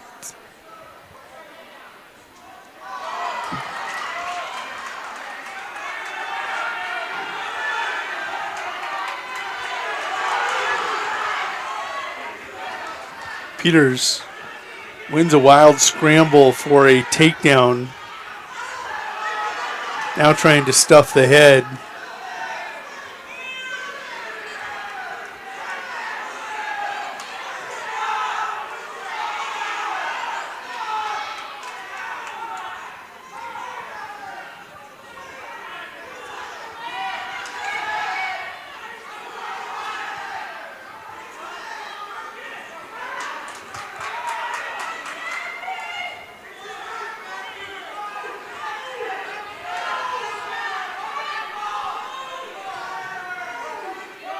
Jack really high here. Somehow he's been able to managed to stay in control with that very high double leg ride position.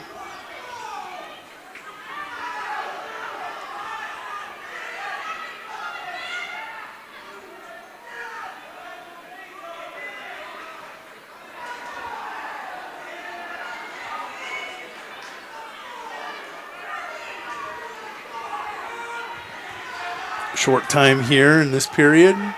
15 seconds to go. 5-3 your score.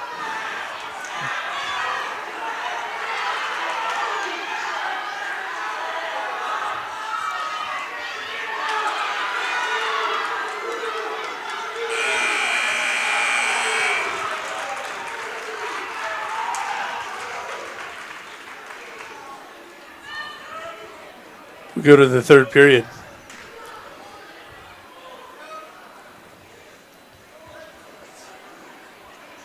Peters trailing 5-3 to Ryder Bailey.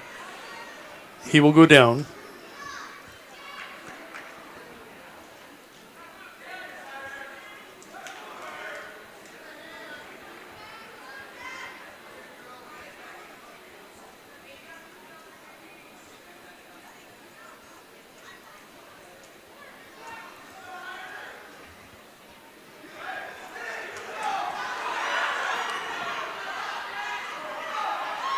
Bailey with the front head roll will collect a 2-point near fall. Peters with a reversal will make it 7-5.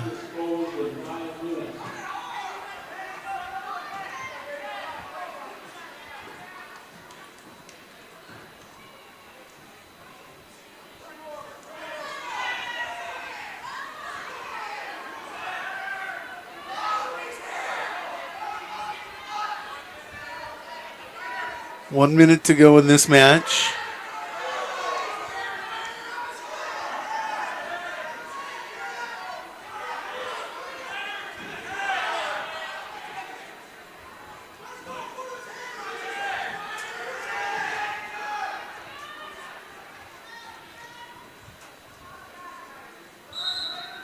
We'll stalemate this with 35 seconds to go in the third period.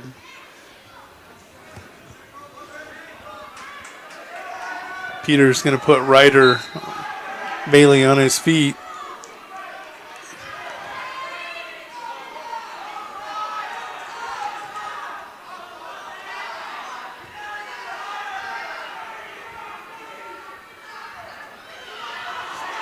And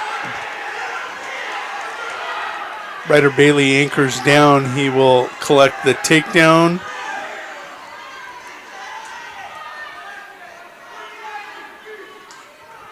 And a 3-point near fall to collect the major decision, which wasn't guaranteed for the longest time. 13-5 your final, but much closer than 13-5. Ryder Bailey, 6th ranked at 170, gets the victory. And now we get a great one. First, we're going to score team score. It's going to make it 22-26. This is top-ranked Jack Kruger at 182 pounds, taking on Parker Nome. Parker Nome, a state placer, has been ranked in the top 3 this year. Not currently ranked. Weston Woodward is at 182. Don't know if he was sitting out for injury, but here he is against Jack Kruger. Last year, Parker tied into Joey Cole on a couple different occasions. Lost one in the duel up in Chamberlain, this very duel, and then he came back and defeated Joey Cole in the finals the next night. I think they ended up splitting for the year, but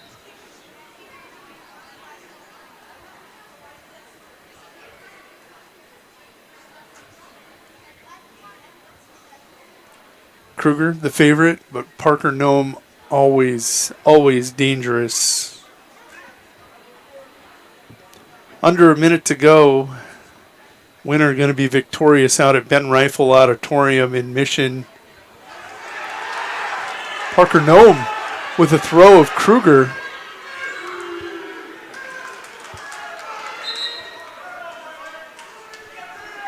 And he'll pick up 5 quick ones. Kruger trails 5-0. Winner leading by 10 with under 20 seconds to go.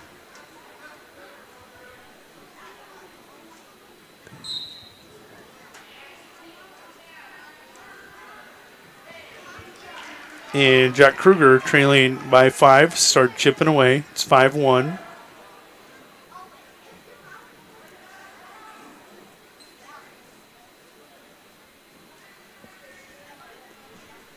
And that's a final from Mission, South Dakota at Ben Rifle Auditorium. The winner, Lady Warriors, victorious 45-35 over the Todd County Lady Falcons. For all you winner fans out there sticking with me on the duel. That's a tough road trip, tough to win at Ben Rifle.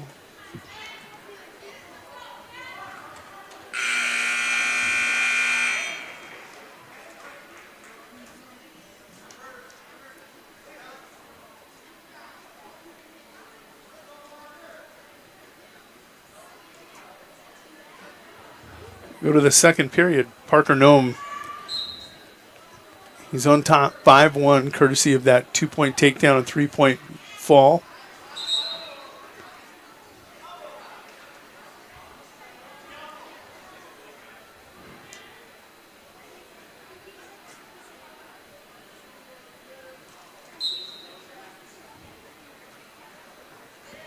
Kruger with another escape has whittled this deficit down to a 5-2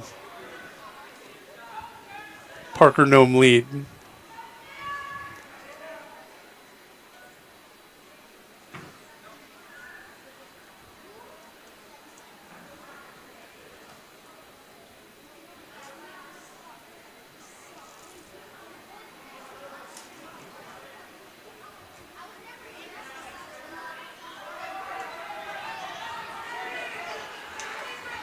Both men showing their strength, or trying to show off their strength to each other.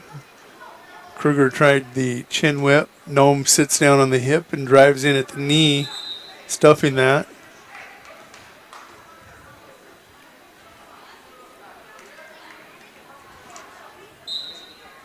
(26-22) your dual score. We'll wrestle through 2:20. Under a minute to go here in the second period. Jack Kruger trailing 5-2.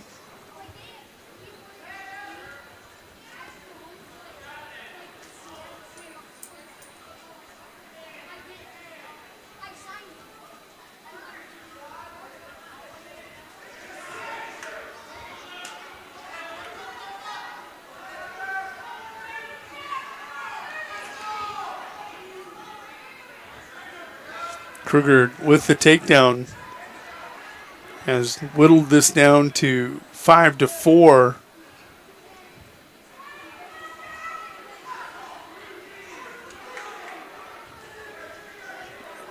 Kruger hooking up that cradle. Does he have time?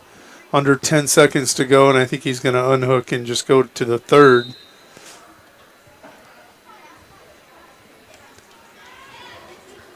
Still 4.5 to go here in the second period.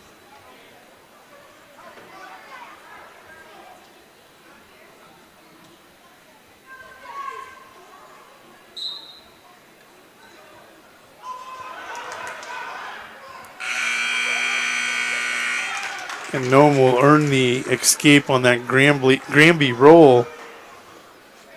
That's huge.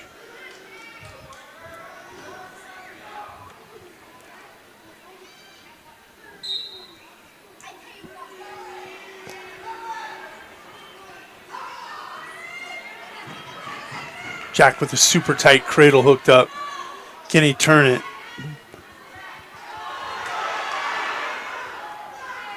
Nome stuffs that attempt.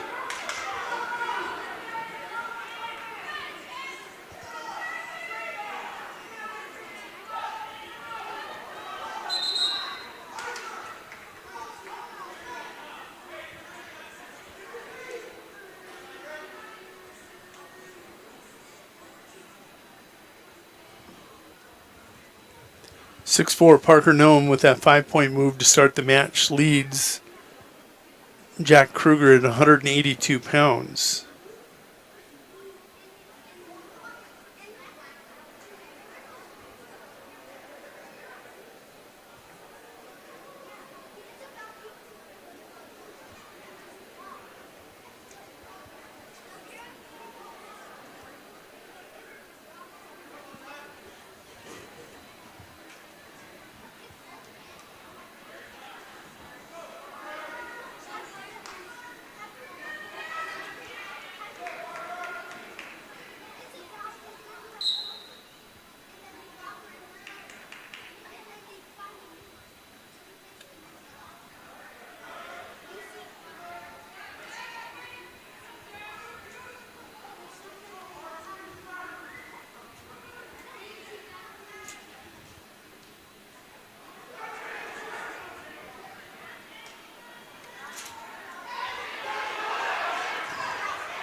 Nome with an escape has taken a 7-4 lead.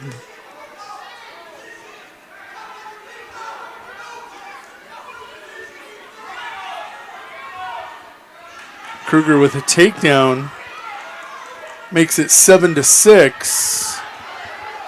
33 seconds to go.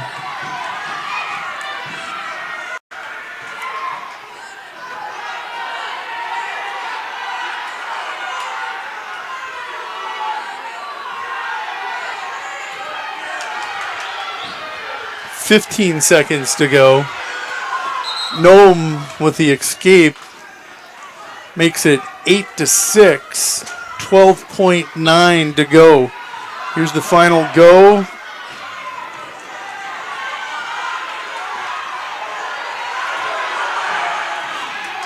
And Nome stuffs the last ditch effort by Jack Kruger.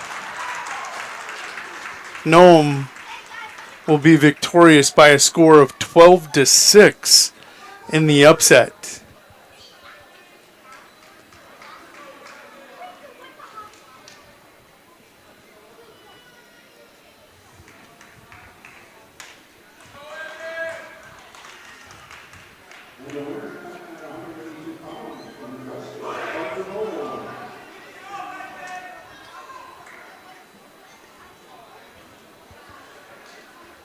Going to 195 after that shocker. Parker Nome, I knew he was going to be good. Final there, 12-6. That will make your team score 25-26 with 195 and 220 to go. Evan Bartles for winner will take the mat. He's taking on Weston Woodward.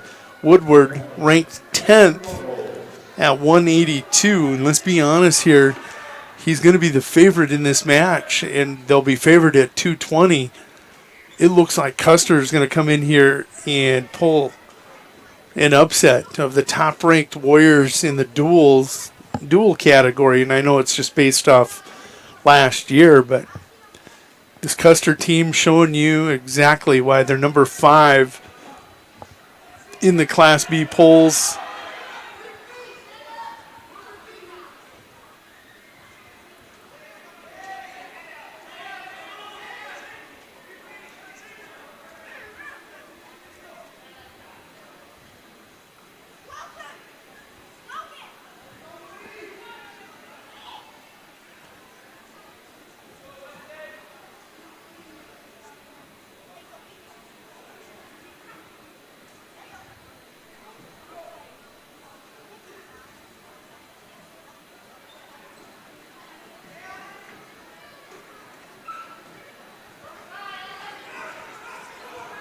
Woodward in on a single. Bartles trying to crawl on top, and Woodward will get the takedown. He takes a 2-0 lead.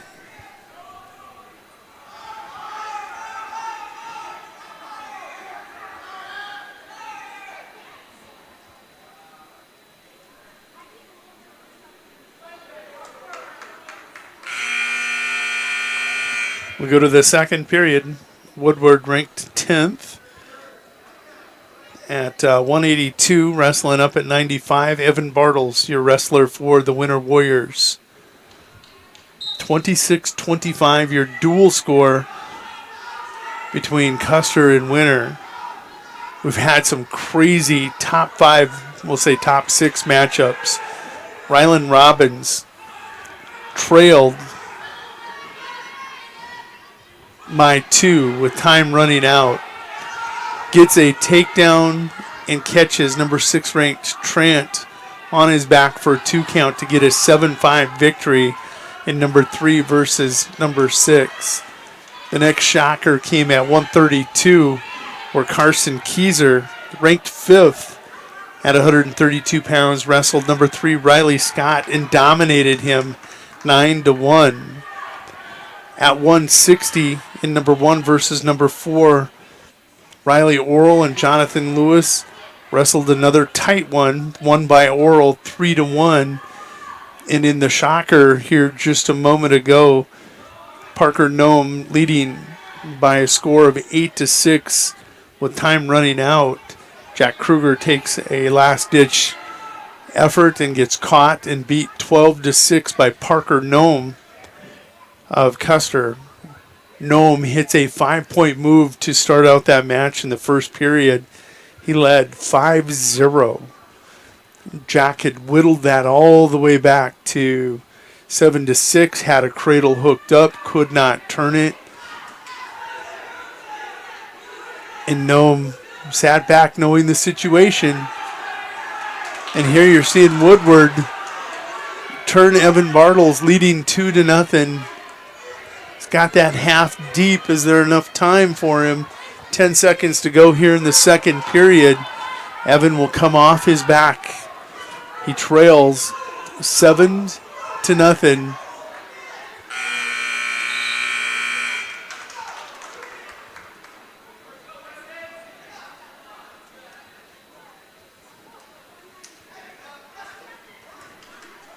Coach Vaught going to put him underneath as Evan asked. I think I'd want Evan on his feet here after that first period. Take your chances. Look for that big throw. Evan's not been able to come out from underneath. Woodward, a little bit bigger, not a lot, maybe a little bit stronger. Rather see him take his chances on his feet. Evan needs to come up.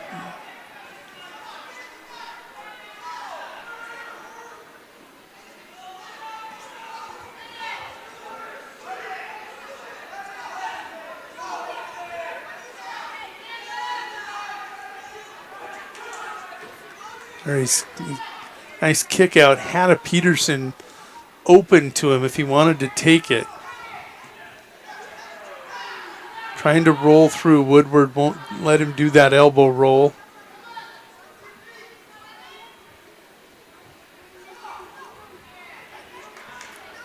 Woodward content to sit on that ankle. 1 minute to go exactly. Evan Bartles trails 7-0. Would like to see him score here, not give up anything. Now Woodward with that arm bar in a lot of danger here.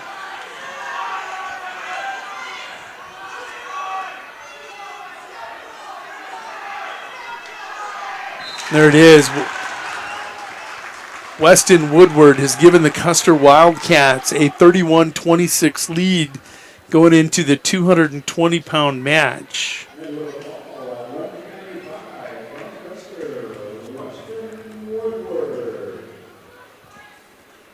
So we'll update your Farmers Union Insurance team scoreboard, and the 5th-ranked Custer Wildcats lead this one 31-26.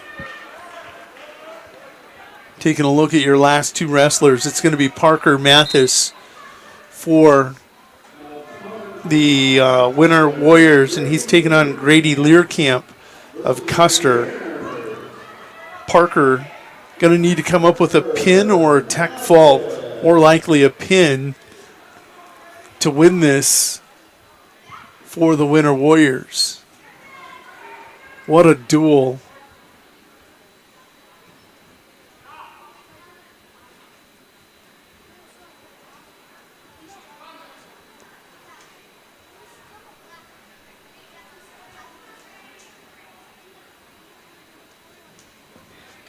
Pika is his name. Parker Mathis. Grady Learcamp for the Custer Wildcats.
Scoreless first period between these two young men.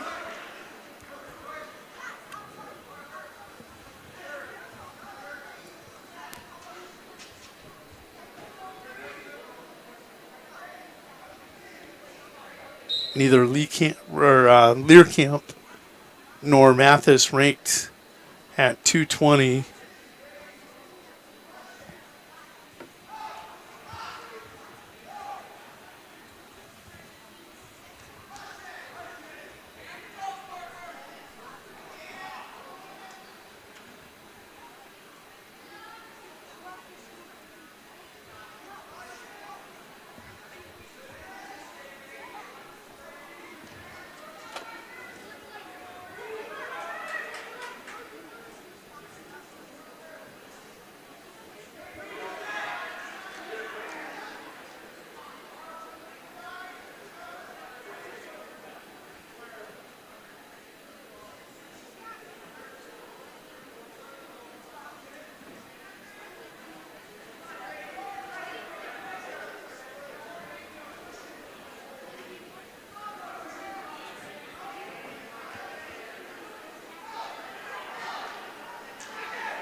So your score still scoreless.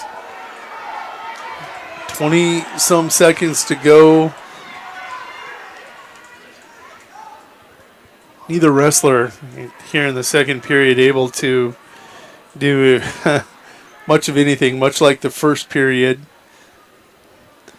And the final seconds tick away. 5 seconds to go. And that is a takedown at the buzzer by Learcamp.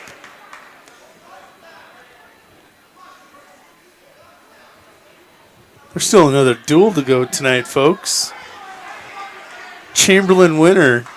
This thing started at 5 o'clock. We're at the 9 o'clock hour, 4 hours later. That's what you get when you get quality matches.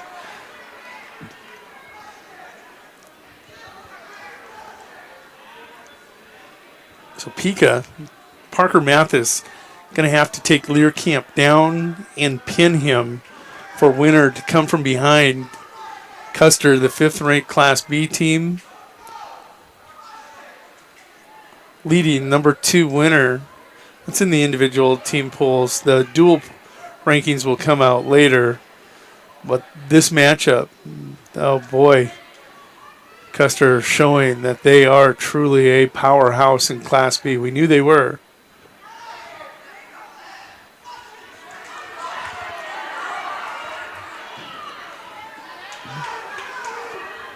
Minute 5 to go.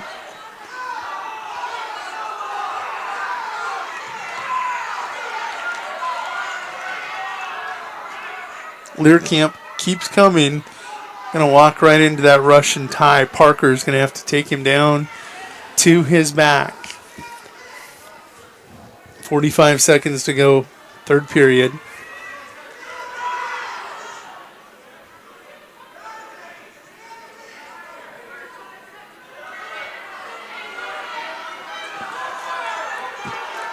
Parker with that front head. 29 seconds to go.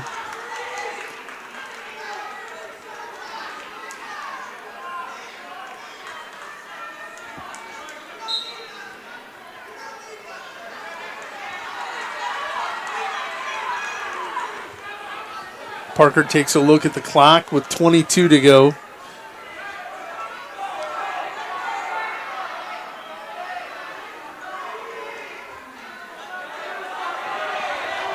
Ten seconds to go.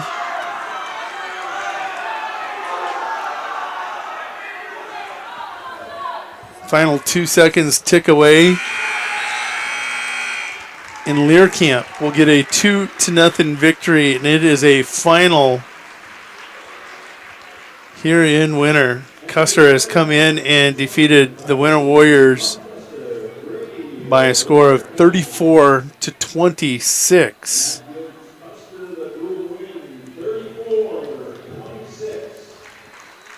Now I think we're going to wrestle some exhibition matches, possibly.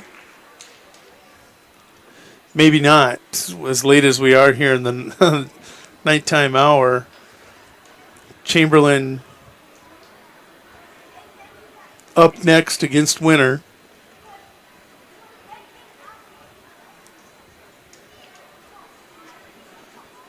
And I think they are going to get some exhibitions in. So Custer defeats Chamberlain, taking a look at their first dual score.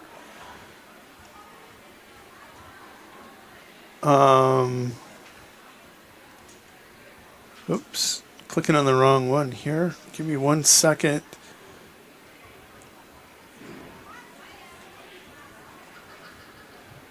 Custer defeated Chamberlain in their duel.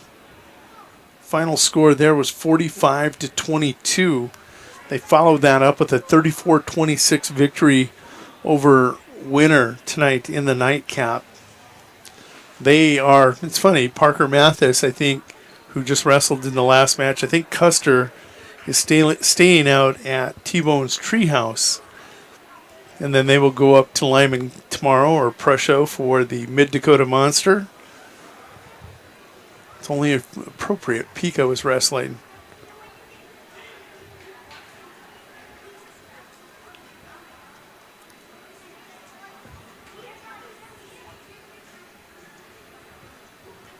Great match at 6 between Robbins and Trant. A come from behind victory for Robbins, ranked number 3 over number 6 Trant. Number 5 ranked Carson Keyser upsets number 3 ranked Riley Scott. Major decision 10-1. And then number 1 versus number 4, Riley Orrell versus Jonathan Lewis. Typical match between those two, 3-1. This one in favor of Orrell. And then in the nightcap of the ranked wrestlers, Parker Noem, unranked at the time, but he has been all season, takes out number 1 Jack Kruger by a score of 12-6. And realistically, Parker Noem with the 5-point move at the end, Jack chipped away, but you take 3 points away from Custer. Looking at that Farmers Union Insurance scoreboard, they still win 31-29. So Custer really just impressive tonight. So our first exhibition match that we're going to have as I jump in here, this is going to be Lane Mosier taking on Tanner Jackson.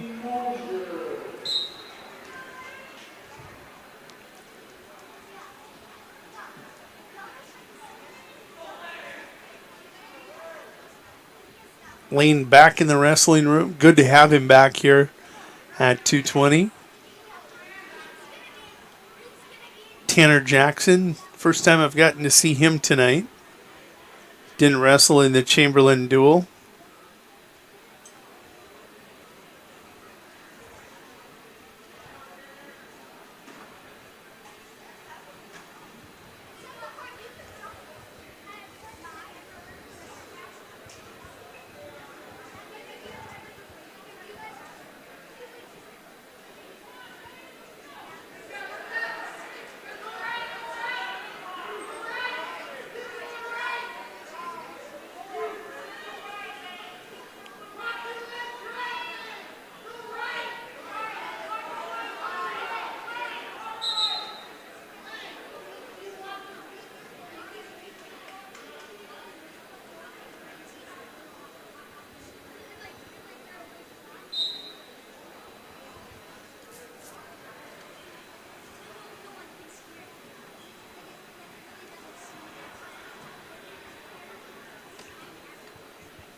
This a 220-pound match. I'm going to go ahead and update that scoreboard again. And these are exhibition matches as the final team score is over there in that lower right-hand corner, the Farmers Union Insurance scoreboard. Showing Custer victorious 34-26 in a great matchup tonight. I mean, those are the, you don't get those in the first round of the state tournament. That's an incredible. Lane Mosier, woo! Took my eyes away, gets a takedown and a pin. Told you it's nice to have Lane back.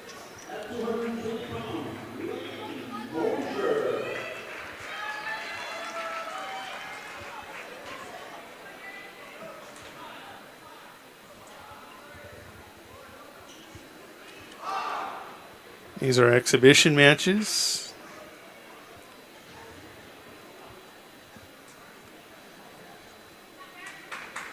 And we're going to jump to 285. This is going to be Derek Finning. I mean, if you're a football coach, you got to love seeing 220-pound and 285-pound exhibition matches. This is Derek Finninga taking on Clayton Maud.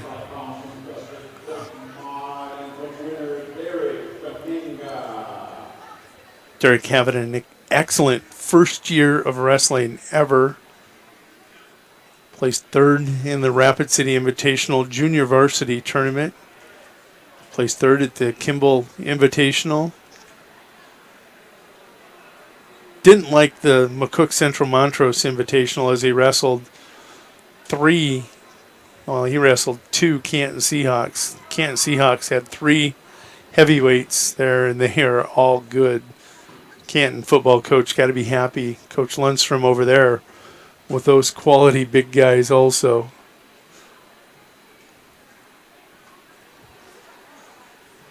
Finninga takes the shot. Stepping back, Maud just waits and waits and waits, and he'll collect first takedown. Derek now got to work up off bottom.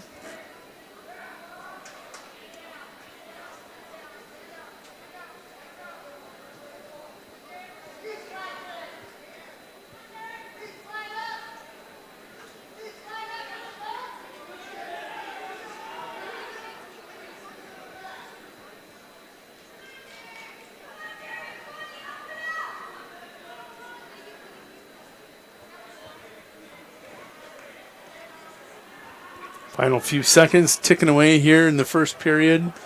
12 seconds to go.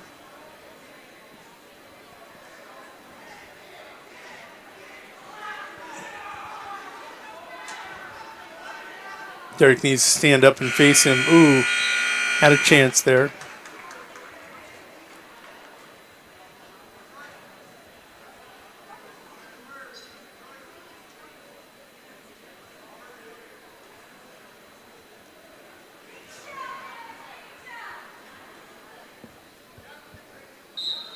Mod choose to go neutral with choice. Faninga defers.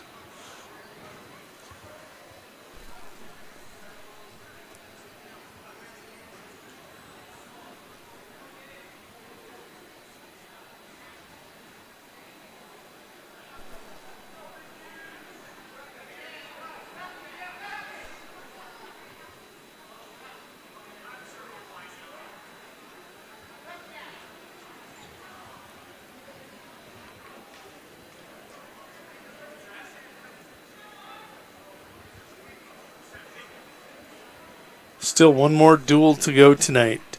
Chamberlain versus Winner. Derek Faninga will get a takedown. He'll knot this match 2-2.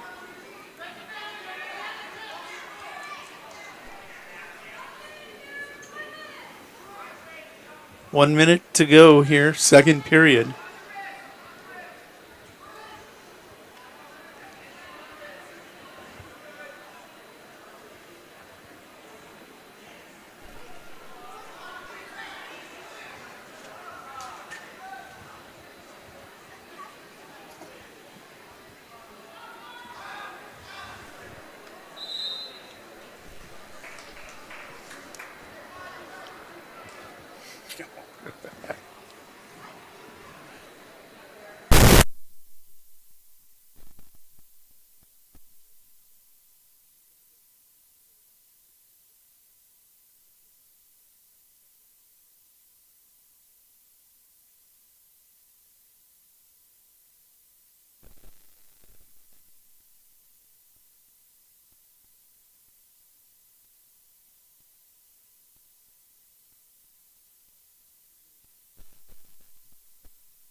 Derek Faninga going to come up with crucial back points in this 285-pound exhibition match.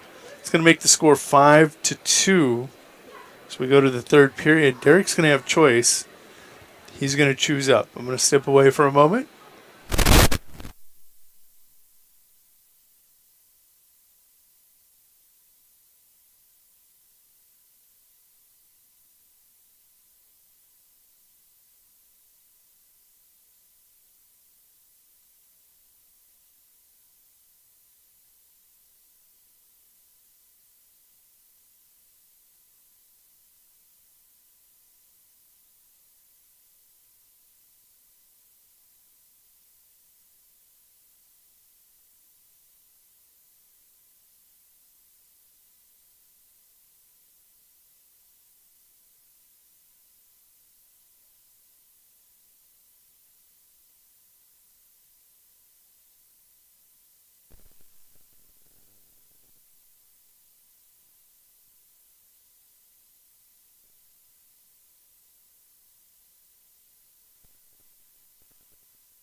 Final, they're going to be 5-2. Derek Faninga going to pick up the exhibition victory. Let's see.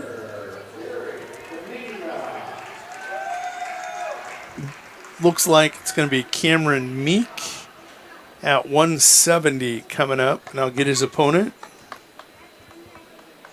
as we clear the scoreboard.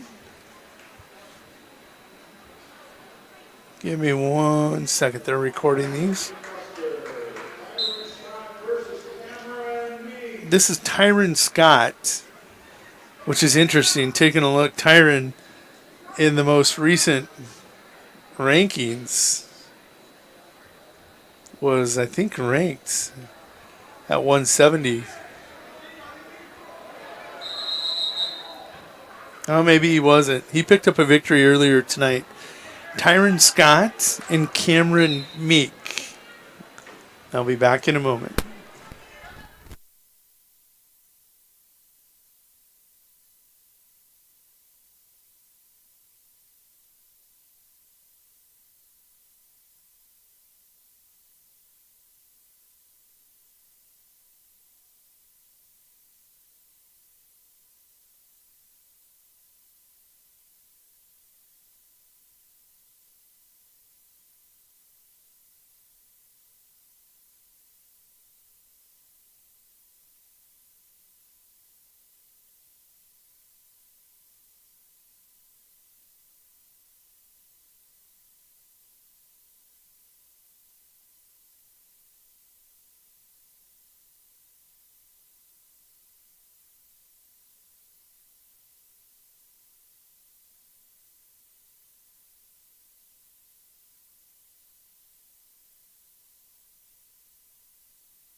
We know you have a lot of options, but it can be hard to find an honest, reliable auto repair shop. That's where we come in. Hometown Automotive, committed to providing our customers with honest, quality service at a reasonable price. We use years of training and experience to provide you with the best car care possible. Hometown does oil changes, tune-ups, and computer diagnostics. We sell tires, batteries, and Schaefer products. We install engines, trannies, starters, water pumps, brakes, and much more. Call us at 842-1722 and let our experience be your advantage. Agriculture is like no other business, which makes Farm Credit Services of America like no other lender. Owned by the farmers and ranchers we serve, our customers have a voice in how we work, a stake in what we do, and share in our success. Discover a lender that works for you at Farm Credit Services of America.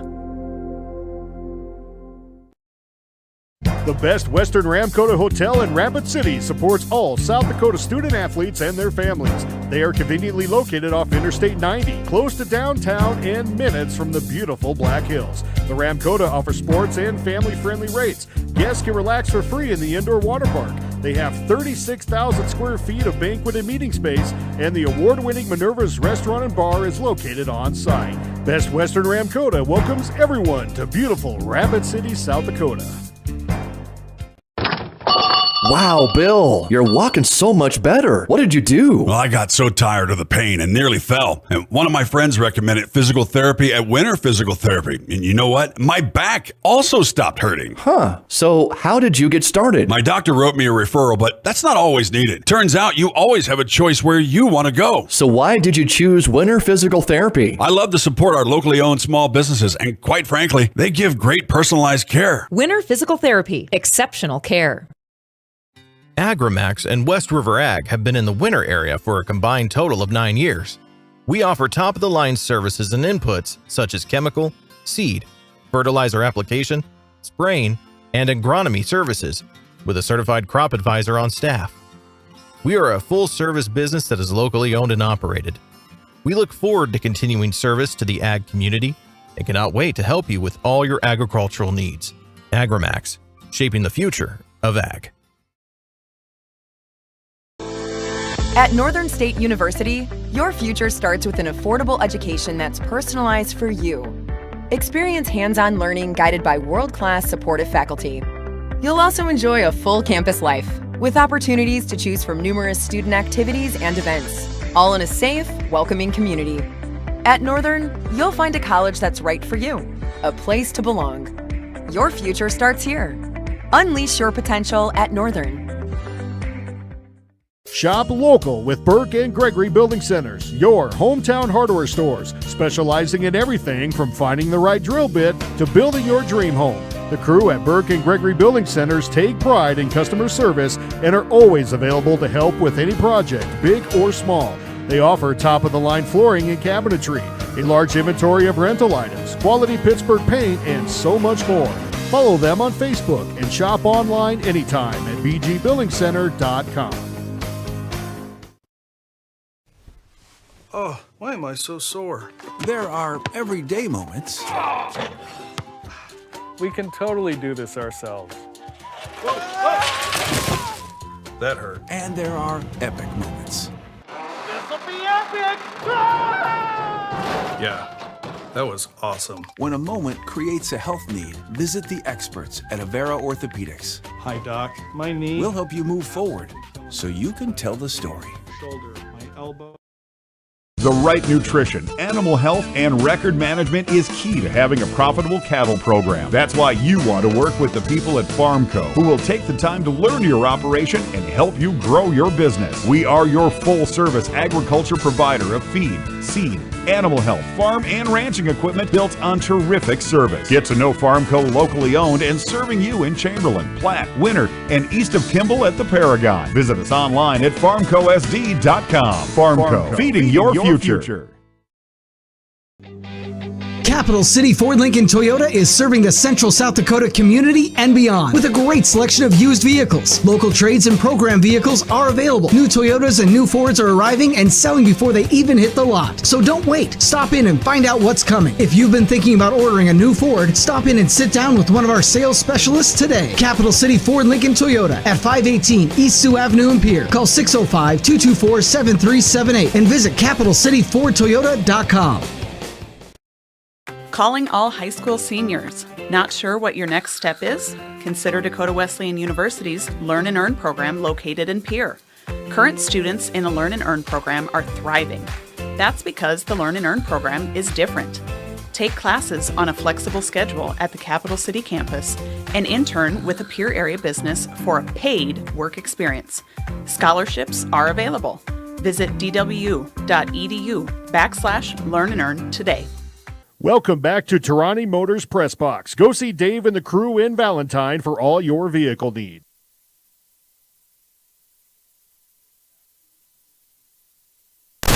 Welcome back to the Winter National Guard Armory. Rylan Robbins is going to start this duel off with a victory by forfeit at 106 points. So we're going to go ahead. Excuse me. We're going to update the team score. Winner out to a 6-0 lead. And we're in a 113-pound match now. This 113-pound match is Aiden Wormers of Winter area taking on Owen Engel of Chamberlain. I want to thank you for hanging around and sticking around for wrestling tonight at the Winter National Guard Armory. Taking a look, still quite a few of you hanging around here. And Mike Schlachter, I'm telling you, you were right. We did drop off. We had a momentary, I don't know, I was just looking at the analytics, and we had a momentary just drop, it looks like. Not on my end, but maybe on the server end at YouTube. But you're all pretty much back, and we appreciate you having come back.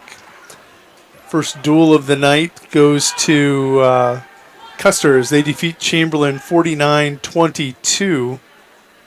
No, 39-22. No, it might have been 49.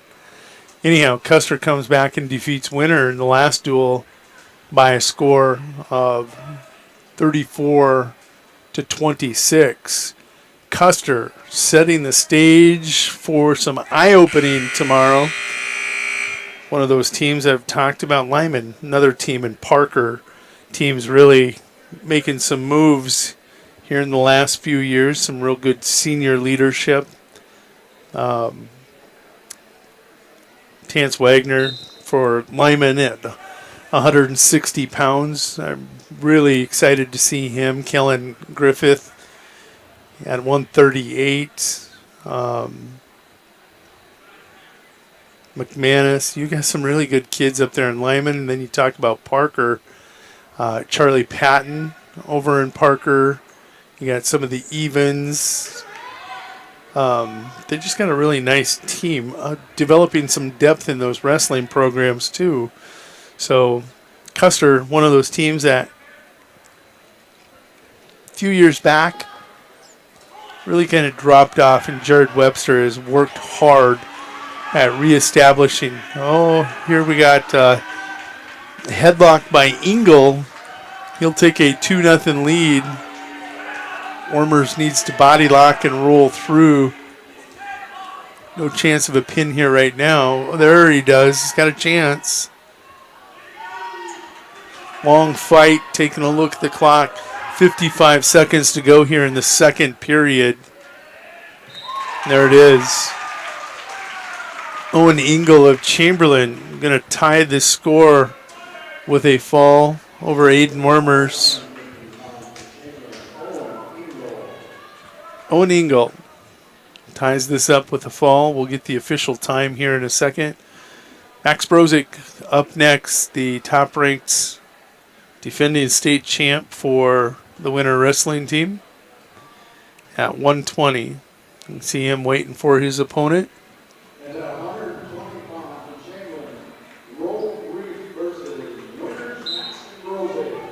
This is Rope Reese. Max, a quick takedown.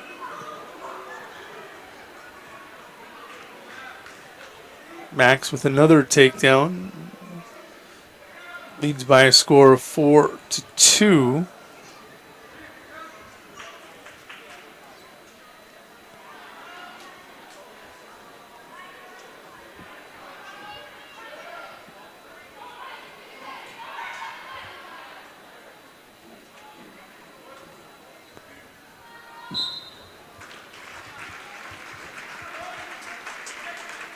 Max will pick up a fall official time. I'll get that here in a second as they are clearing the clock quickly. We jump to 126 in this duel. And your team score now winner on top by a score of 12-6.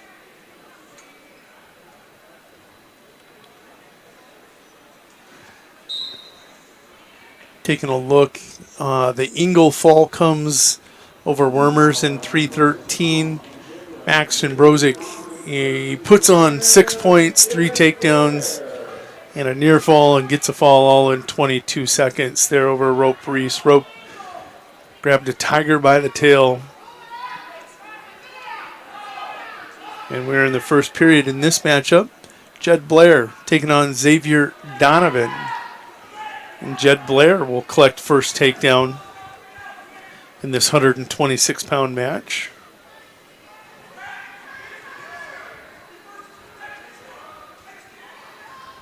There you see Xavier Donovan getting the reversal, 2-2.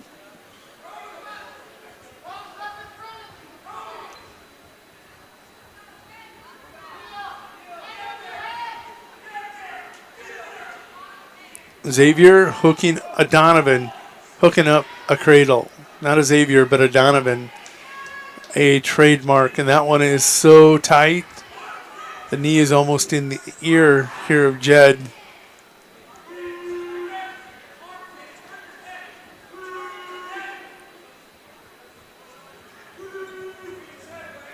Little pretzel down there once you get into a cradle. Xavier would love nothing more than to get a pin over Jed and tie this duel at 12.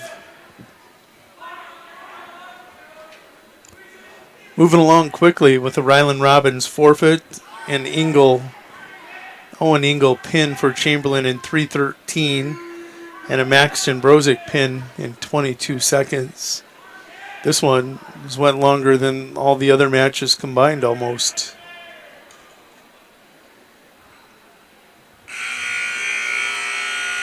Good job by Jed fighting off a very, very tight cradle. Xavier will take a 5-2 lead into that second period.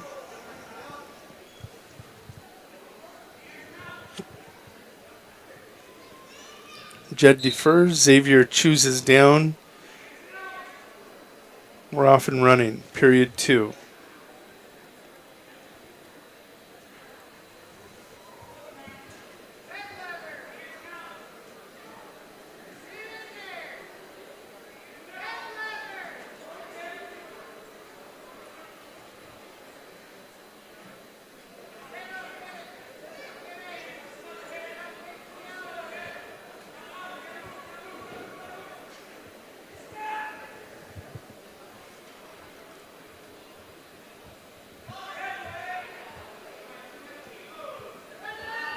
There's a cradle of his own for Jed Blair.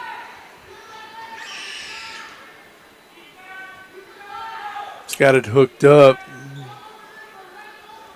But you can see he doesn't have the arm hooked up, which is not a good situation.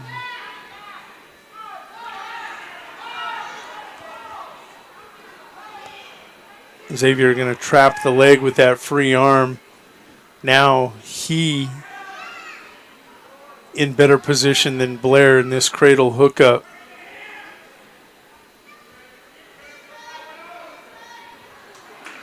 And that's what happens when you don't get the arm in the cradle.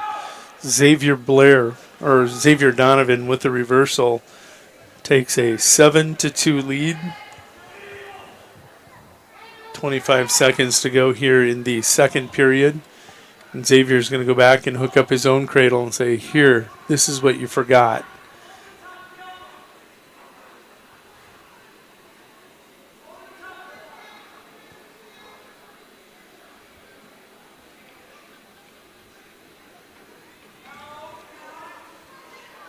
Donovan going to roll through.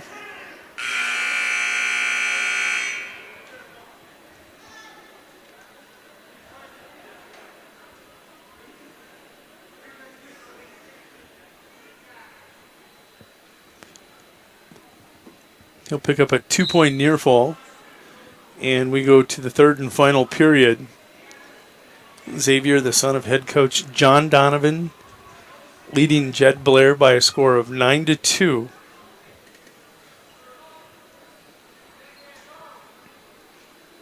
Trying to chip into that 6-point team deficit, and Winter leading by a score of 12-6.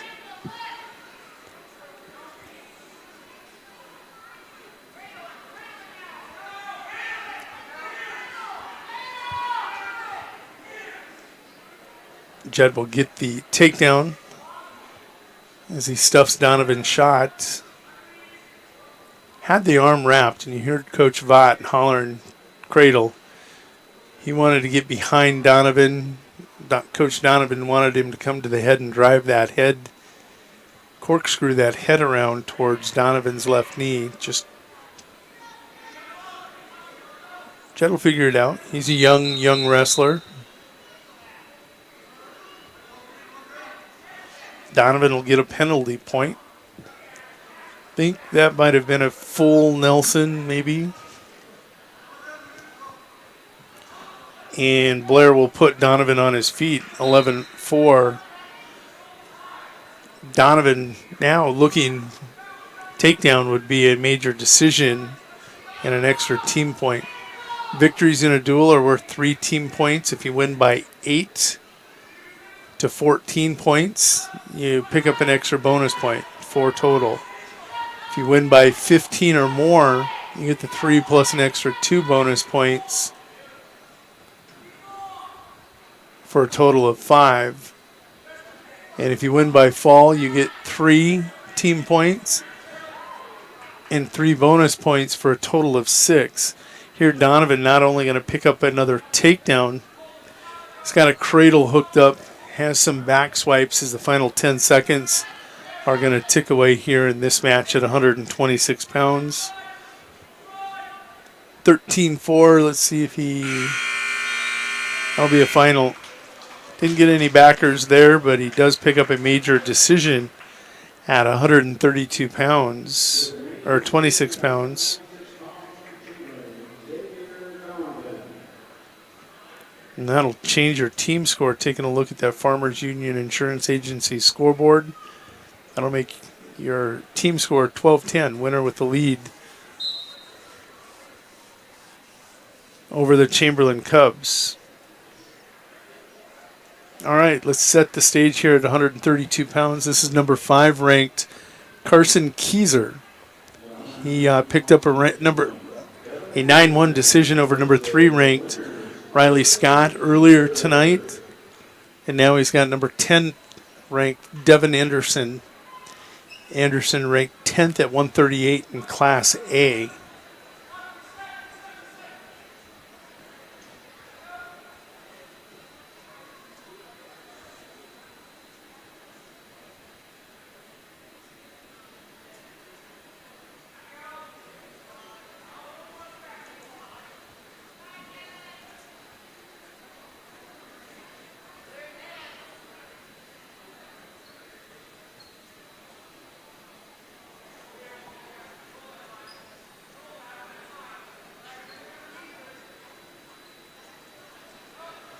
Keyser, nice duck under. Will walk into a takedown. With the takedown, he'll immediately release Devin Anderson. That'll make your score 2-1. 40 seconds to go here, first period.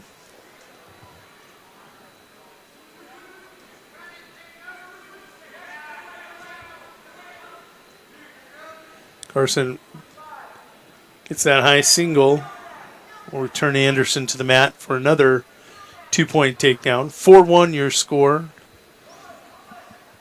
Trying to get a cheap tilt. 15 seconds and ticking here in the first period.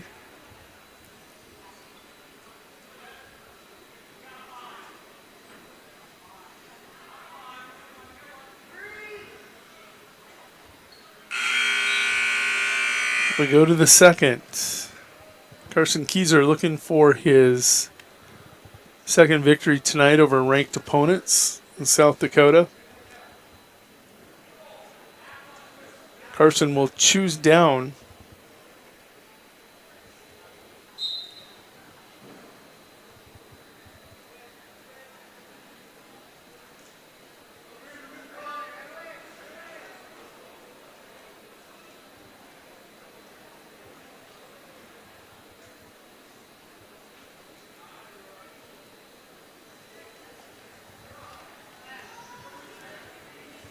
Carson gets to neutral position on his feet. That's an escape.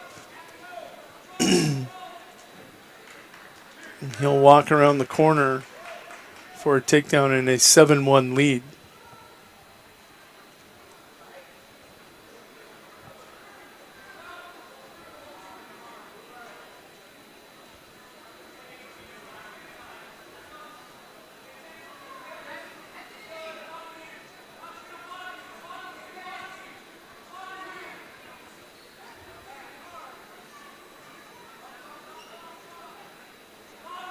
Cradle's hooked up, Anderson bellying out. Instead of pulling him back, he's going to walk him over, roll over his back.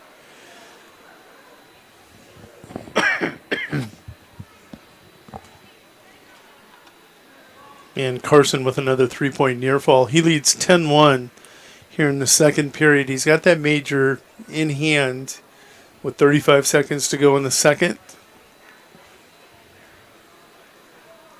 Now he's working a completely different pinning series, working that chicken wing with the Iowa State. Over under.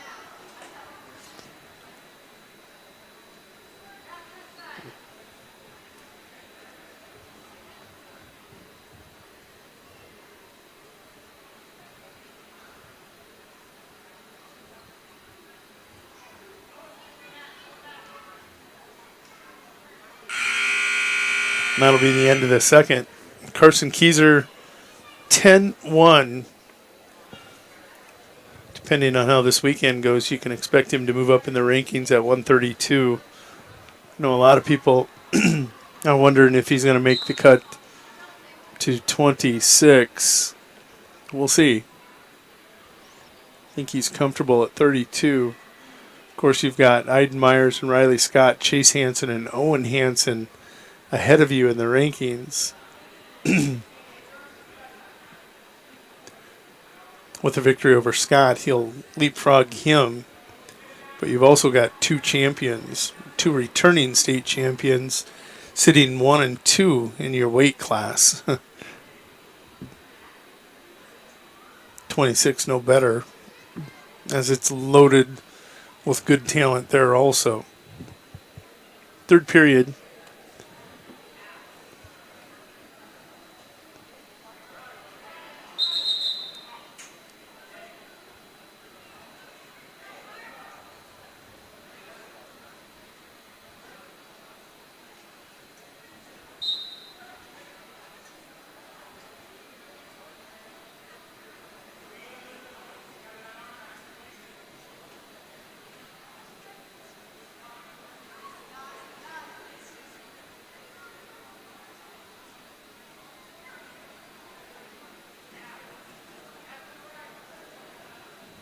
This is the first of 5 duels here for the winter Warriors at the National Guard Armory this year.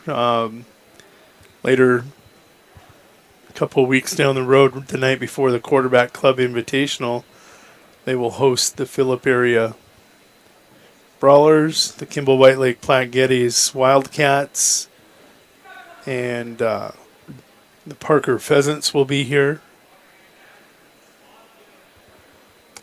That's a quadrangular, so they'll get 3 more duels here that night. Can't remember the last time that there were 5 duels, home duels for the Warriors. Time slowly ticking away. Keyser will pick up the major decision. 10-1 final, and that's 14 points. And that will adjust your score to 16-10 as we head to 138 pounds. Taking a look at that Farmers Union Insurance scoreboard down in that lower right corner. 1810.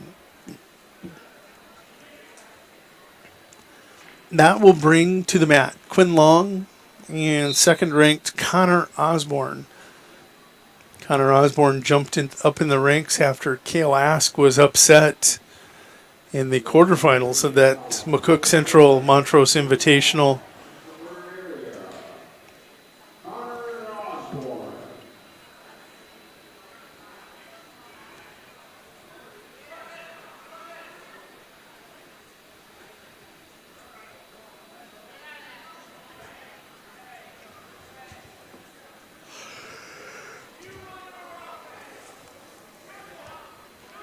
We are closing in on 10 o'clock tonight.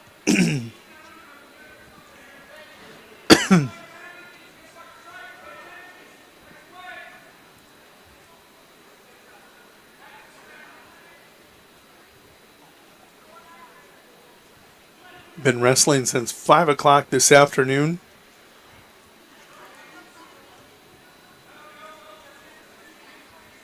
This is the fourth duel of the night. It all opened with the Custer Lady Wildcats getting a 21-4 victory over the Chamberlain Lady Cubs. And then you had Custer defeating in back-to-back duels the Chamberlain Cubs and Winter Warriors.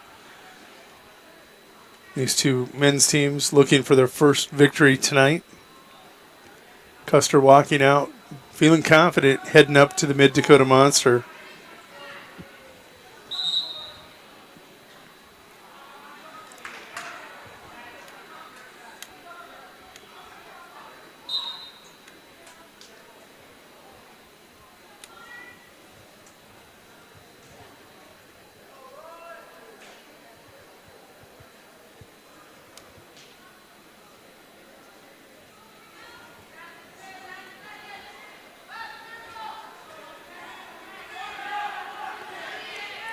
Short time here, 2 seconds, 1, and a takedown at the buzzer. End of period scoring.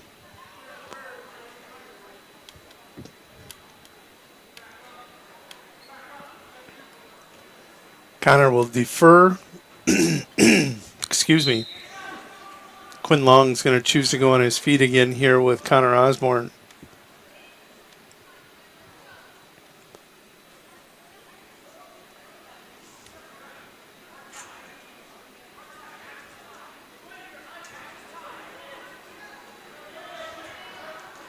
Connor going to get the takedown, and it's going to be a foot to back takedown cradle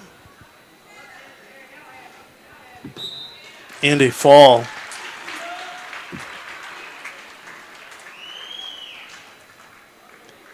So Connor Osborne taking care of business here at 138.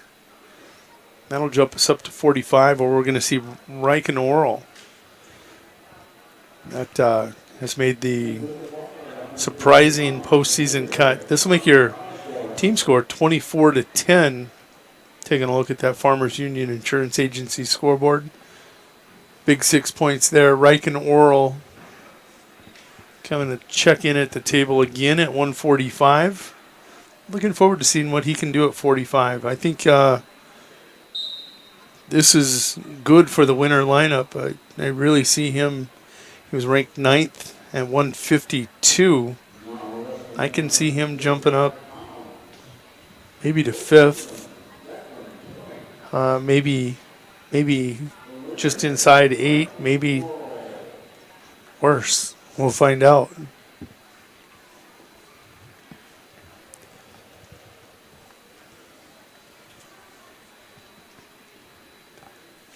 Riken Oral's opponent here is Declan Veet. Declan Tweet, excuse me.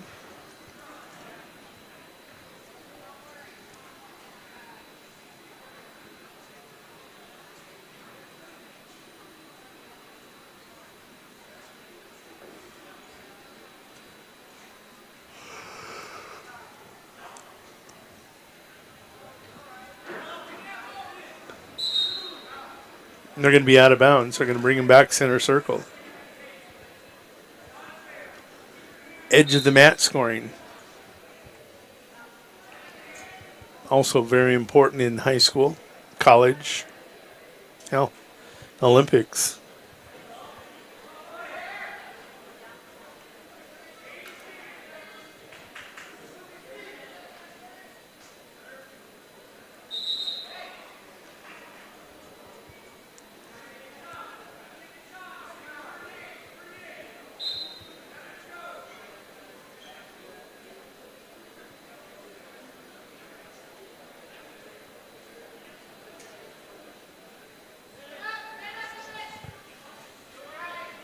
Oral going to get first takedown. That comes with 22 seconds to go here in the first period.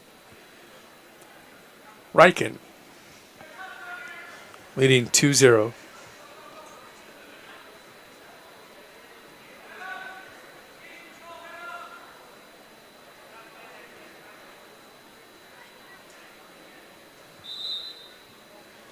They're going to reset, come back center circle with 1.5 to go here in the first period.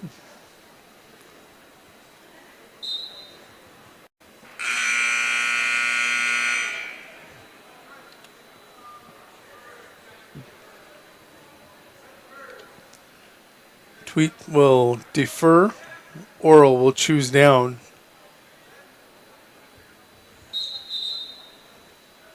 And Riken's going to get caught jumping the whistle.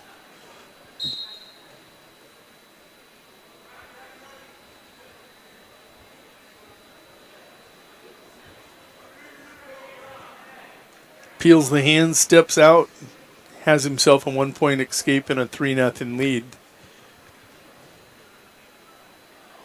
Oh, nice setup. Riken really getting good here with his takedowns.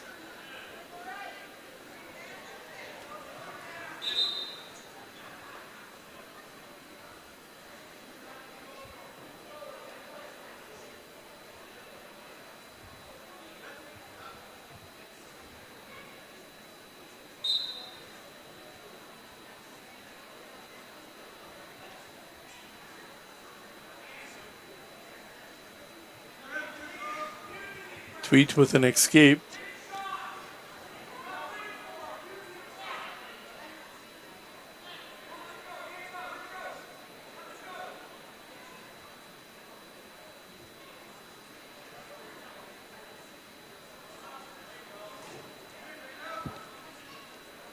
Riken using that Russian arm tie. He'll get a takedown and put Tweet on his feet right away. It's a 7-2 lead.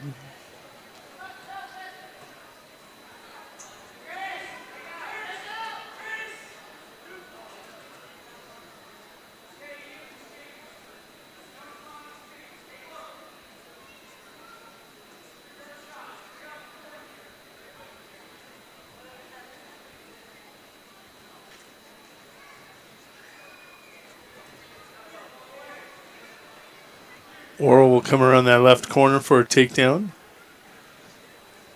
Great spin job.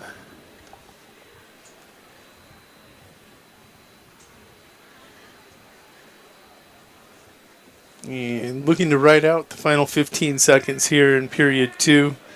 He's going to take a commanding 7-2 lead into the third period.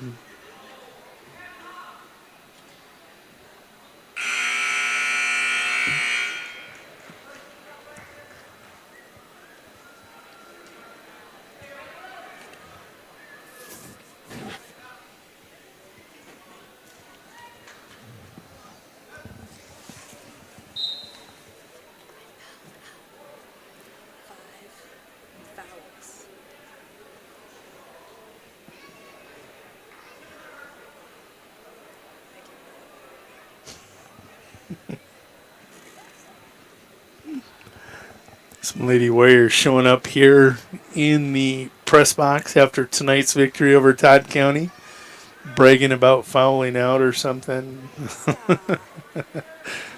That's why you got 5 of them. Use them all.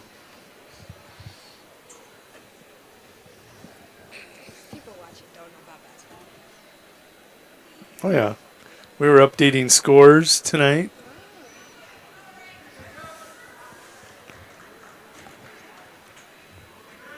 Riken now, I got to pay attention. He's starting to pull away.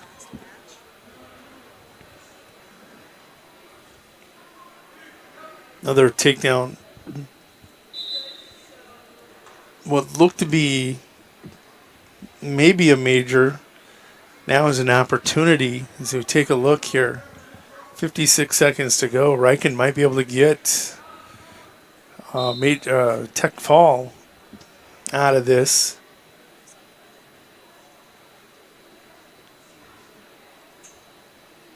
See if he slows up or if he's going to keep progressive.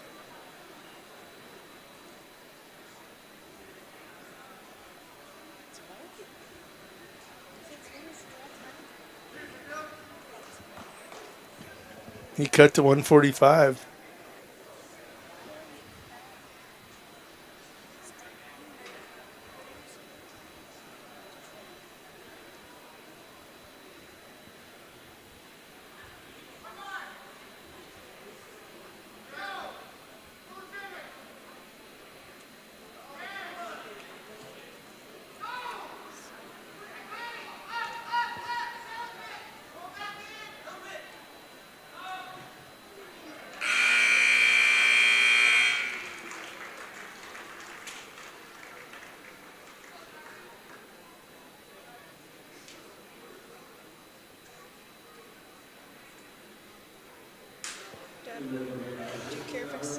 That's going to be a final 19-6.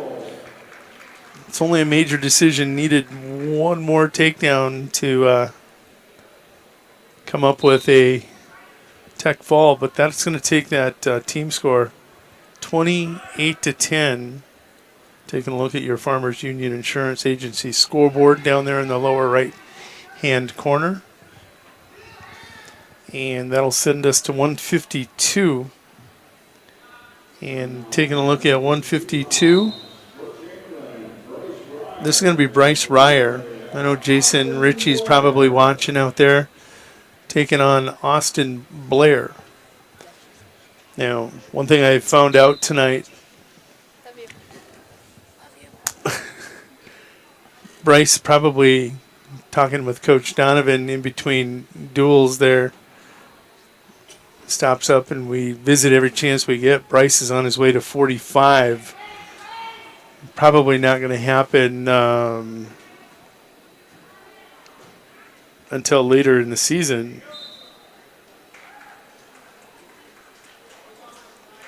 But I want to take a look at those 45 rankings in Class A. 52 stacked. Bryce, this is a tough matchup for Austin Blair. Both young wrestlers, and Bryce will get the quick fall as I'm looking away. But he's on his way to 45. At 60, Oral will get a forfeit. So these teams will go 6-6, making it 34-16.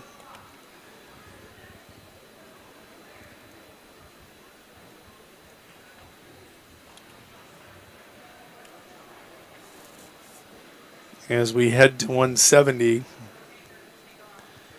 And here at 170, you're going to see Ryer's fall comes in 49 seconds. Riley Oral picks up the forfeit at 160. And this is going to be Ty Gracer versus Jack Peters. But back to those 45-pound rankings. You got Moses Gross there. Obviously, Gross is a defending state champ. He's a sophomore. But Ryer really has a chance to do something there at the bottom end and sneak in possibly at 45. Coach Donovan confident about that move for his team. And for Ryer personally, I agree with that move. Oral with the forfeit makes it 32-16. Somehow my scoring got off. So So we'll go correct that. Team score in track wrestling 32-16. I'm hardly ever wrong, just ask me. But in this case, I'm going to concede to track.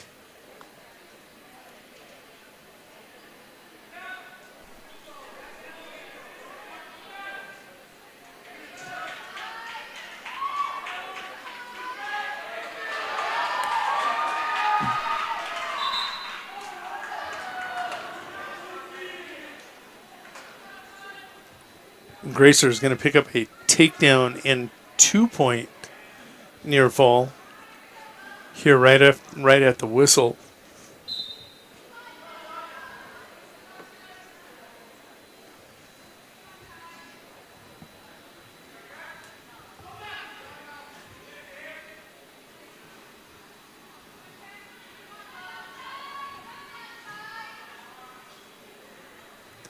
Ty, a really, really big 70-pounder.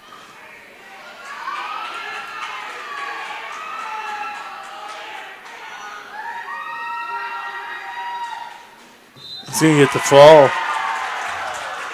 Ty Gracer with the fall over Jack Peters here at 170. That'll send us to 82. Moving along quickly now. That team score is going to become 32-22. And this is a potential big matchup. Jack Kruger, coming off that loss to Parker Nome, now takes on Swade Reese, the senior out of Chamberlain, ranked number 8 in Class A at 182. Still have 95,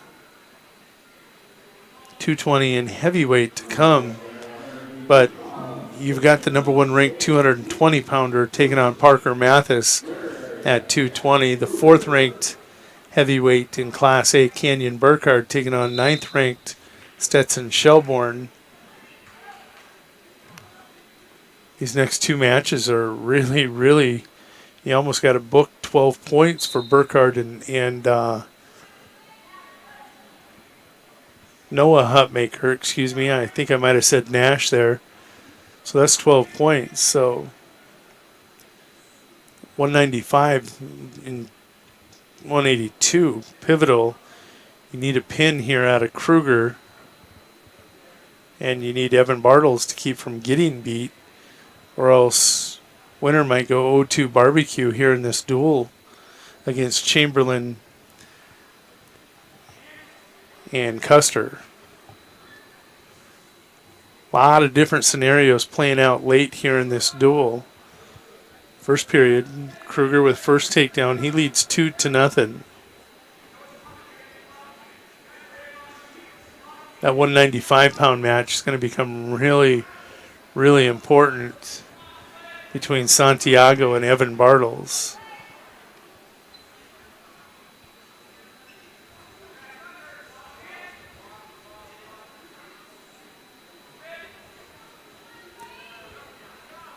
Jack hooking up that cradle again. Taking a look here, clock in the first period. 15 seconds to go with that cradle hooked up. He's going to try getting a late period fall.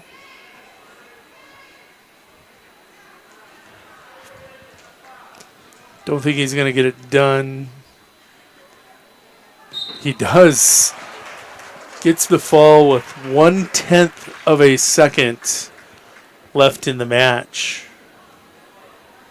And that is going to be huge, going to 95.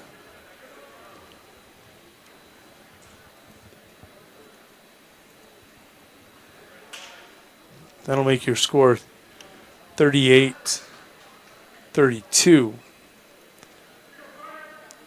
But I would say that Chamberlain's heavily favored to pin at 220 and heavyweight. So add 12 points in, 38-34. If Santiago can get a major decision or a fall or tech fall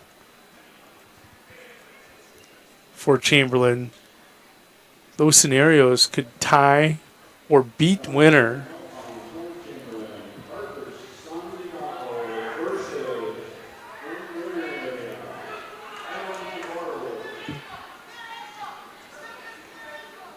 Evan Bartles with first takedown. Now leads 2-0.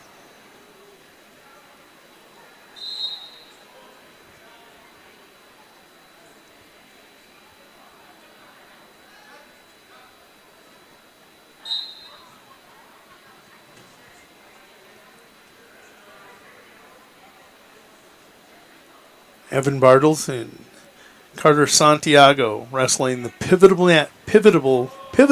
match.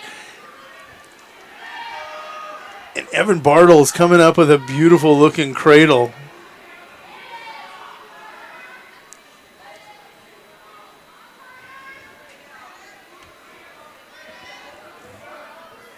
"50 seconds to work with here for Evan."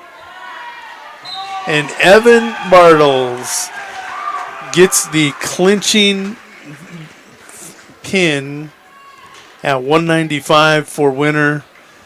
They will hold off Chamberlain and their horses coming down the stretch with that fall. That will make your score 44-22.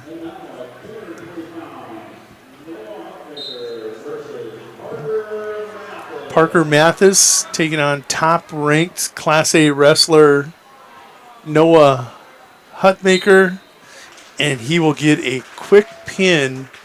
That coming, we'll get the official time.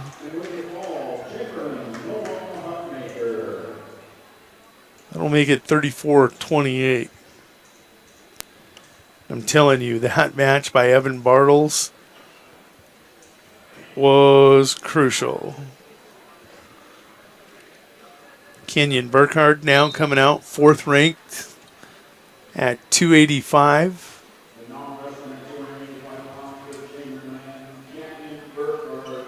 Taking on 9th ranked Stetson Shelbourne.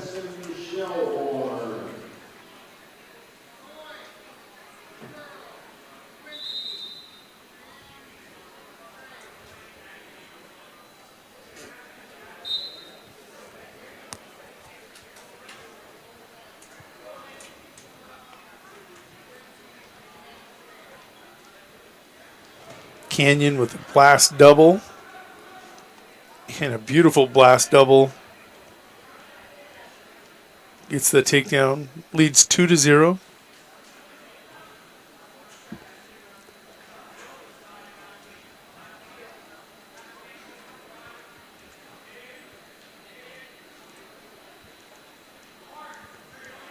Canyon digging out an arm.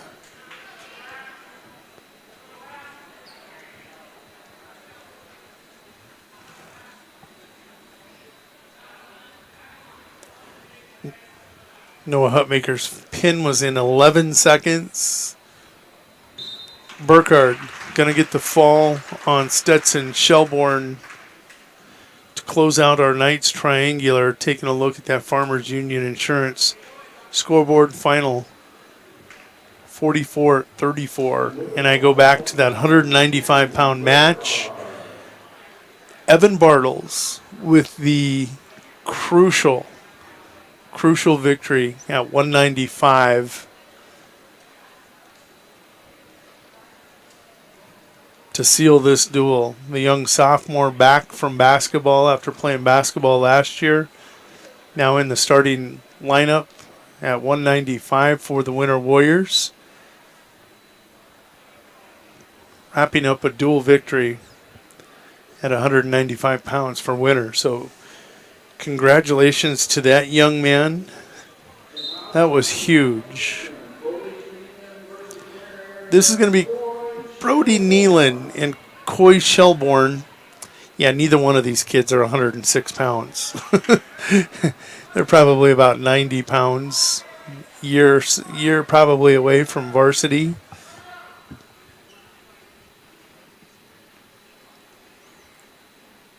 Nealon with first takedown. He leads 2-0.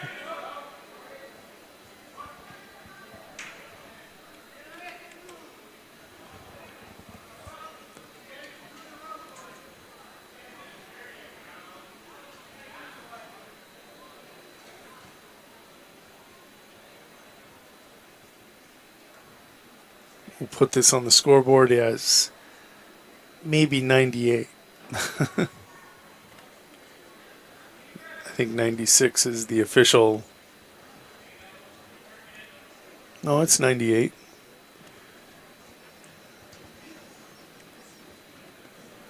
Exhibition match.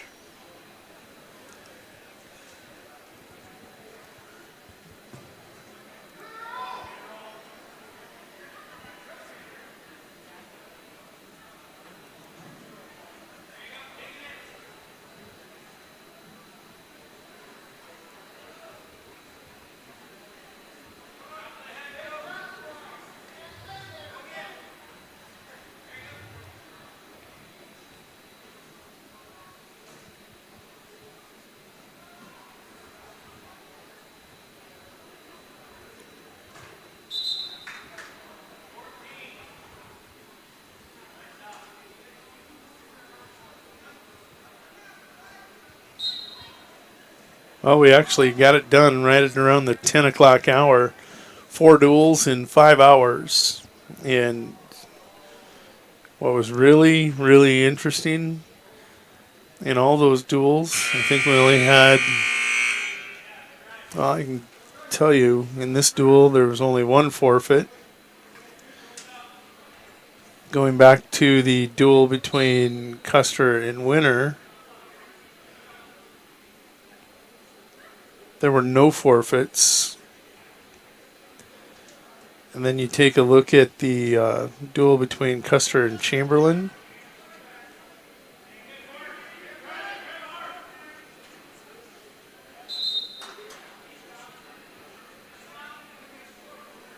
Two forfeits. 3 forfeits in 3 duels. That's really, really encouraging to see. 3 loaded lineups. John Donovan with a deep wrestling room. Winner with 42 kids out for wrestling in the high school classes this year. In Custer, I think Coach Webster's got a wrestling room of 40 plus kids also. So the night went a little bit longer. Shelbourne collecting a takedown here in the second period. He'll tie this match up 2-2, and man, he's got that reverse half in there tight. Almost looks like a headlock. It's so tight.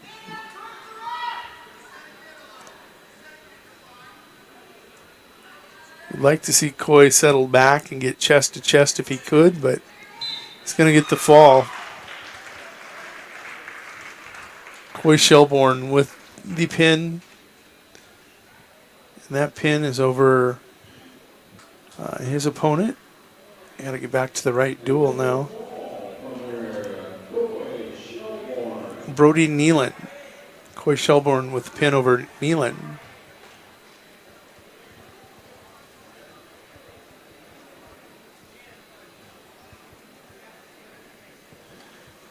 We will move to another exhibition match. And this one is going to be at, I think, 138 pounds. This is my man, Caden Fryer, taking on Preston Haugen.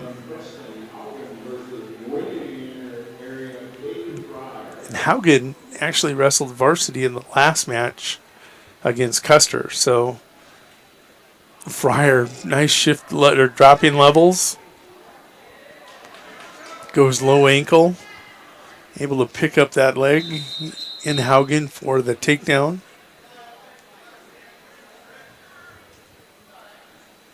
Caden will give up a penalty point. 2-1 the match score.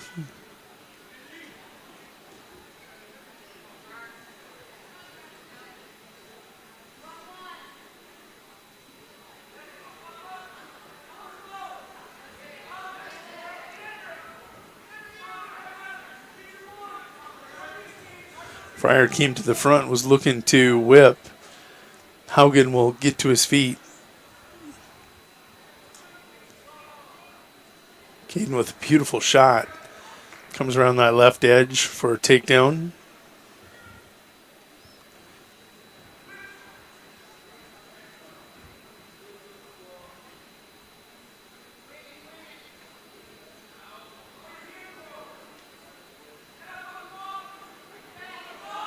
Oh, Fryer going to fall off. Threw in one boot, slipped off that right side trying to throw in the left leg. 4-4 your match score here, first period. 20 seconds to go.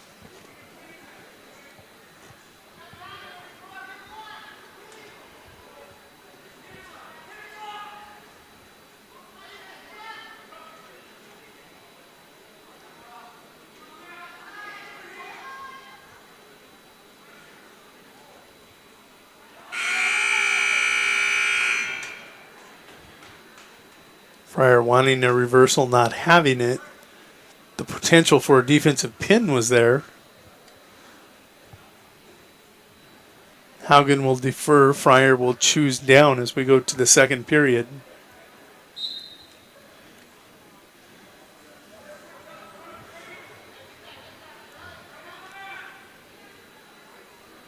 Fryer to his feet. Haugen will pick the ankle and return him.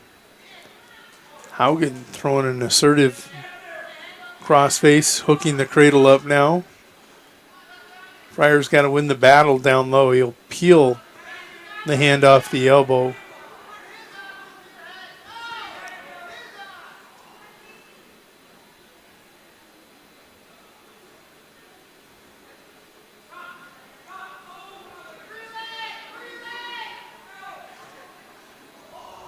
Fryer will roll through on the Granby and get the reversal.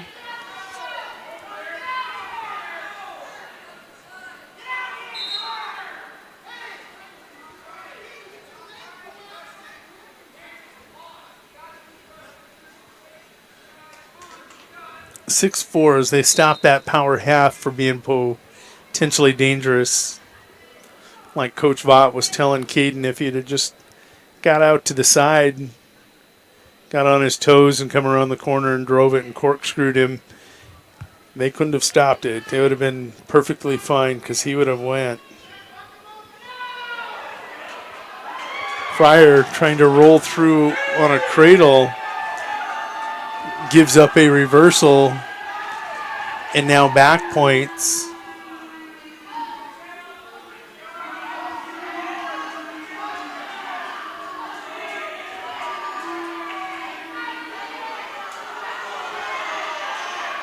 And Fryer going to horse over, and I mean horse over. Gave up 3 points in near fall. Collects now a reversal. Trails 9-8.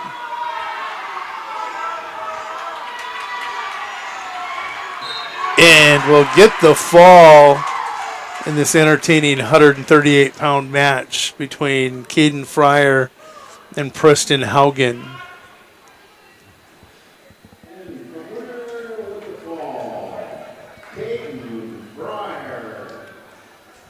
Next up, looks like it's going to be a 145-pound exhibition.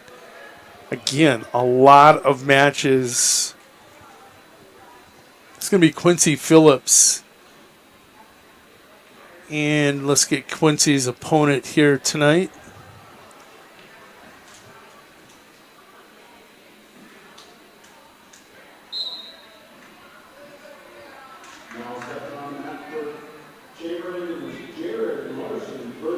This is Jared Larson of Chamberlain taking on Quincy Phillips.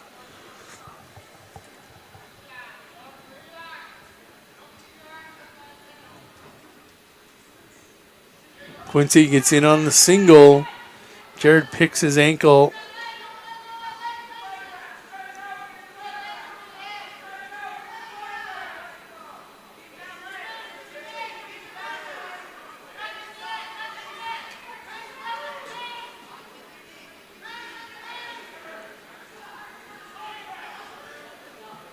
Quincy holding on to that leg, and he'll surrender the takedown. No, there it is. Jared Larson with the takedown takes a 2-0 lead.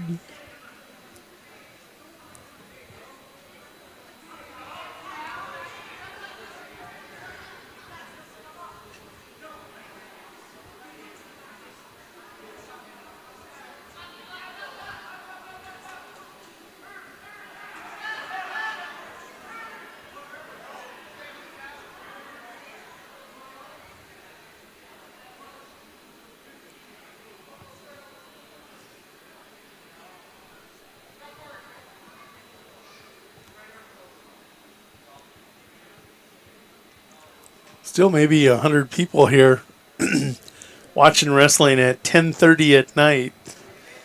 The diehard fans, wrestling fans, have stuck this one out.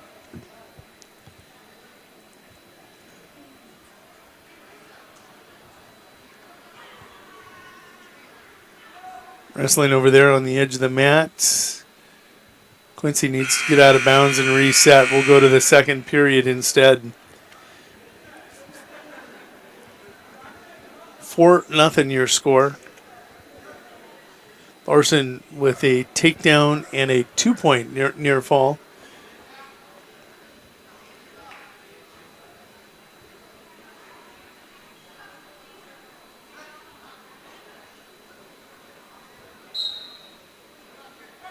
Larson defers. Quincy chooses down.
Oh, and Larson will get the fall there in the second period.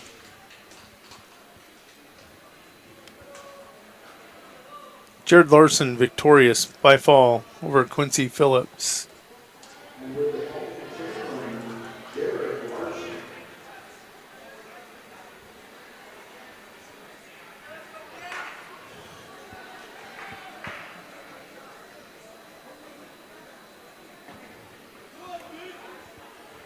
At 170 pounds now, Cameron Meek will take on Marcelo Martinez.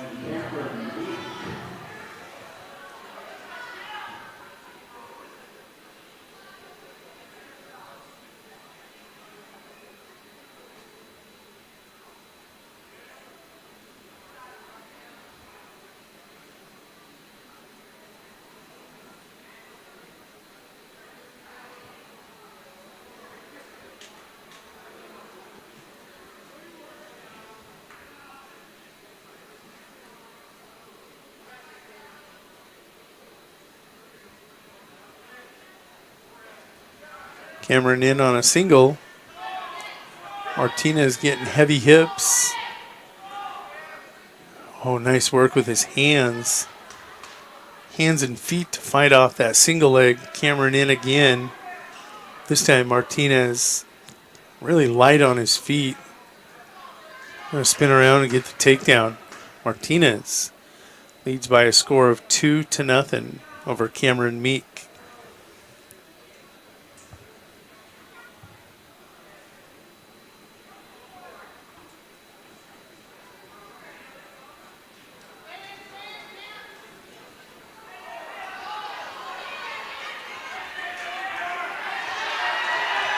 Cameron with a reversal,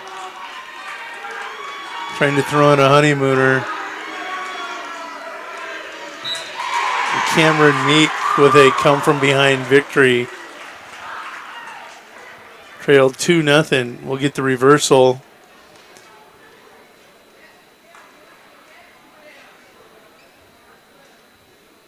And with his second win of the night, Cameron.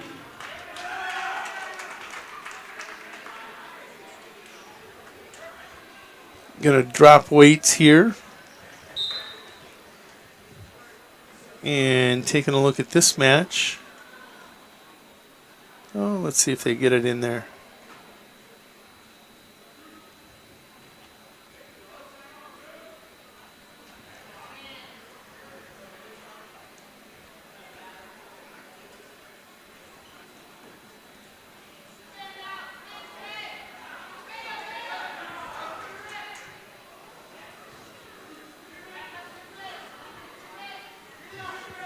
Track not giving us exhibition more.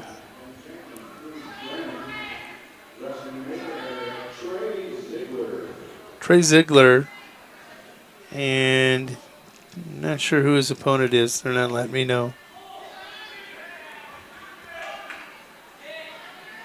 Apologies to the Chamberlain fans.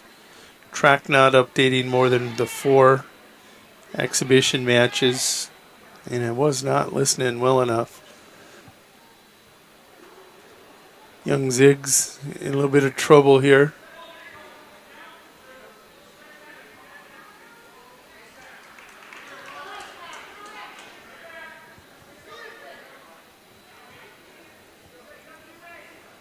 Two-point takedown, 2-point near fall.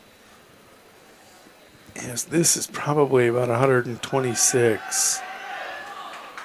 Looking at these two kids.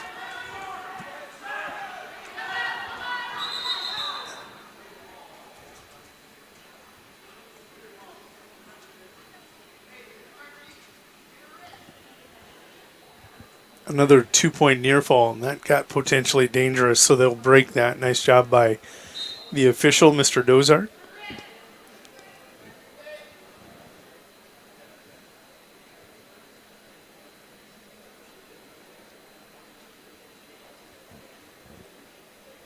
Appreciate all you hanging around to watch these exhibition matches.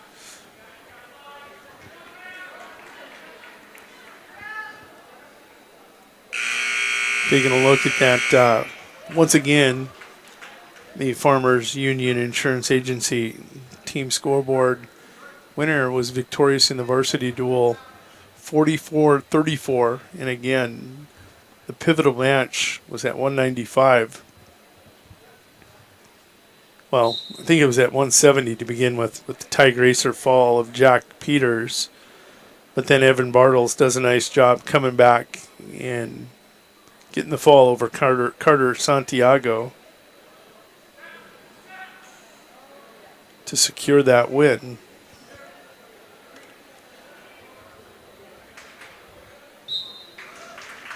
And there's a fall for the young cub. And I think that's how this thing is going to wrap up tonight.